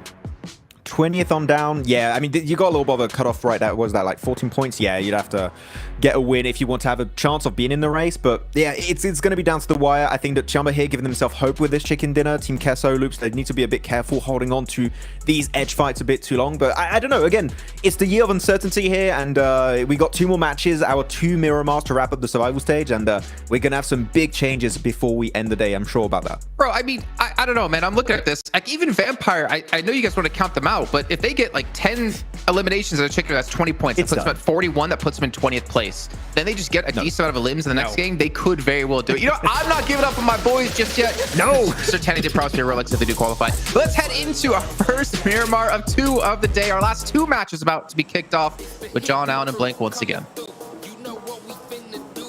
It is right down to the wire for so many of our teams, but they're right over on the desk. We are starting to count some of them out. It is not possible for teams to find these performances, and we just have never seen a Final 2 comeback. I mean, is it IHC is maybe the only one in to ever be able to do something like that, come through where we thought a hopeless position was in these last sort of 2-3 matches of the day. But the gap is just so monumental for the teams at the bottom. And they need to push much further, John, over towards that top side. Again, like Max was saying, it is exactly right. There are some teams that have given themselves hope. But right now, that's all there is to it. And hope is not a tangible thing. What they really need is those points here inside of this lobby. And yet they might have put themselves in a position where they're further up the ladder. They can see a ledge up top. He's still got a grasp for it here. As we head over towards the northern side of the map in Toro Armada, teams are already out. The Xavier towards Impala. No one picking up Puerto Paraíso, though, interestingly. Yeah, no one heading out to that southeast side. We're going to see Picardo get a little bit messy. I don't think so. Circle out to the west edge here, Blank. So El Pozo, Montenuevo, the two towns that sit in the middle. But a lot of the ground is cut out by that unplayable area on the west side. So a little bit of reduced space to be getting on with here for our first of 2 Miramars. Yeah, long rotates for a lot of our teams heading over towards the west. MIRAEN SEJONG probably heading over towards El Pozo when they can because of vehicles. Head over that way. They don't really have any hot drop potential on their side of things, though, which is very, very nice to see. ASIA dropped over towards Los Leones. Slightly more difficult to extract from that location, but most teams are moving away from it, so a bit of an easier rotate for them going forward. Looking at the standings, 15th place, MIRAEN SEJONG, 52 points. 16th with FaZe at 47. Loops and Team Queso and Tiamba very much tied together by some rope at 44, 43, and 44 for Loops. That jump up from Tiamba after that last match. I mean, a few more eliminations and they would be in right now, in that top 16. And it does go to show you that there is still volatility even right towards the end. These 12-match sets. Each of our teams only participating in 12 of the last 18 matches that we'll play. Whew. It makes it so difficult. Hoxie and Sewu doing a lot of work for MIRAEN SEJONG. 11 and 10 eliminations there towards the top. Nice little contribution to the team. Unfortunately, final. No contribution this match, but BTR, they get themselves their 55th point. Well, at least it's not their highest deliver inside the team. BTR continuing to put more points on board, and that extra point is very nice to see. Getting close now to a position that they can call safe, but not just yet there yet. Got the keys in the door. I haven't twisted the hand just yet. See the safe house. We might see what BTR can get done going forward. MIRAEN SEJONG down 3 though. Unfortunate start for them. And only the Winnie on side for Uriel is bad news. Zeus decide to take to the skies to go for their rotate over on the south side. They're heading past Valle de Mar, Minas de Valle. On that south coast, Major Pride may be able to take a shot or two their way. Team Queso spot a Falcon. And that is going to be under control. East not going to be able to survive last, so whose turn is it now? We've had Action, we've had East. It's either Icy or Top, right? So who's going to be the Lone Ranger for Falcons this game? I mean, for Falcons, I think they're getting there, right? I think it was very important they got themselves that 4th place last match. System towards 63, which is a really good position to be in. Again, if we're talking about around about 58 to 62 being that safe margin. Ooh, nice one, Melodious. Another good spray down over towards FaZe. If we're talking about 58 to 62 being that margin right now for Zeus, Inco, Getso Roy, ASI8, those point margins have to be ginormous going into these 2 last matches. 15 points per game. I don't see it happening. Right now, I really believe that it's between Tiamba, Loops, Team Queso, and FaZe. Ooh.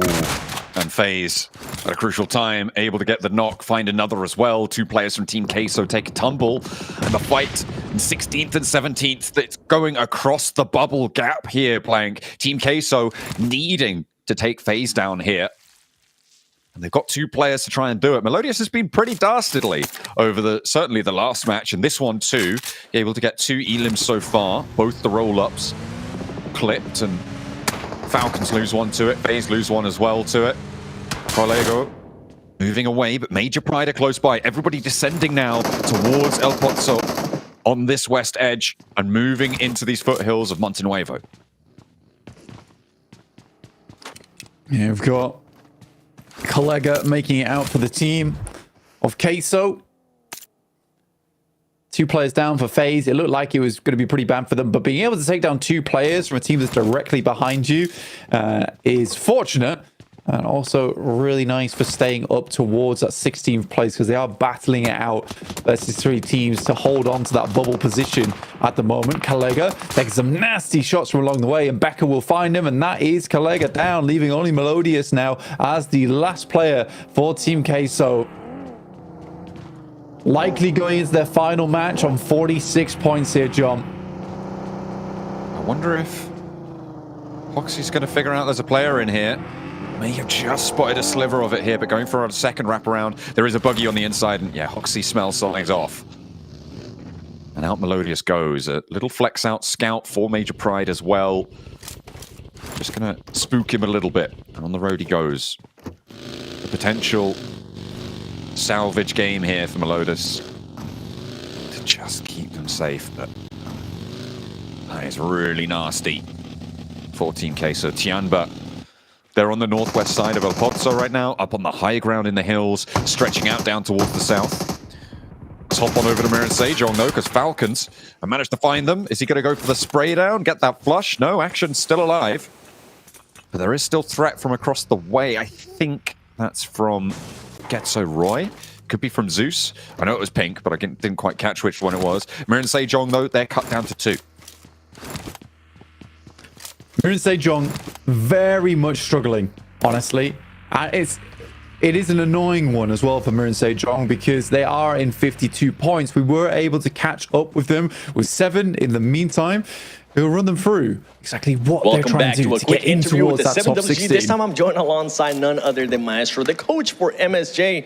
The analysts are wondering, and I'm actually wondering myself, why the big roster change today? Why is Uriel playing when he really hasn't played at all throughout the tournament? 우리오 선수는 그룹 스테이지는 못 봤는데 근데 오늘은 엄청 중요한 날인데 왜 우리오 선수를 선택했어요? 라스트 찬스를 대비하기 위해서 메타에 따라서 선수를 변경하게 되었습니다. We want to be fully prepared for the last chance. That's why we choose Uriel today. Okay. Does that mean that this is the roster that we're going to be seeing in last chance with Uriel in the roster? 우리오 선수님도 라스트 찬스에서 할 거예요? 네, 메타에 따라 다르겠지만 기용을 할 생각이 있습니다. It will depends on what we gonna see later. It depends on their personal context. All right. Well, hey, 감사합니다. They're going to be making roster changes. We don't know which one's going to be. Back to you guys. They are playing with fire with decisions like that. I mean, he's going to need to stand tall for the team now with just Uriel and Sewu alive, the two of them trying to battle on through Miramar. But, I mean, that feels a little bit risky to me. They are right on the wire with this decision. They'll have a chance. Melodious did go down there. Team Queso losing their final player. So 17th place, still a lock-in. If MIRAEN SEJONG, I sort of understand it, right? You don't want to be making that change at the last chance when you've got to get that top 6. But they're not in a comfortable scenario right now in 15th place. I don't think now is the time to be switching things up too much. I think if you get towards the PMGC Grand Finals, then maybe think about switching the roster up at that point. I think they were playing pretty well before with J-Suk. I don't think he was a bad player at all. Big amount of teams sending over towards Monte Nuevo. Definitely a big presence felt, and a lot of teams moving into this central area. I mean, it is slap bang in the middle of the circle blank, which kind of exacerbates it. It's surrounded by long range high grounds as well, which means that there's a lot of open flat surrounding Monte Nuevo. A couple of high grounds sit close by, but that's what is forcing these teams to roll into Monte Nuevo and be so closely packed, especially on that south side road towards La Tierra. Yeah, a lot of teams just looking for safety, essentially, here. Look for those ridge sides, look in those positions where they can find cover on, play out their games. Every single team knows more than anyone else that these games are so important here on Miramar. Getting big elimination points is certainly a possibility, but living these final games out is the aim of the game. We saw earlier on today, between match 1 and match 2, it be extremely aggressive. People piling onto third parties, snatching away as many eliminations as possible. We come into the final 2 matches and everyone is just sitting back, trying to keep themselves afloat in the survival.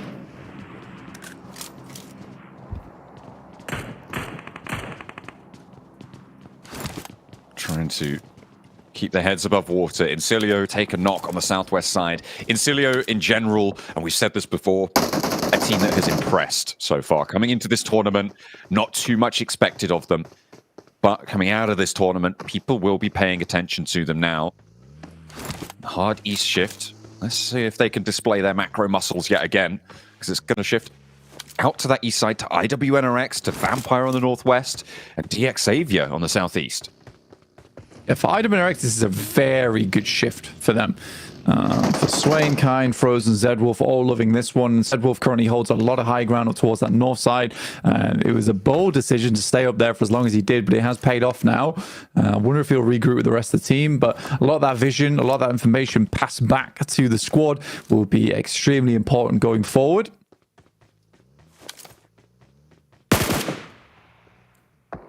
Ooh, the lineup. Uzum looking to get the spray. Connects. A lot of damage, but no knocks found. Noki is there as well to try and back him up. But the slow rollout here for INSILIO. They take a pause, they take a breath. Not going to go straight back into the sightlines. Easy to panic in their scenarios, but they get that healing done, and they're going to get out of there. INSILIO, stay safe. INSILIO.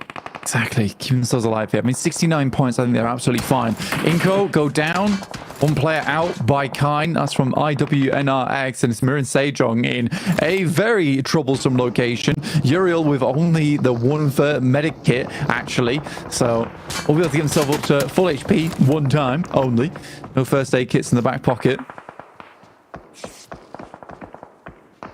I'm looking at the positions in the circle. DX Xavier transitioned to what is, I think, kind of undoubtedly the best compound in this circle. Has massive vision over towards Montenuevo. So many angles over that way. IWNRX up to the north, though, a little bit more active in this fight. And you can see they're starting to pick up some points for it. Really nice hold, but MIRAEN SEJONG are out. 52 points blank. They are far from safe. Will FaZe be able to overtake them? They're on the rotate. They're west side, but they're not in the circle. I think for MIRAEN SEJONG going down there is... Oh boy, I'm not looking forward to their final match, honestly. If they lose a player early again, it's just done for. So, I think for MIRAEN SEJONG, they're going to be on the edge of their seats going forward. Again, tough rotate for them to head over towards El Pozo. They weren't able to get a lot of looting done, first of all. A lot of other teams are making their way over towards their drop spot anyway. But Team Queso out. FaZe diminished. Tiamba out in the blue. Maybe MIRAEN SEJONG can hold on to this position for a little while longer. BTR, on the other hand, needs to have a big performance here versus Tiamba. Oh, the spray down. BTR do take a tumble. Tiamba can get this res, but only in the next, what is this, 6 seconds? Is there going to be time? I'm not sure what the crossover is at the end of stage 3 circle touching, but Tiamba have to get going fast. And the north side circle shift will help them. They'll be able to stay on that ridge, on that high ground. The shift up to the northwest edge allows Vampires to have a strong spot here too. Shan needs to mount up for the high ground, get some oversight, and Tiamba may be able to push up over FaZe. At this rate, our 16th place bubble is going to be in such a weird position. FaZe can live a little bit longer, sure, but they're right over on the western side, getting held out by Falcons right now. And Tiamba up to 47 points, so not too further into this. So FaZe, if they go down here, the bubble will be at 50 points, John. It's actually not that far of a leap for some of our squads. It does push things down just that little bit more. Holding them back, Icy. Hidden in the grass, steps up, and FaZe lose a player. They're trying to make this one work, but they're denied entry for the first time on their first approach. Nade's going in, but Mela goes down next, and FaZe may have had their day ruined, their tournament as well. Getting pushed out by the Falcons. Icy surging over, top at his side. Icy as well, looking to put themselves into the action here with the last player from FaZe fleeing for his tournament life. Moment staring at Icy, apparently. I'm not sure exactly what was going through his head there in that moment, but there certainly was no thoughts to be had there. At that point in time, you firmly press the thumb down on the fire button, usually. Onsenslow sending away vehicle absolutely lit up, heads out into the middle of a field, but there are shots coming through from Swain at distance, and that's our 16th place down at 50 points. That is quite achievable. But who could do it here? I mean, looking at the teams beneath them, Zeus on 2, Inco on 3, Loops, they're all the way on the east side if they can win that one out. INSILIO are taking the fight to ASI8, and it doesn't look too good for ASI8 right now, losing Uzun. Not fully lost just yet, but in danger of going down very quickly. They're going to have to move as well and leave that area. Tiamba is the team on the money right now. They are, again, the team we're looking for. The northeast side completely under their control. Nobody contesting it, and they are the team that can jump up here. Tiamba with a good location on the south side as well. 4 eliminations. It's now 47 points. They could head into 16th place with only a little bit more work to be done. 3 points whole, to be exact. Question whether they can get it done though. And there is some weird rotates they have to make going down towards the south side. The IWNRX do have that cut off. Major Pride taking shots towards ASIA, and this might be the thing that takes ASA down. With Noki as well as Uzum still alive here. If they go down now, it's over. It's over for ASI8. Nade from Becker. Short. Playing on the forward ridge with that one. Last player for Major Pride. They are confirmed to be, well, not fully confirmed, but almost impossible for them not to be in our last chance stage. A team that people expected a lot from, and they have delivered to some degree. Maybe not the degree that people expected, but they are still fearsome in this lobby. 7th place right now, the second team to actually push into the group green teams. The nades fly overhead. Becker. Seemingly unknown on this position, but IQ should spot it out. And that'll take them through. 3 players remain, 4 elims, 26 points. Zeus, Darkin on his lonesome. Knock down another team that is likely going to be finished here on our 5th match of the day. Stage 5, heading into those latter parts of this game. Only 11 teams, 36 players remaining. Quite a few still up.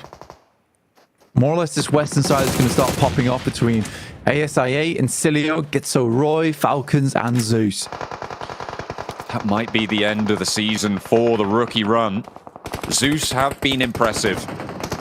They go down here and one more match to play, but with 29 points, it's all but done for them. INSILIO rock up towards Inco, or an outpost for Inco rather. They've left Benebete back by the roadside, and actually INSILIO taking heavy damage, but they have again already done enough. Vampire transition to Tiamba. Shan goes down. Okay, XC next up on the menu as the Vampires try to chow down. Will be successful in that pursuit. Nuzi got taken down already, and Stoned can get rezzed here. 1 player left for Tiamba. QZ rolling on in. Is he going to find some vengeance? This is the team that is trying to push up into the top 16 positions, and a nade, an opener towards the Vampires may be enough to find them that. But they are getting pushed back. Stoned is res, and 3 players on the inside makes this such a tall order. ASI8 taking down Falcons, by the way, with the help of Gitso Roy. And there's QZ out. So it really does not change too much towards our bubble. FaZe hang on for another day. With now only Loops challenging on that east side with 44 points, 1 elimination found, but they're likely to be blocked out by the likes of DX Xavier and IWNRX on this eastern side. It's not looking good for our bubble, which could be burst by several different teams going into match 6. It is really tense around that boundary. For Loops, I think the best move right now, roll up to the north, go towards Vampire. You know there's been fighting there. You know they're a little bit weakened. It's the weakest point of your surroundings, but we'll see if they've scouted that out, if they know the lay of the land. It's easy for us to say we can see where every single team in this lobby is, but that should be the highest value option, I think, for Loops and their opportunity to break on in. moving up to that north side sweep. Getso on that west edge, 23 points and 1 elim. They're isolated from this one. We'll see if they can get much further, but INSILIO, 3 players alive. Blast IQ out of the way. ASI8 going down. IQ will just be Noki, last player remaining for ASA8 here. Circle shifts over towards IWNRX, and IWNRX looking to stamp their ticket through to last chance here. They get a big game off this one. It is all said and done for. The Xavier, though, they're still in the chase for Dplus, currently in 4th place in the rankings. With 90 points on the mark for Xavier, they are now 11 points behind. They've one more match to play. If they can eat into that lead here, as the placements haven't been added yet as well, they're guaranteed at least 1 placement now. Getso rolling up across the road to INSILIO. Westron goes down almost immediately as Getso doing pretty well on the start of this roll-up, but it's turning around as INSILIO look to hold their nerve. Etienne, very, very high HP and will just continue to strafe around these vehicles, but they're not quite connecting on the spray downs. Looking to confirm these points, but the explosion goes through. Getso lose 1, and they look for the res, but they've left 1 player at the backlines. Where did that explosion come from? Was that from the backlines from Sunder, or was that from Zedwolf? Not exactly sure. It was all popping off, though. I mean, 22 minutes in, 7 teams, 20 players for Miramar Circle is very much unheard of. It is so scrappy on the outside edges. It's really only Xavier as well as IWNRX who have a big chance here. I think Loops is just cut out on this east side, and this is a team that needs the points the most. Zunder looking to try and find an avenue of approach, but his teammates down on the far side of the road. IWNRX not under pressure just yet, but Xavier may change that. This is the dash forwards. It has 4 smokes, and I'm surprised he's not dropping any out. Does manage to keep that tree cover over towards the high ground and actually get to the ridgeline. Moves on in, and should be able to get through here. Nice and safe. Swain spots that angle. Maybe they aren't aware that the other player is on the far side of the road. But Vampire have made their approach as well. Loops are slightly closer than before. IWNRX on tower defense.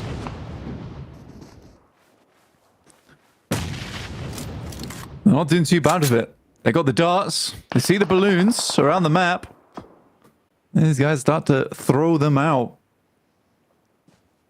It's a difficult position to play, though, for IWNRX. As soon as teams get closer and closer, that's where your life starts becoming a bit difficult. It's hard to control the entirety of this edge. Luckily for them, there's really no team on the western side other than Getso.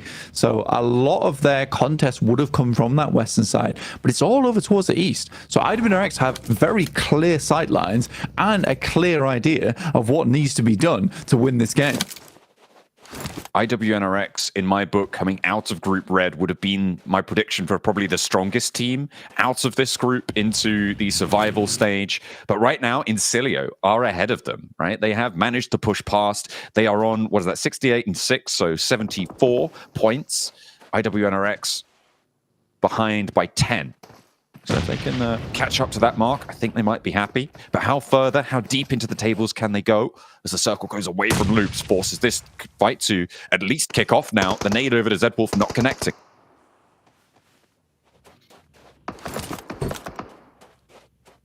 Loops, this is their big moment. They have to push through here to give themselves a very strong chance getting through that bubble. There's sniper shots popping off from Loops' side of things, and they need to be dead on target. The remnants of the west side teams trying to make their approach to the foothills. Trying to sneak their way through. Xavier, is that K9 shot over towards Rafinha? That is crazy stuff coming through. Xavier barking out with the K9. And forcing Loops to take a beat. And with the circle pushing on, you need to commit to that res immediately. That slows them down a lot. IWNRX now have a reduced threat from this east side, but Xavier can stretch out a little bit further. The res comes through, though. The healing is there, and Loops can now mount their offensive. Do they have the opening? Is that nade going to connect? Looks like it's not quite on the money. Now Loops have to mount up and go again. just a slow roll for Loops for the moment.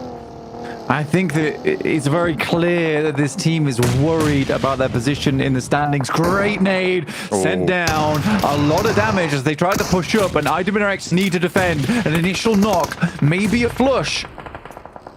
Look at a peek around the edge. Will be able to find that flush. That goes to Neil. A response is the knock over towards Nino, but Loops are still bearing down upon them. A step up, standing tall. Zedwolf on the off angle, looking to try and lock down Loops is on it by his own. And DXavier take this opportunity to third party. IWNRX moving out to deal with Loops, giving ground, and DXavier all too happy to move in the meantime. Loops fighting to push up towards the bubble, looking for the res. Rafinha's there. He's going to commit. IWNRX have DXavier to worry about, and this is allowing this res, but Vampire side into the fight. A roll up towards the backlines, and Rafinha needs to be careful. IWNRX down. That's a nade going over the top, and Schweppes now pushing in towards the back. Fourth place guaranteed for Loops. Rafinha, stay alive. 4 limbs. A spray down underneath, looking for the backlines as Vampires start to tumble. Rafinha low HP. Spray down, no, it's off target, and Tony stays alive. 3 limbs for the Vampires. Inco assault, and DXavier bid for the top spot.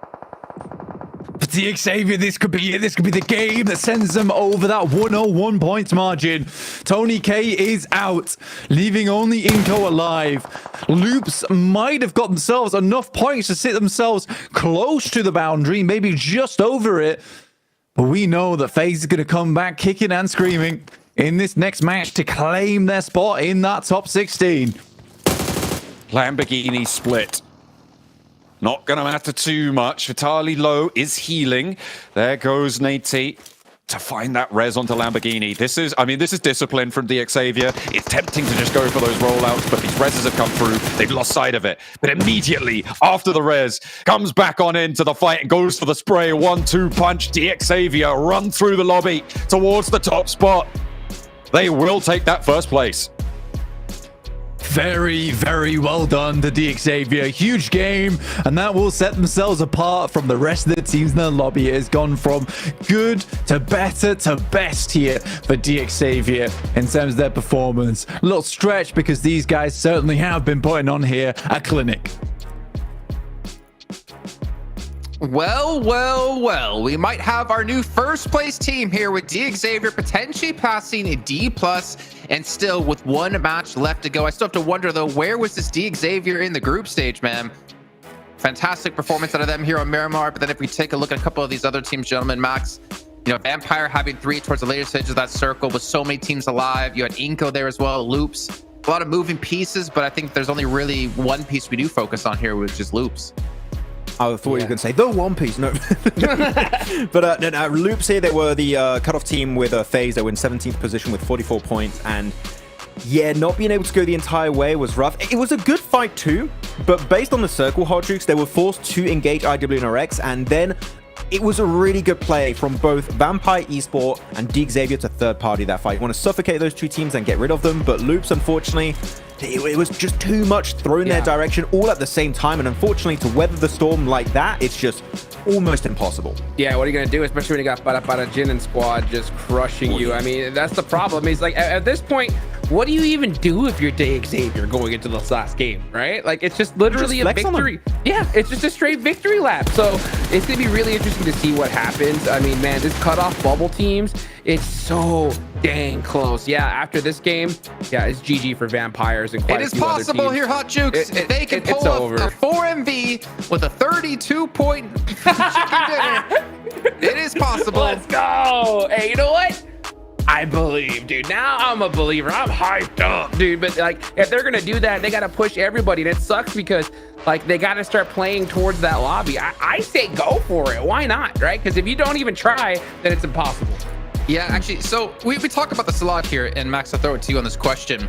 If you're a team like Vampire down towards the bottom of the rankings, and obviously there's some other teams besides just Vampire, for instance, IA, Getsaroy, Inco, etc., do you just hot drop now and try to top off? Because if you tell me right now, no, you just play a normal game and just try to hope that you're going to get yourself some more points, I'm going to like fly to France and be very angry at you and say croissant in front of your face 1,000 times. Oh, that pissed me off. I'm only wrong that day. But realistically, yeah, just, if you're Vampire, we talked about also during the group stage, right? The worst that could happen in a group stage is you go to survival.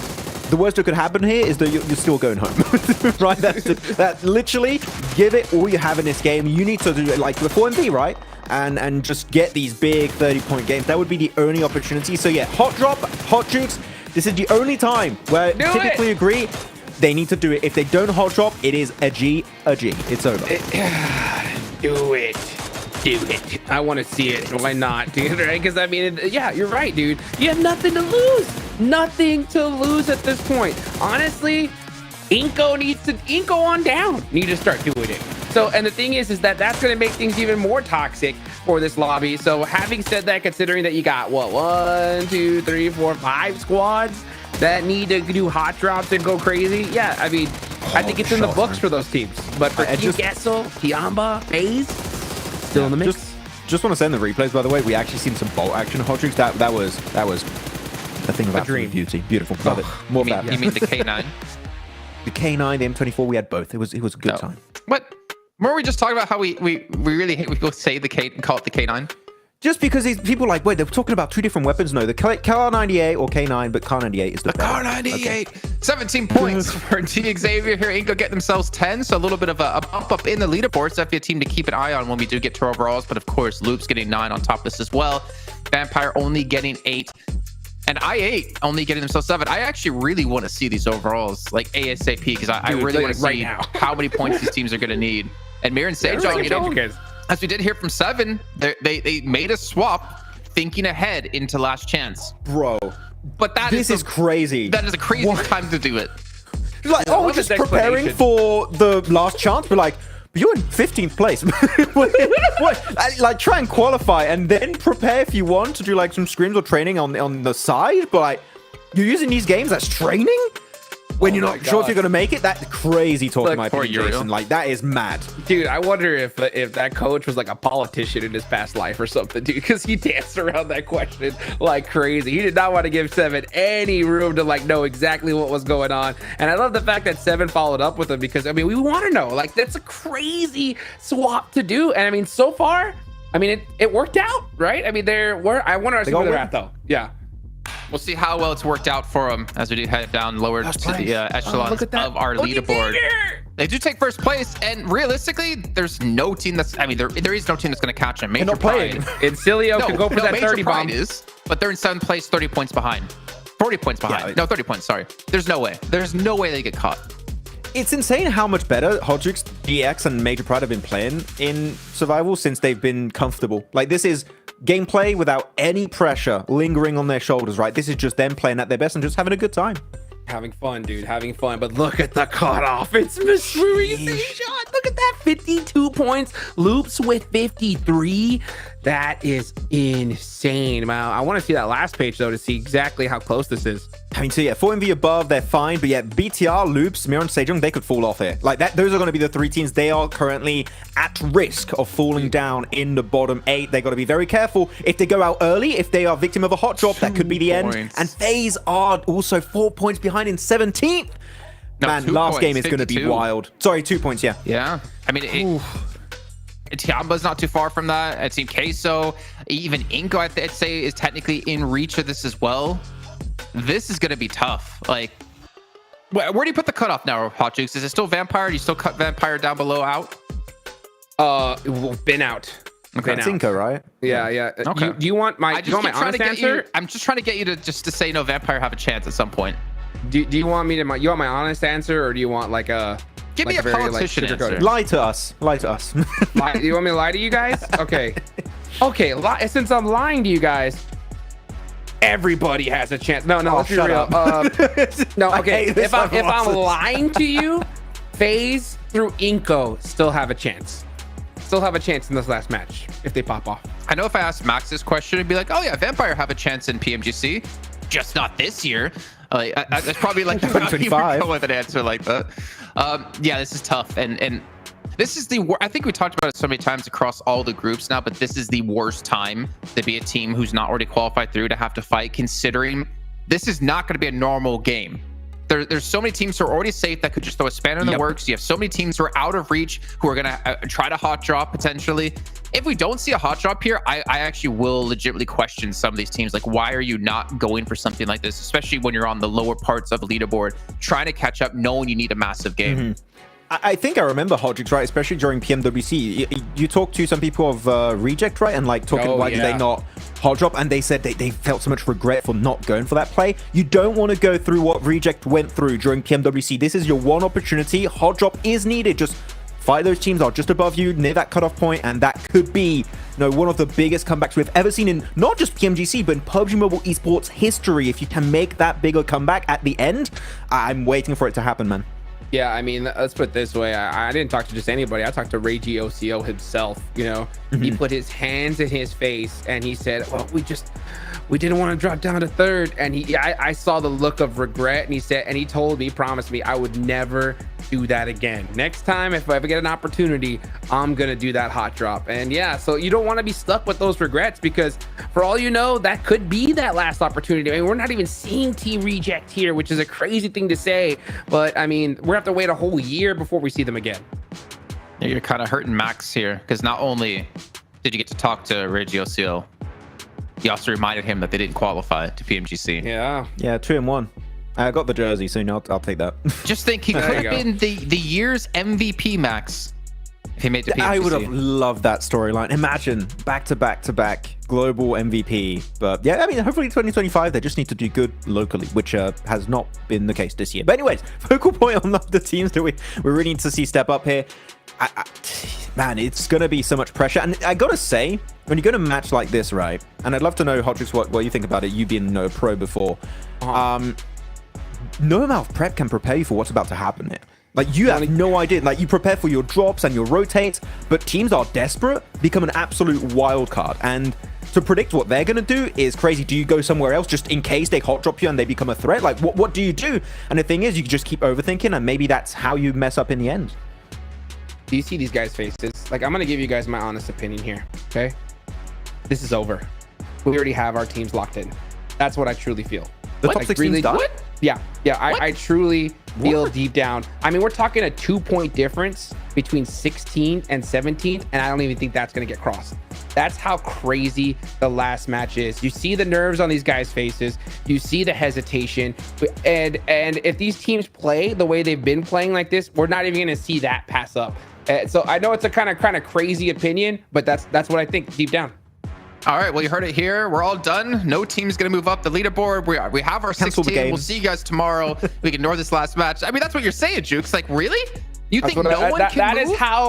That is how toxic the last match is. That's why I stress so much, right, on how you have to put it in your mind that the last match almost doesn't even exist because it's too toxic, right? You're going to have teams pushing each other. You're going to desperately need points. That's the thing. I mean, it does, right? But the thing is, like, let's say you go and you push a squad. All of a sudden, since you have squads that know they're not going to make it, they're just going to be doing desperate third-party pushes like crazy. They're going to be keeping you outside of the blue zone. It makes things so difficult. I mean, there's only one team at this point from what I've seen that I feel like have that opportunity, and I think it's Tianba, right? I think Tianba still could do something, but yeah, from what my gut is telling me, it's already done. Yeah, my prediction for what's going to be happening here, looking at, again, the teams around the cutoff point, you're going to see BTR, Loops, and MIRAEN SEJONG. I hope we don't see this, Hodgix, but we've seen it countless times in the past in every type of PUBG Mobile global event or even local tournaments.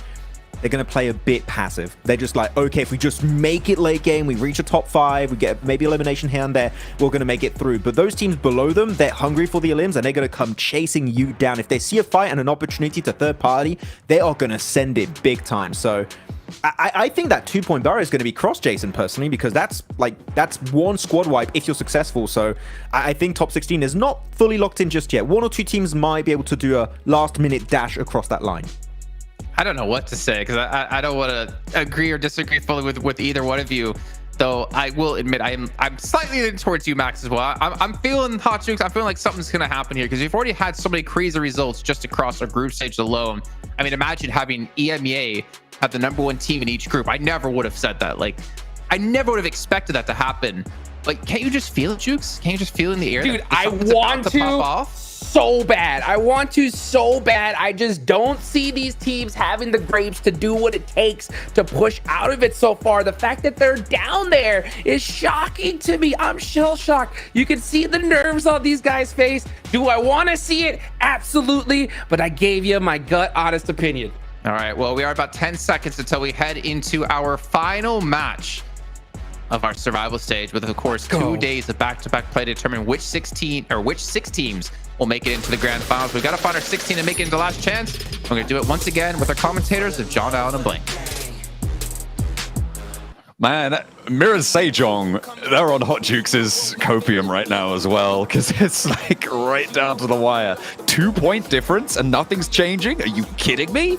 I don't expect that to be the case. At least 8 teams can have an impact here on the tables, and you're talking about 50% of the lobby just not doing anything. I'm firm disagreeing with you with Hot Jukes on that one, and I think maybe a few other people will do too. As we take our final look to the desert, Vallademar up towards the north side, leaving out Puerto Paraiso. Impala not accessible here on this plane path. Blank, it's a little bit west side for the last time. Okay, but what if he's right, though? What if he is? Oh, that's crazy. What if he is right? That's true. Okay, what if he's correct? 90 points this game. Look, man, all I'm saying is there is a possibility that people jump up, but there is also that possibility that no one switches places. Yes, that is as equally likely as every other outcome, I suppose. But that's still saying that's 1 out of literally any of the other options in terms of the permutations of a set of 8 teams or so, which in general makes it very much unlikely to happen compared to the other options. What if he's right? Look, okay, if he is right, then Max will give him. Max will give him his Infinix GT20 Pro. You know what I'm going to do? You're going to have to. I'm bringing 4 raw eggs, and you're down in 4 raw eggs on broken. 4? Why 4? Oh, there's one's not enough. You know, you got to be like okay, a drink. but there's numbers between 1 and 4. Come on, I've looked. I've looked them up. Oh yeah, okay, but I chose 4. Oh, okay. Well, let's see. Team Queso, Tiamba, FaZe, MIRAEN SEJONG all need to stay in 16th, 17th, and 18th place for the dream to come true. Luke's as well in 50th. Yeah. And BTR in 14th. All right, okay. You got 4 eggs on the line, bro. That's a lot of eggs. That's a lot of eggs. Can I choose the egg? That's like your famous catchphrase, right? That's tennis. That's a lot of eggs. Absolutely. Not in the same basket, mind you. Got to be careful. I feel like at the moment, I mean, BTR is still at risk, right? 56 points there, and stretching all the way down to Inco. That block can move pretty dramatically. That's 6 teams who are up for bat this game. Hard South shift another circle. Blank, we were busy talking about eggs and locking in some predictions, and Max giving his Infinix GT20 Pro to Hot Jukes. But the circle, hard south side. We're going to Los Leones. We've got Partona in the circle, Puerto Paraiso as well. Don't forget you drinking eggs. That's not Los Leones over towards the north side. And we do have ISA in that position, but I think ISA is done. Zeus is out. So Roy is out. Vampire is definitely out. Inco, off the stroke of one insane game, could potentially be back in, but highly doubtful. It really is this fight between Team Queso, Tiamba, FaZe, MIRAEN SEJONG, Loops, and BTR. It's a whole bunch of teams here.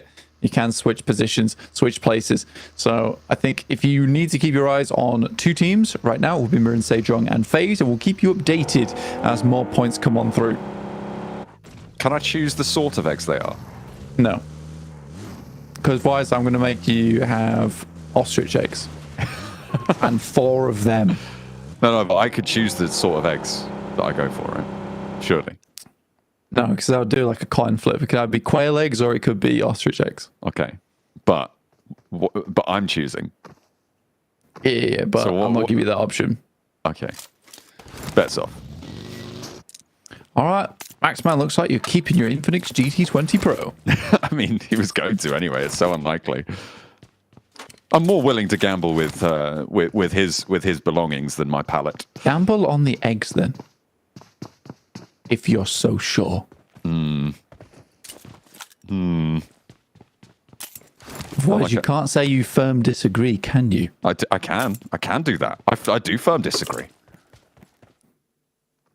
What about if it doesn't happen? You have to eat. What do you have to eat? 2 I'm not agreeing with Jukes.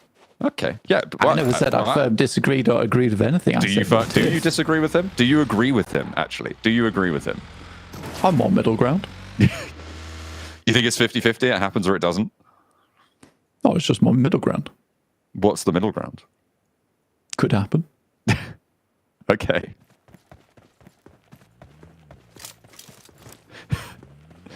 Sweet. Happy with that. I am. Yeah. All right. Okay. There you go. We'll see if anyone's able to leapfrog around on that bubble area. IWNRX moving their way in on the south side coastline. Tiamba in a central position. They have had a lifeline thrown out to them over the last 2 games. They had a massive chicken dinner. Well, not massive in terms of scorelines, but very important, certainly, over towards our final Erangel. And Miramar successful there as well. And right around the corner.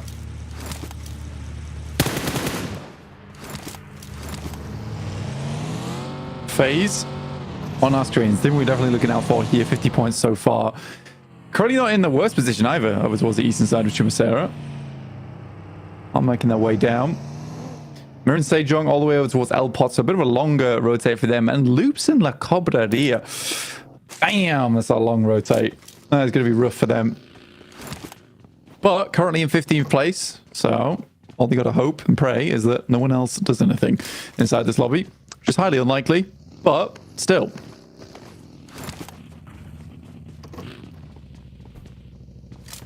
Everyone biding their time right now. No one taking the fight early on, with Los Leones crunching teams even further down towards that south coast. A lot of open sloping hills rolling down towards the water. A minute and a half from now is where we will find that final shrink. Well, a shrink on our final Miramar. To stage 2, it's always quite a dramatic shift on Miramar as well. If it's a hard shift down to Partona, things will get messy. If we're going up to Los Leones for an urban finish, it's anyone's game. Vampire's still trying to make something happen. I respect it. I really do. There is a world, one, where they can get themselves a huge chicken dinner, but it would have to be up towards 25-point margin. At least, by the way. Shots from DXavier so far. Here's Major Pride versus DXavier, both taking each other to task. Oh, trying to prove who's the best inside this lobby, and right now it's certainly DXavier. Vietnam very happy with the performance of their roster here. Levi's sending Elementrix away, tail tucked between his legs, 2 more points. How far can they go? DXavier looking to try and push the boundaries on their 12 matches. They can get up to a 10-point average. That would be monumental in the survival stage, no less. Maybe if they can carry that forwards, they could be our top spot as well in that last chance. This is really demonstrably strong. And what's interesting, Blank, is that they were able to do this against Group Green as well. So the teams that have already qualified, we talk about them as this terrible force that's oppressing the lobby in general. That's a pretty crazy shift. We'll touch on that in a second. But DXavier were able to do that there as well. I'm looking at this team as a potential top qualifier for PMGC. Yeah, they're a strong team. They always have been. They've been on the rise for a long, long while. DXavier take down Elementary. Just one player remains for Major Pride. But the thing is, John, getting rid of Major Pride does ease things for a lot of our other squads in the lobby, because you don't have this terrifying squad up towards the top side. Having some shots been thrown in. DXavier basically saying, let's make this a fair fight. Everyone's got to brawl out for it towards the middle. Here's FaZe against Team Queso, no less. Two very important positions for these two teams. And Team Queso, they've taken 2 knocks early phase, looking to push past MIRAEN and SEJONG, and they've gotten the 2 points for it. Look at that table swap. It's now neck and neck, and FaZe have the lead in terms of the tiebreaker. MIRAEN and SEJONG out on the west side need to find something. BTR moving up and into the fight. BTR aren't safe either. Remember, that could all change. If they go down here, they are in danger. If Loops push past, if FaZe go over 2, and if FaZe win this fight, they are on that tiebreaker point as well. With 4 more eliminations, they would be on 56, neck and neck with BTR. Oh my days. I mean, both teams don't really have to leave. They're in strong spots inside the map. FaZe and BTR in an explosive situation. Yeah, the bomb ticking down for their placements in this leaderboard. A terrifying sound to hear. Pulling around this location of the map. Goodness me. I wonder how BTR are going to play this one out, because it's highly unlikely either of these teams leaves without casualty. FaZe very reluctant to go for this fight. BTR, a 3-point game is really what they're looking for here. Survival is the most important thing. The biggest asset that they could possibly have is getting into stage 6, getting into stage 7. The same is true for everyone else, but the biggest result of that was Team Queso losing 2 of their players blank in that 19th place. Dropping down to 2 is going to severely limit their options. The only thing they've got going for them is that they are in the middle. They are not on a shift of the circle, and they have a little bit of time to breathe.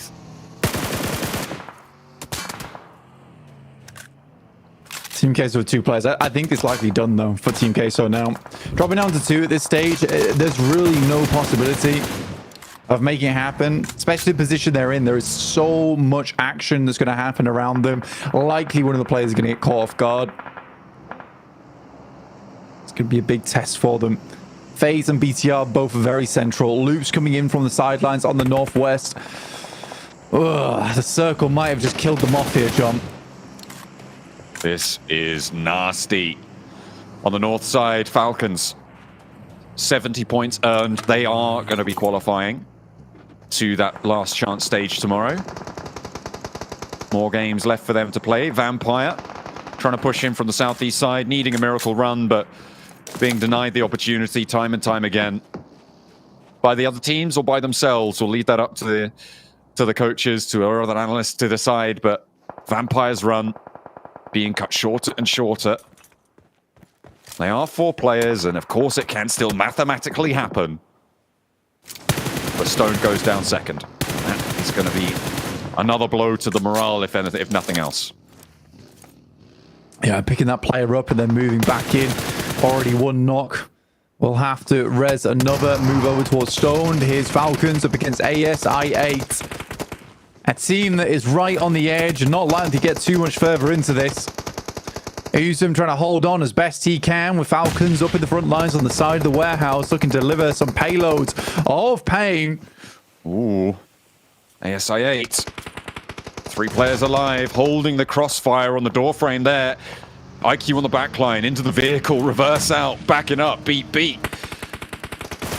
Falcons incoming as well. Continuing to send through, but they back up a little bit too far, get caught on the cross, and Uzum needs to try and hold his nerve. Where did that one come through from? I think that's INSILIO chiming in with a third party from the east side. Around the edges, just about finding those fringe knocks. Noki may be able to get rezzed here now for ASI8.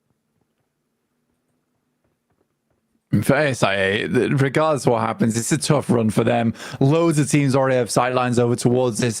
The warehouses are so open, especially around the crates.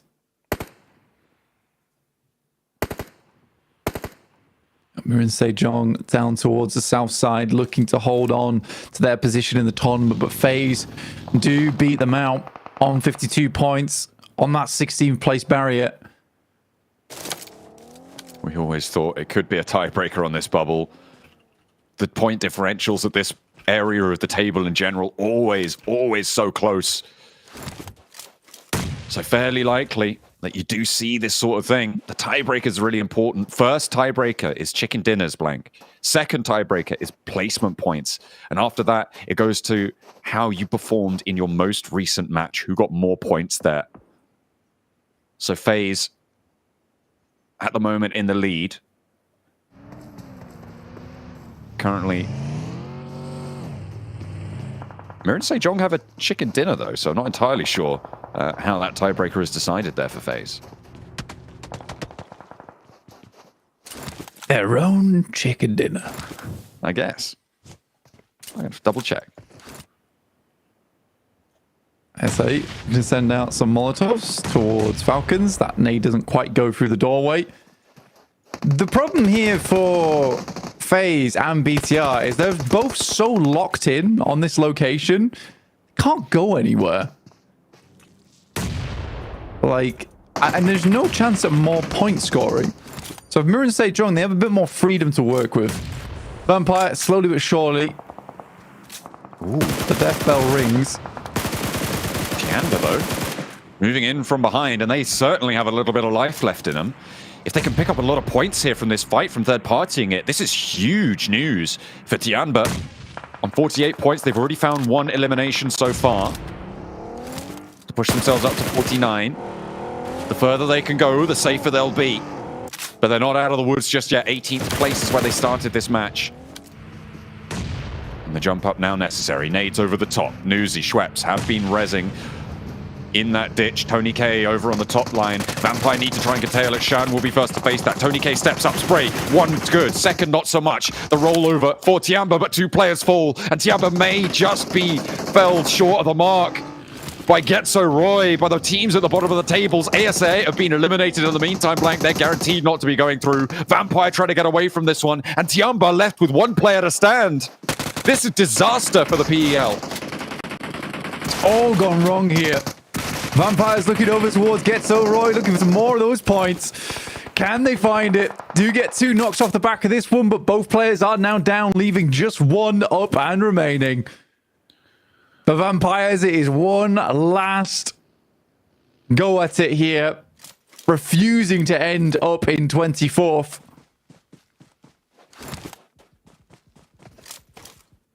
Wanting to push off the bottom side of those tables, but very unlikely to be able to go the entire way here. Tony K re-knocked almost immediately.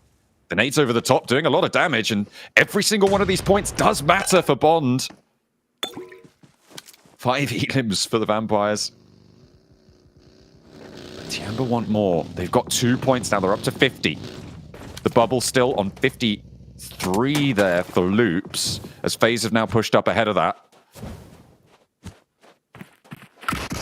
So Tiamba needs 3 more points here to be able to draw level and be in with a chance. It's up to Bond, and finds the shot he was looking for. The shutdown was there. The Vampires fall. That is another elimination. That's 2 more eliminations. 4 points now found. They're up to 52 and breathing down the neck of Loops.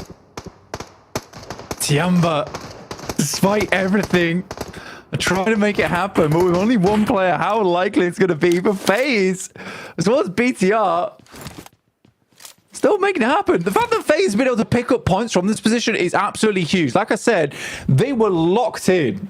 All right, BTR's thrown away the key at this point. Both teams aren't really leaving. But the fact that FaZe has been able to pick off and isolate points on the outside of the map is massive. 55 points currently, sits them ahead of Loops.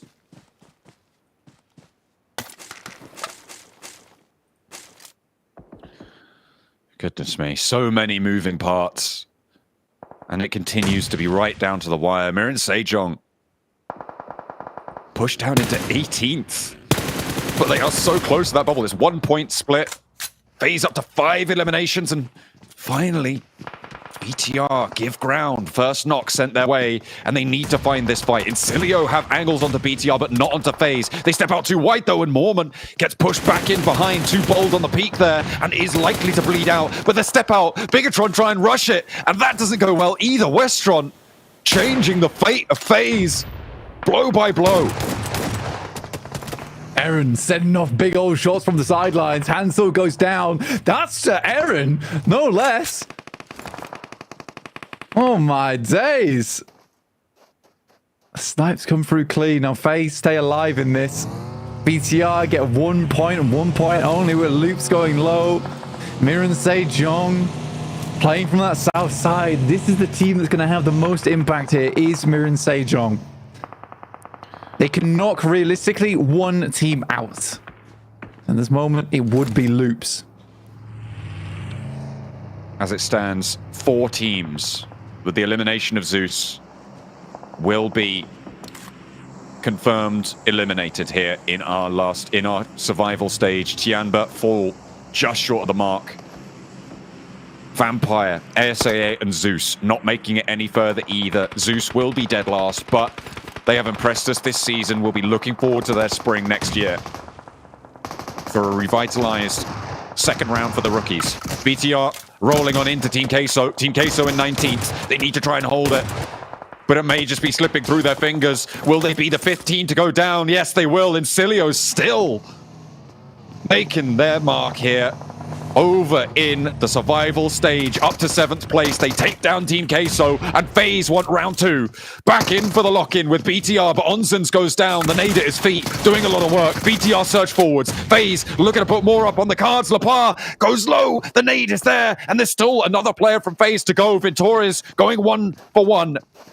On the trade, Hansil now on the inside, looking for the res, looking to try and keep the pass safe, but he's scrambling back here. Last player for FaZe, he's on the outside, and it's INSILIO again to take the shots, to put the nails in the coffin of FaZe's game, but they are on 55 blank. They are on 15th place, and Loops could push them down, sure, but it's MIRAEN SEJONG who need to ascend to push them all the way out. FaZe with that singular play could be done for. Loops have to go out, and very soon, no less. Double backs on the knocks.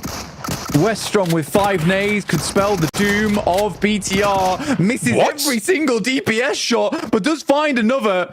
But that will be game over for BTR as well. Loops starting to rack up points in terms of the placements, and FaZe are fearing for their lives. 55 points is the mark. Loops will start to earn placements. You're right. This position, good for them. And Xavier, of course, they're still here to play. INSILIO on 10 eliminations this match have been ruthless, eliminating everybody left and right. BTR up to 60 points blank. They're looking safe. And Xavier looking to move through them. This fight, it concludes one way or the other, but both teams are safe into this one. INSILIO have 10 elims. They're looking a little bit more healthy as well. And they're looking good to take the top spot from Group Red. How much higher up the tables can they go? A lot of Group Green players in their way. Have Loops taken a lot of damage? It looks like they're not super healthy here, Blank. Goodness me, what's happened over there? Taking shots. Someone spotted them. Someone spied those 2 players. And at 7th place right now, it's not a massive amount of placement points, and it's not enough. They've got 0 elims. But MIRAEN SEJONG, this is a perfect opportunity to leapfrog them. So Loops need to live. That is the only goal in their mind right now. 2 players. Can they stand the test? The nade goes long over towards Nade T from INSILIO. On this north side, this fight is going to get pushed out by the blue zone. 2 seconds to blue touch. And they'll have to move south towards Loops. Towards the duo. And MIRAEN SEJONG waiting in the wings. Have a scrap on their hands with IWNRX across the way. Lamborghini moving forwards. Redlick going down, getting flushed. Xavier continue to take this fight into control, but it's wrested back from them. The step forward's not going to connect, and 6 elims. The final game is there. They get over that 110-point boundary blank. They're up to, 113 with the placements they get. And 1 step closer for Loops to those placement points they so desperately need. Oh, Jimmy, it's so down to the wire. But MIRAEN SEJONG similarly putting up those points in terms of placement. I think FaZe might just go out at this rate. Pretty much for Loops at the moment. I was going to say Lays, but it's Loops. Loops' only hope is to continue living onwards. For FaZe, their only hope is that Loops goes down next. They have to go out in a 6th place. It's the only way. They are under threat, actually, though, from the north side, from INSILIO. Fash and Westron, you can see their position not great, and their meds obviously not really there either. They took some damage and still haven't been able to heal it up.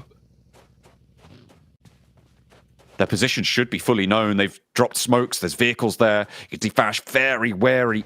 With INSILIO having the high ground here, they don't have to move just yet. There is a chance for it.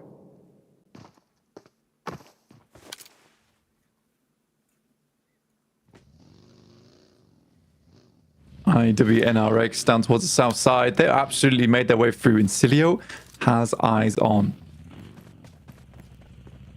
Players are currently safe and the circle will keep them in. Does INSILIO look to push onto this? That is the question. This will be a decent position for the play, and they're looking to move up now. 6th place will be a death sentence. They spot one. Nino takes a bunch of damage. There's no clapback coming through from Rafinha either, but nades starting to pour in over the top. This is such bad news for Loops, but such good news for FaZe. And good news for MIRAEN SEJONG as well. A potential opener here. It's all up to Rafinha. Survive or die, but the burn is in. Oh no! And the fire at his feet takes him down. Loops eliminated. 53 points now the mark. And MIRAEN SEJONG, with the placement that they get, they've overtaken it. Blank, they've already done it. I think they might just have, in 5th place, it is game over for Loops.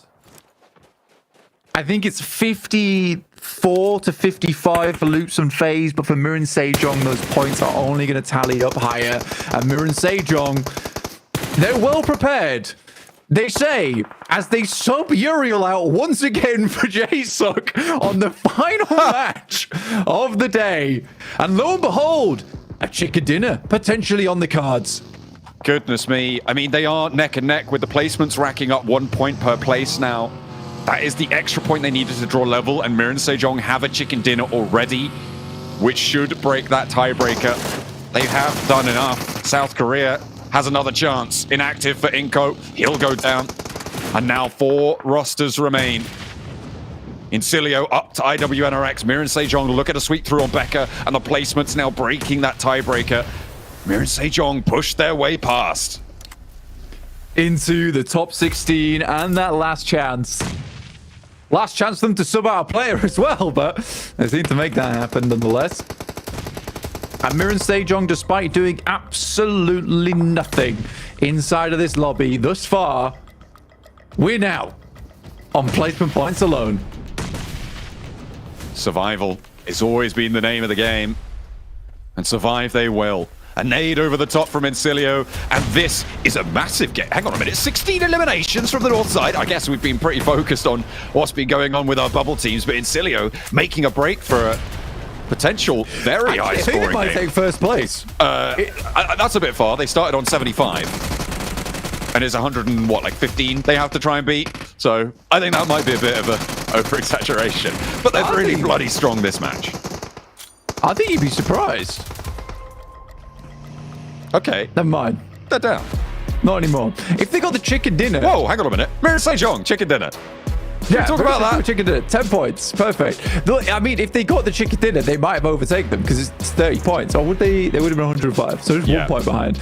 Either way, no, with the eliminations they would have got against MIRAEN SEJONG, they would have taken it. But great work from INSILIO. Honestly, one of the most improved teams in the entirety of this tournament. But MIRAEN SEJONG, they use the wise old tactic. Do nothing and win. And resub back in, Jason, to make sure that you qualify. You know what? 7, where you at, man? Go interview the coach again. Ask him why he decided to sub Jason back in, considering We need answers. We made a mistake. Not qualified anymore. A slight mistake here, but they do it at the finish line here. MIRAEN SEJONG will knock out. Unfortunately for them, Loops Esports will not be advancing on through, and we'll get a better check-in once we see our overalls a little bit later on here. But, you know, Max, you want to see them close it out with a win, and you got them to close it out with a win. Yeah, still lacking a few eliminations, maybe, but you know what? I'll take it. And I do get what Blank is saying. Like, they did nothing. I do think they were doing something on the southern side, which is making sure they don't get backfilled. And if a team came their way, they would have kept them really, really heavily. That just didn't end up happening. But like the idea, I think, behind that positioning and what they would have done if a team came their way was solid. But we have to highlight this last game before we go on like the overarching conversation of who made it. Bro, Becca was in that warehouse center and no one went there in absolute fear of one or two teams being up there. He just had that entire compound for himself. Like, he had a field day. More of that, please, for him and Major Pride if they can continue momentum going into tomorrow. I mean, that's the up and downside, right? Yeah, things do stabilize a little bit here if you made it into last chance because you know the 16 or the 15 other teams you have to play against. That means drop locations will be kind of set a little bit more, not rotating groups, but also realizing if you didn't play well here in survival stage and you made it into last chance, what realistically are your chances to be qualified into the grand finals? I mean, it's top 6. Top 16 was already hard enough for some of these teams, but then to have to jump now to top 6, it just might be insurmountable. For those who barely qualified, I think Hodgix, it is going to be quite tough to now go from just barely qualifying into now you have to compete for top 6 in a very, even more competitive lobby than what we initially had in the survival stage. Though, if there's any team I have to give like props to that I think have a chance to be top 6, it is INSILIO. Like, I don't know what happened, but today, Jason, they are a completely different beast, just sweeping northeastern edge, going for third parties, holding these high ground positions to just completely obliterate teams all around them. More of that, please. Yeah, more of that, please, indeed. I mean, I do agree. I mean, it's so crazy because these rosters are just so insane, pretty much from the top on down. I think, you know, when it comes to that last chance, they just got to kind of reset in their head. Just be like, hey, you know what? New day, new tournament. Let's just get it going and hopefully start off strong. I still think that we're going to see some surprises here. But at the same time, like INSILIO, hopefully they use that momentum just going after today and just push it into the next match. Oh, look at that damage taken. You barely have enough damage to knock one player. They took no damage this game. Okay, I mean, a win's a win. You know what? A win's a win, MSJ. You take that to the bank. I mean, a win is a win, yeah. But remember, tomorrow, once we start last chance, it's just 12 matches, right? Yep. You could have 2 days.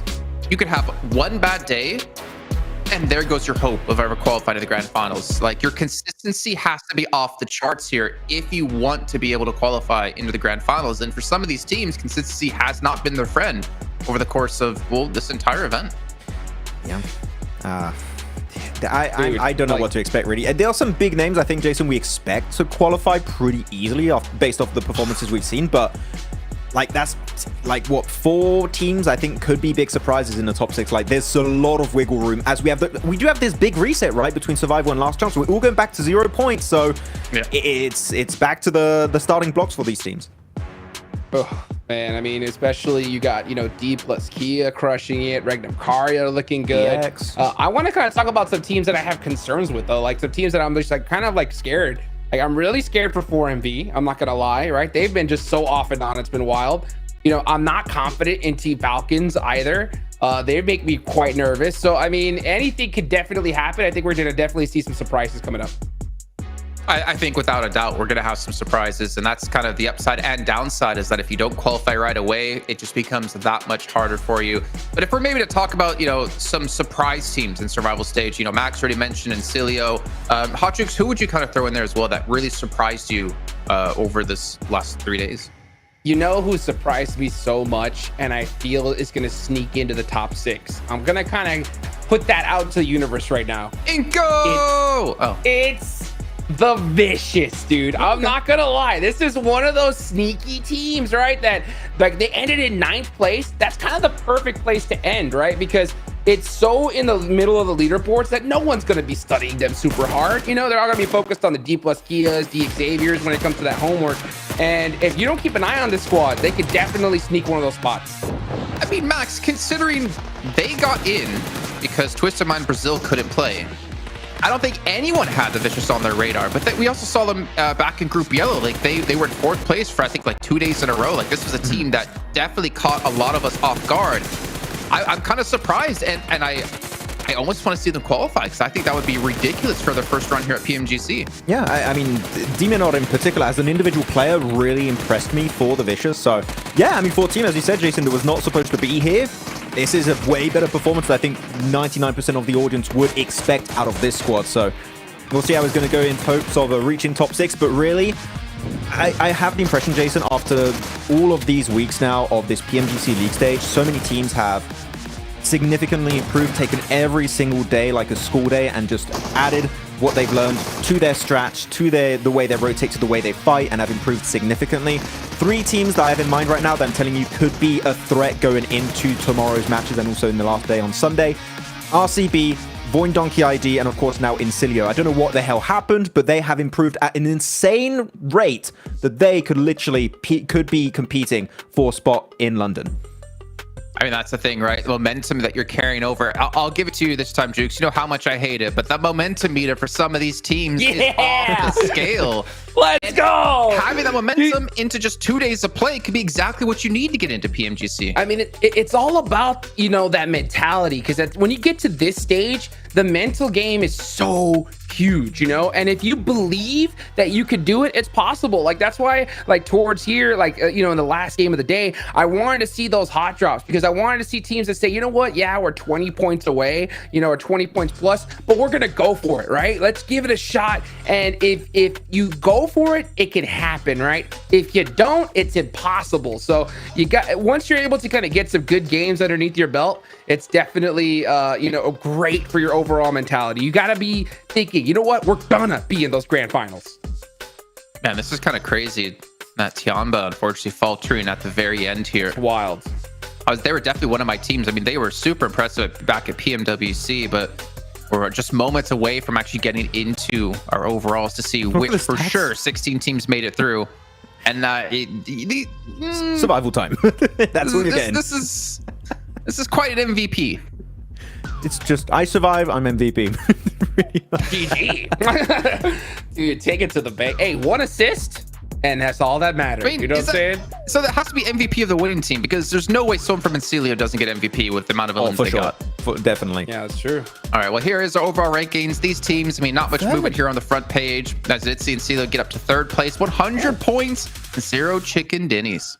That's actually a bigger step up than I initially thought. I mean, especially without a single chicken dinner, they're the only team on the first page, Jason, without a win, and yet they're in 3rd. Like, again, big improvement here. Their fragging potential is top tier, and I really hope we see a continuation of that in the last chance, because they've been incredible these last 3 days. Oh man, I just want to get to the 2nd page. I wish I want had to a see button. it so bad, dude. I'll just make it swap over. I mean, we're not really expecting too much movement from the way that the last match played out. It was really generally only MIRAEN and SEJONG. Oh my god! They're in? Loops? Wait, FaZe is out? Loops did it? My god! It's too strong! There's no way! They won the tiebreaker. No way! Is it tiebreaker? They won the tiebreaker, yeah. Same points, no chicken dinners, but they had more placements for loops. It came down to a tie. 1 point, folks. Once again. Are you kidding me? And I think the funniest thing is, wasn't the predicted bubble like 55 points? It was. It was on the money. On the dot. FaZe didn't make it. Are you serious? Oh wow! We say it many times, right? The tiebreakers are going to be of the essence, and it was here, Jason. That 1 point, just thinking back, right? This must be the most frustrating thing if you're FaZe. Like looking back, that like 1 limb that you could have confirmed but you didn't, cost you getting into last chance. That hurts. That 1 rotation, that 1 crash, that 1 misstep, that 1 person dying on your own team, potentially causing you to get into grand finals, into last chance. That's crazy. But then again, it's not just them, right? It's Tianba, Team Queso, Inko, Vampire, IA, G-Roy, and Zeus as well, who unfortunately will not advance on any further in the event. Crazy to see that the winner of PMSL SCA Fall, Vampire Esports, unfortunately falling here. Yeah, crazy. It ain't a PMW. I wanted to see it. I wanted to see that crazy, you know, just show up. But oh wow, yeah, look at that. I love to see that daily MVP, dude. Big ups for INSILIO. These guys got to definitely be very proud of what they did today. Yeah, I mean, 3 average elims per game for WestTron is madness. I think most of those came from this last game, to be completely honest. And average survival time of over 23 minutes is also insane. And I'm really hoping this is not just like a big pop off and they're just going to go back to their previous playstyle. This INSILIO, I hope you're listening to this. What you've done today and throughout the survival stage is truly remarkable. It is the best plays we have yet seen from you guys, and want to see it continue in the next 2 days for this weekend, because this is the type of playstyle that qualifies you for grand finals of these global events. And if they do it again tomorrow and Sunday, top 6 is definitely in the question for them. It's been too many events, Max. Or it's been not too many events. It's been too many days and too many weeks now that we haven't seen Westron's little move to the camera. I'm doing it on my end, but you can't see me, obviously, so it really makes no sense. But I'm pretty sure you know exactly what I'm talking about here. As we do see, he's going to be topping out Gunslingers here with the most damage done in the lobby at 4,952. And take a look at this, though. It looks like it's just from... But is it from all survival stage? So no one from Group Green got it? Is that... I find that kind of surprising. That's pretty wild. Yeah. That's pretty crazy, considering that every single Group Green team made it, guys. First off, like, I mean, that is crazy. That is crazy in itself. And to not see one of them come up as Gunslingers is also pretty wild. We've got East up there too, right? So that's no, not top ball action. East is the new blood here for the Falcons. And we got Vlad knocking on our door saying, oh, Group Yellow's Group of Death, huh? Group Green, man. Okay. Insane stuff. You can see all the teams that are going to be advancing on to play tomorrow with 12 matches to decide who can make top 6 and who can make it to the grand finals over in London. Not to mention you guys at home, there are tickets still available between the 6th and 8th of December over in the UK. I'm pretty happy with these teams. I think there's definitely a couple surprises in there. I'm still going to say, for me, one of the biggest surprises is Major Pride. Like, they looked horrible in PMSL, but they have looked amazing so far in PMGC. But I really could not tell you with certainty really any of these teams are going to qualify with how crazy these lobbies have been. I think I have maybe 1, 2 teams that I'm like, I think are going to make a top 6, and a few teams that like, I don't think they're going to qualify. But in the middle of the pack right now, Hot Jukes, there's so many questions to be really asked. I know, I mean, we'll have a good idea of what to expect going in the first day tomorrow of Last Chance, but man, good luck predicting all 6 teams, because no clue. Who's the feeder teams, man? You know, like normally you look at like a lobby, like, okay, there's like maybe 1 or 2. Okay, well, Hot Jukes just went straight into it. My intention was to say there's really not many feeder teams. Like you're getting into a lobby where everyone is so closely matched. Yeah. The only reason why I say Loops is because they really pissed me off that last match, man. I mean, it was really hard to watch. Honestly, the way FaZe played it and went all out and played their game, I would have personally rather seen them there. I would think they would have had a better shot at top 6. Loops, I need to see them like go, you know, tonight, talk to their coach and just form themselves, because they played that last match way too soft. So if they want to, you know, make a name for themselves, I mean, they still have a big opportunity, a full reset, but I need to see the Loops of old come out, I mean, tomorrow, without a doubt. I mean, for a team that this is their first PMGC, I think they've done pretty impressive, but I'm not going to necessarily disagree with you either here, Hot Jukes. Yeah, I mean, it's tough. It's tough. You got to be able to get it done, and hopefully they can. Well, you know what? It would not be another day here at PMGC without checking in with Seven once again here towards the end of the show. So he's going to be down on stage with 3 different interviews for us. What do you got for us, Seven?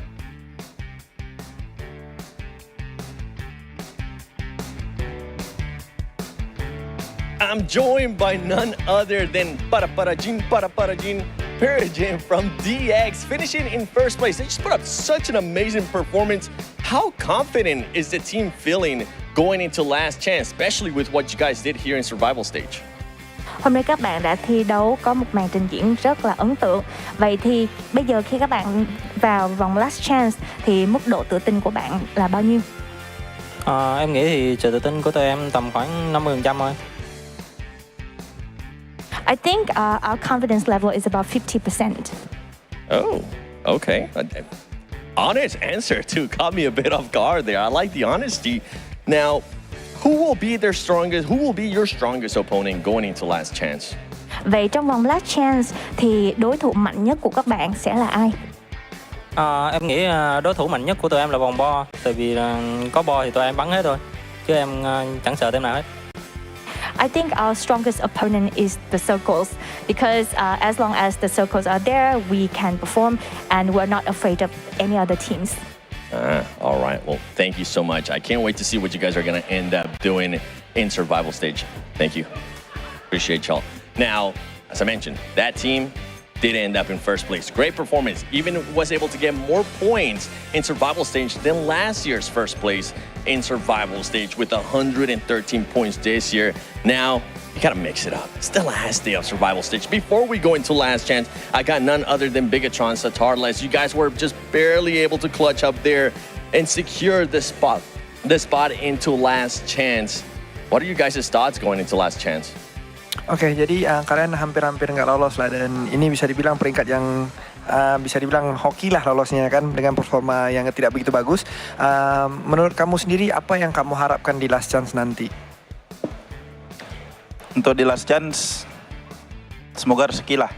Kalau memang rezeki, pasti kita bisa lolos langsung nanti.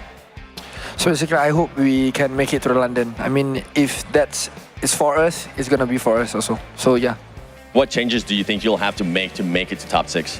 Okay, so jadi apa perubahan yang kamu rasa kamu harus gantilah di last chance nanti supaya kamu bisa lolos ke London? Mungkin kayak evaluasi dari komunikasi sih. Kita bisa lebih komitin lagi nanti untuk di last chance. Semua kita hantam lah. Okay, so basically our biggest homework that need to be done is fix our communication. I think that's the most important part, and yeah, we're just gonna crush the last chance. Hold on, and one more, just because I gotta channel my inner Dennis, all right? What do you think is gonna be their strongest Indonesian team? You guys or VOIN Donkey ID? Oke, jadi ini pertanyaannya cukup bagus sekali. Di manakah tim yang manakah menurut kamu tim terkuat Indonesia saat ini? Tim BIGETRON ataupun VOIN Donkey? Untuk itu sih dua-duanya sih, karena dua-duanya lolos ke last chance. I think for this question, I think both of us is the strong team in Indonesia because both of us qualified to last chance. Smart man. Thank you so much. I appreciate the answers out of you guys. Now, hopefully we'll get a chance to see what that team is going to be doing in last chance as they were able to get that 15th place.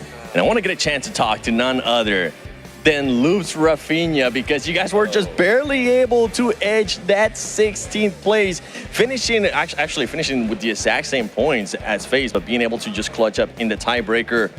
What are the changes going to be from this team going into last chance? Então, falou que vocês basicamente chegaram aí, ganharam por causa da diferença do placement points com a FaZe. Então, quais as mudanças que vão fazer para a final? Com certeza nós teremos alguns spots melhores, concretizarmos isso, né? Talvez alguns spots nós já utilizamos, então isso vai facilitar. Mas, acima de tudo, acho que o nosso mental, assim, entrar... Pô, a gente tá aqui, a gente tá conseguindo tudo. É sempre na última partida, mas, pô, acontece, a gente tá conseguindo, a gente tá chegando lá. Então é isso, é literalmente the last chance e a gente vai buscar essa vaga aí, com certeza. So, Isa, like, of course, like, now that some of the teams are going back home, they have the spots that they normally play. Of course, like, most of the championship for this year, they just made, like, on the last game, not just here. So, even for last chance, it will be, like, the last chance for them, but they will come here with a strong mental, and then they'll do it the best that they can. Besides the mental, right? I love that you just mentioned that you are going to have some teams that are going to be moving away. They're not going to be moving on to last chance, and that might make it easier. What is the first team that comes to your mind when you think about that? When you think about a team that's not going to be in last chance, that might make your life easier? Então, das equipas, como você falou, que algumas das equipas não vão estar aqui, qual das equipas que não vai estar aqui que você já pensa que vai facilitar o vosso jogo para amanhã? Bom, vejo que a TQ, creio eu. Então, alguns desses times que estavam utilizando nosso spot, são eles, mas no final de tudo, algum time que não tá aqui hoje, que a gente tá se inspirando na caminhada, com certeza é a HC do ano passado, que, pô, estão passando da mesma forma que a gente passou e no final de tudo eles foram campeões, então é isso. So of course, like some of the teams, they have like the same spots as them. So the teams that are not here, of course, is bad for them, but for them, it's like a good thing. One of the things they say like is like IHC is one of the teams like they're inspired by because they have like maybe the same difficulties this year. So that's like one of the inspiration for them like now. I don't know. Well, hey, we'll have to wait and see what you guys are going to be able to do in last chance because you guys were barely able to make it. With that said, though, do Brazil, back to you guys.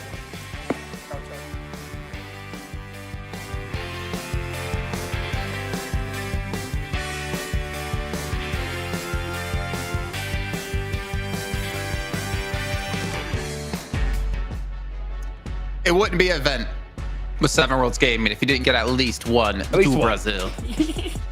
You need one for sure. Honestly, I love those answers from Lutz right there. I mean, it really just reinstilled confidence in me with that squad because, you know, they said, don't judge us on our last game, right? We're going to go ahead and make it happen. So I like that confidence. And yeah, it is their first time here. They've now experienced what it's like in that last match. So I hope they definitely realize just, hey, how much you can't depend on it. You really can't. You know, you gotta act like it doesn't exist. Yeah. Don't know. Oh, I really wanted to say something mean to Max, but you guys did cover for me earlier today, so I won't say it. Before we do head off from the show and get things ready to go tomorrow, once again, the official phone provider here at PMGC, it's the Infinix GT20 Pro. I really hope Max did not put up on his phone what I told him not to do. No, just got my favorite wallpaper. It's blank. Love it. With this 120 FPS and 144 Hz AMOLED screen, you too can play like a pro. Unless you're hot jukes, because then you were already pro, but you're no longer a pro because you don't have an Infinix GT20 Pro. Pro.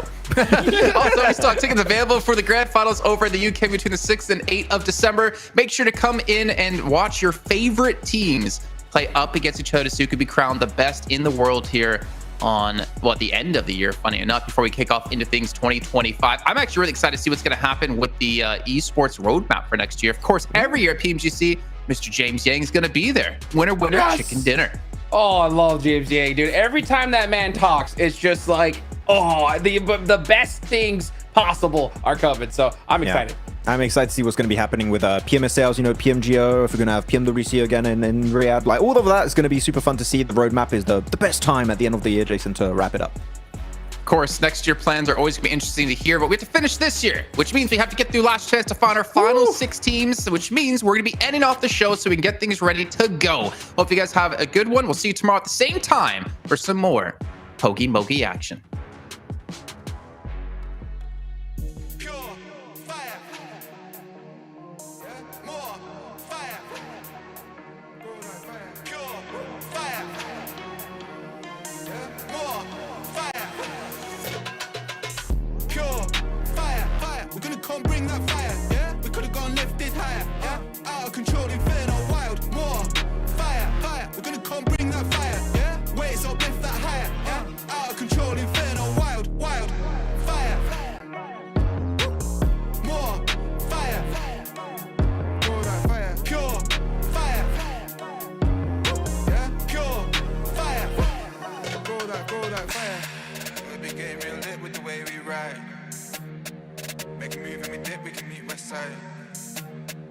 In the darkest abyss with the flame ignite, yeah. It's back for the bricks getting switched tonight. Pure fire, ripping the drill, bringing the heat, and you know that the deal. Getting the goal, baby, you know that the deal. And I'm gonna complain that I'm laying the field, yeah. Taking the block, breaking inferno, we're breaking the lock. Selling our beats and we're selling the lot. Bending the heat and we're ready to pop. Pure fire, we can't bring that fire, yeah. We could go and lift this higher, yeah. Out of control, inferno, wild, war. Fire, we can't bring that fire, yeah. Wait, so lift that higher, yeah. Out of control, inferno, wild, fire, yeah. More fire,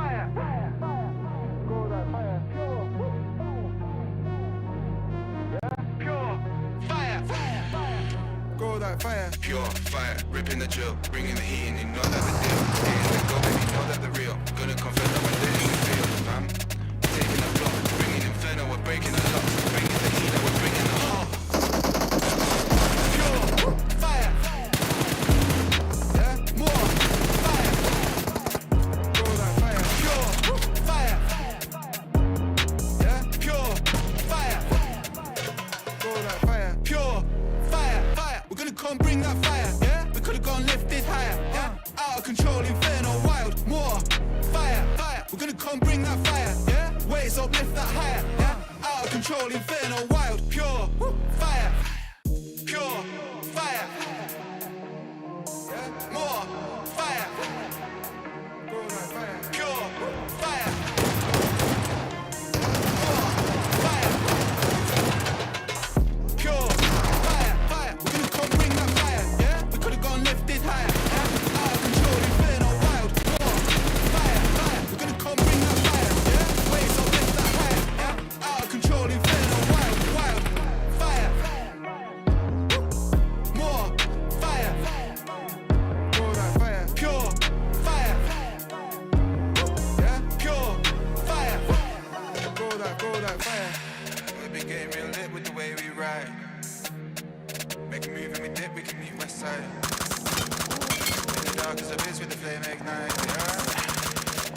right for the bricks getting switched tonight.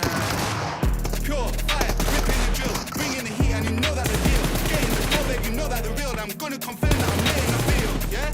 We're taking the block, breaking it down, and we're breaking the lock. Selling our beats and we're selling the lot. Blending the heat and we're ready to pop. Pure fire, fire, we're gonna come bring that fire, yeah? We could've gone lifted higher, yeah? Out of control, inferno, wild, more fire, fire, we're gonna come bring that fire, yeah? Waves up, lift that higher, yeah? Out of control, inferno, wild, wild, fire, fire, fire, yeah? More fire, fire, fire. Pure fire, go that fire, pure fire, ripping the drill, bringing the heat, and you know that the deal. Getting the go, baby, you know that the real. Gonna confirm that we're lit in the field. Taking the block, bringing inferno, we're breaking the lock. Bringing the heat, like we're bringing the hot. Pure fire, yeah, more fire, go that fire, pure fire, yeah, pure fire. Go that fire, pure fire, fire. We're gonna come bring that fire, yeah? We could've gone lifted higher, yeah? Out of control, inferno, wild, more fire, fire. We're gonna come bring that fire, yeah? Waves up, lift that higher, yeah? Out of control, inferno, wild, pure fire, pure fire, yeah? More fire, go that fire, pure fire, yeah? More fire. Pure fire, fire. We're gonna come bring that fire, yeah? We could've gone lifted higher, yeah? Out of control, inferno, wild, more fire, fire. We're gonna come bring that fire, yeah? Waves up, lift that higher, yeah? Out of control, inferno, wild, wild, fire.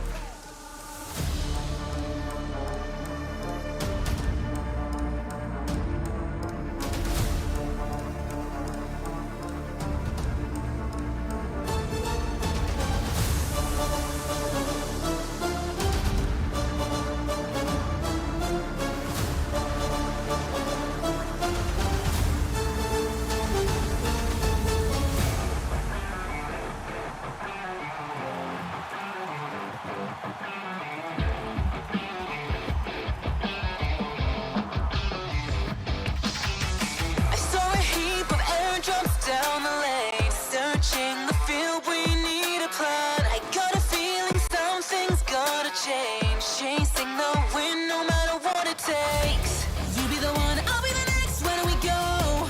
Clickety clack, firing up like wind blown. You don't wanna lose, neither do I. Hearing the siren that has never changed. Out in the world, run from the low. I got your back, you're not alone.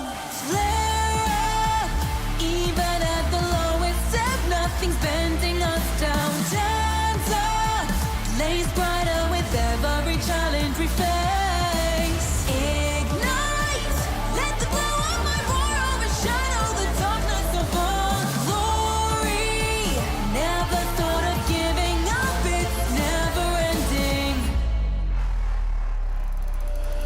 Some of us got too lost to find the path. Some of us had way too much pain. I understand, but hopelessness goodbye. Warriors are meant to rise and shine again. You're stepping down, I'm moving up, put on a show. Clackety click, last minute countdown. You wanna survive, just stay alive. Rising up in the zone, champion is for the top. With my crew strong, facing the storm. Standing as one, we carry on. Flare up, even at the lowest depth, nothing's bending us down. Turns up, blaze brighter with every challenge we face. Ignite, let the glow of my roar overshadow the darkness of our glory.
change.